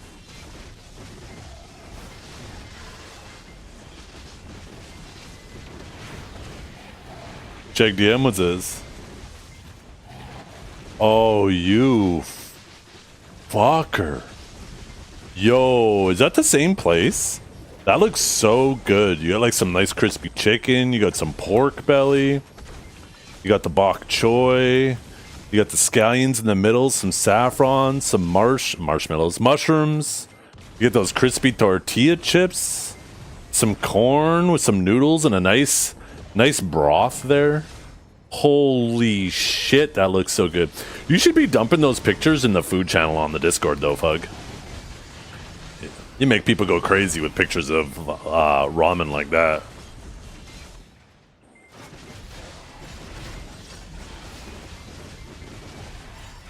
I'm gonna pop this up on stream. You don't mind, do you? This shit looks so good.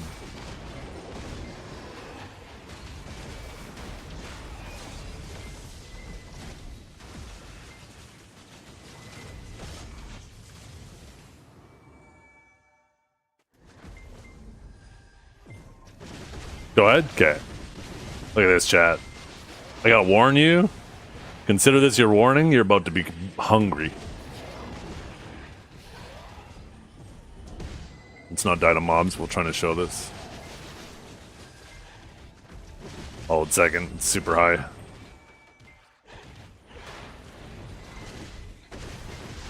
Looks like these mobs are gonna kill me.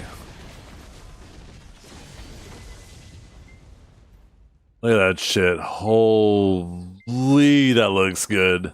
That looks so good.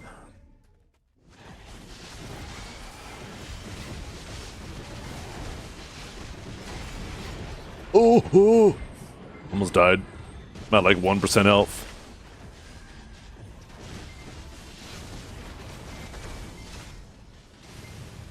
That looks so good.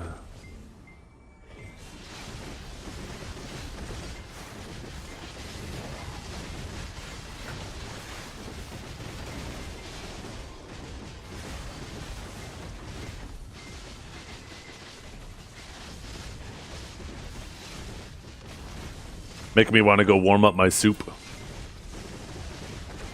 Maybe it's time to have lunch. That reminds me, I should probably get my ribs cooking too. I want to. I actually have a little bit more time.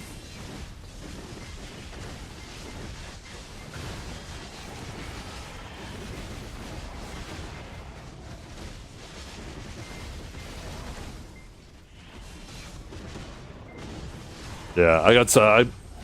My wife and kids are gone today, so I'm making dinner for myself. So I just bought like a really small package of pork back ribs, just enough for a single person.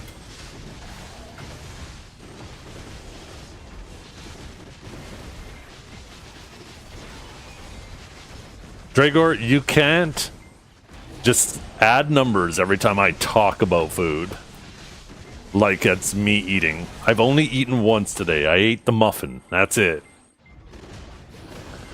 Mind you, the muffin was probably like 400 fucking calories. It was a fat fucking muffin.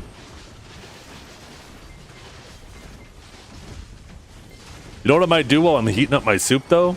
I think I'm gonna make that barbecue sauce. I'm gonna make a little homemade barbecue sauce. I want to make like a gochujang barbecue sauce. So I think I'm gonna use like. This is what I'm going to do.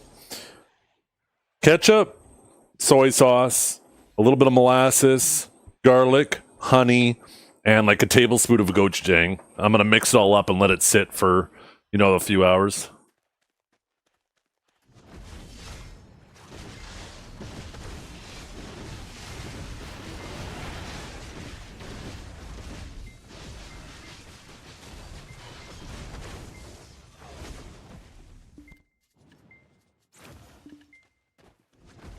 Oh, barbecue sauce is super easy to make.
Let's open these bad boys up.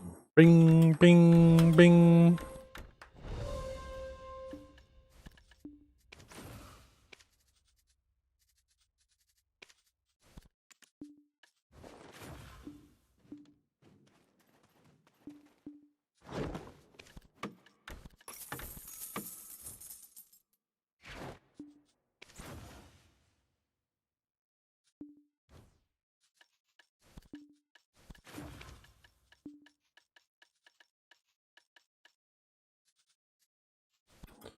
Why are those selling again? What the hell's going on there?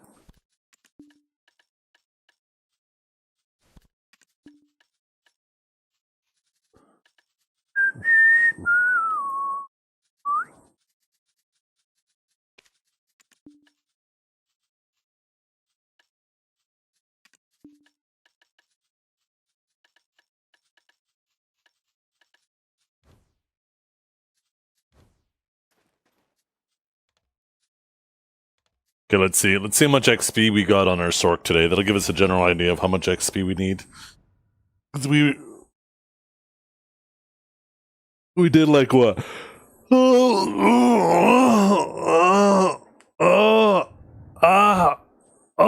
4 hours of grinding, I think.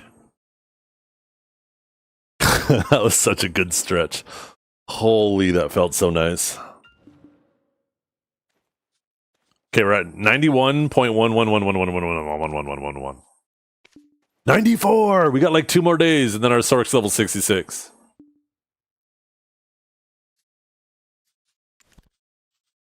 Okay, I'll be back.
What's up, chat?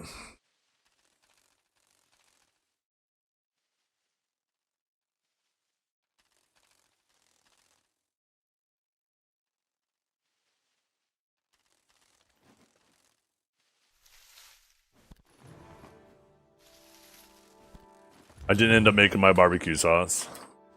I ended up having to use the restroom. And then I saw a funny meme, so I posted it in the meme Discord. And then I heard my soup in the microwave beeping. So I realized I spent enough time watching shit on my phone. So I washed my hands, came, grabbed my food. Now I'm eating. Well, about to be eating after I finish my farming.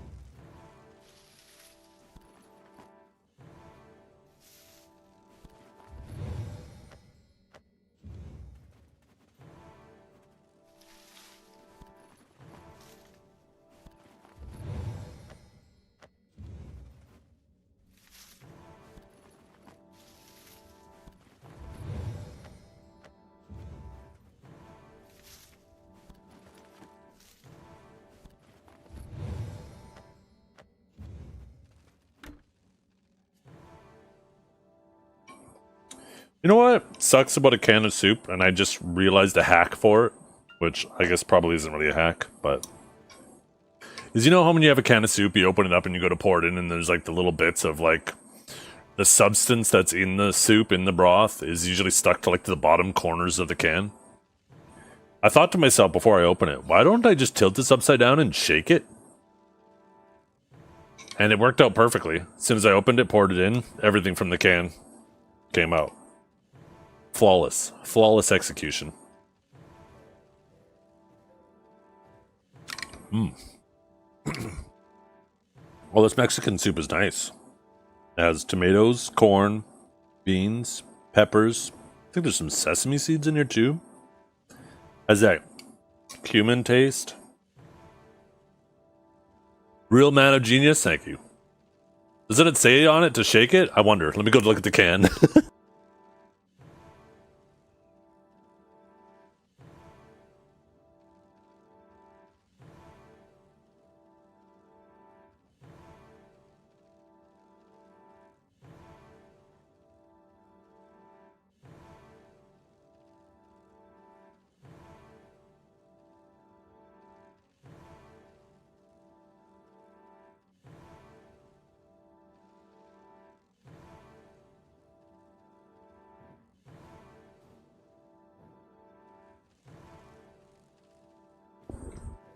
It didn't actually. The preparation instructions just says heat gently, stir and serve. Do not add water.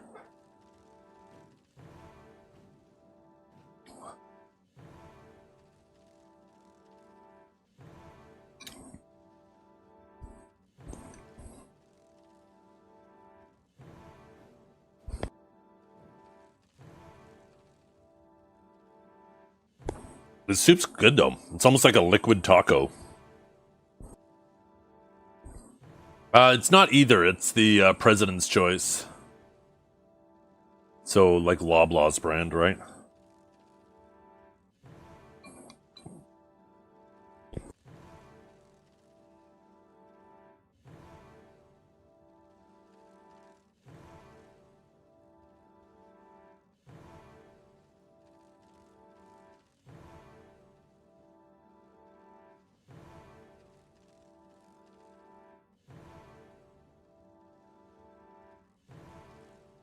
Who doesn't like a nice wet taco?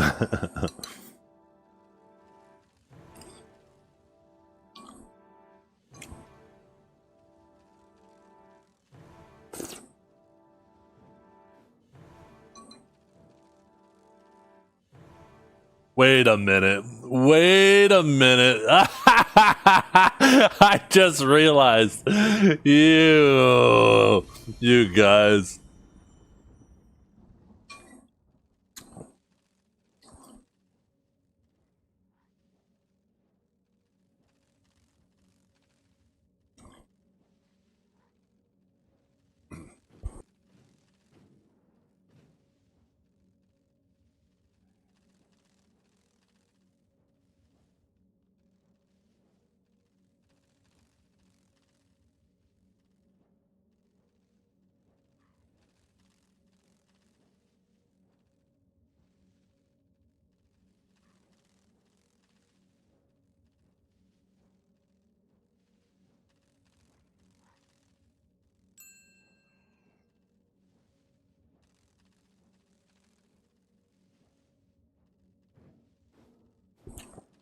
up the town storage to 9,999.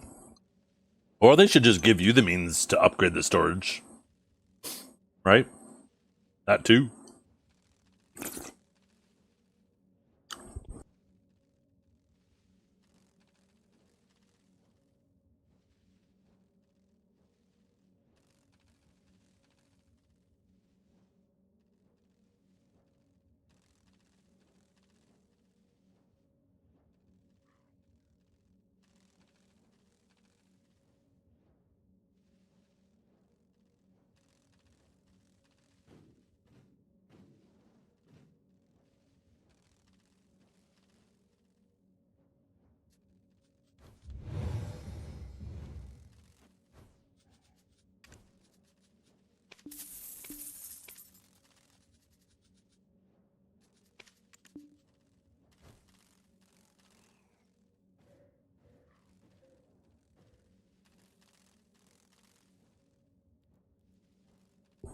I definitely like this Mexican soup today better than the Thai soup from yesterday. This Mexican soup is really good.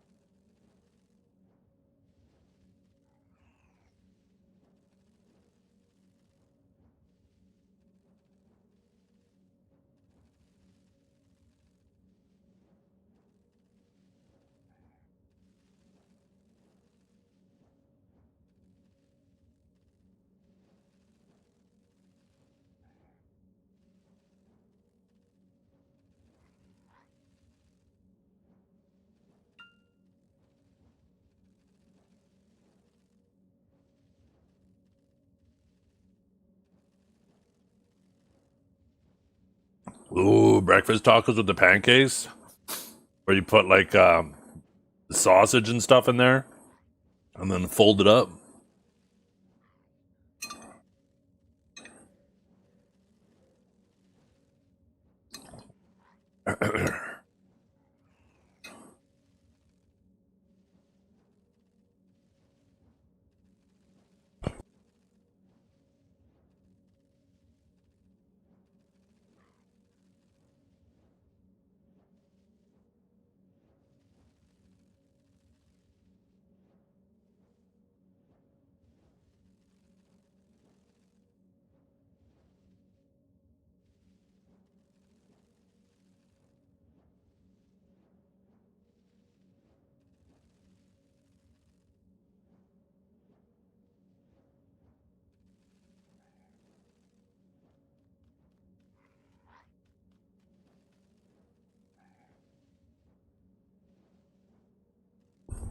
Ooh, that was delicious. Chat, you ready?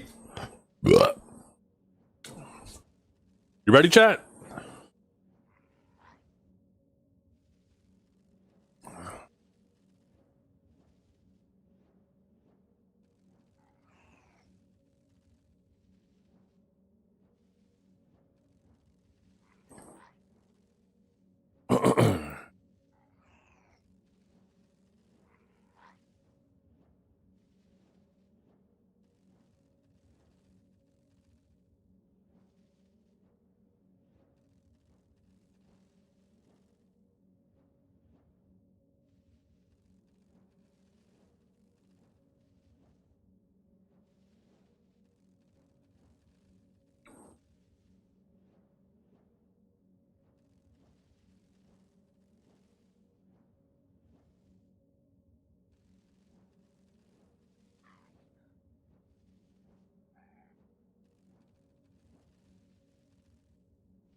Okay, let's bring the YouTube stream down.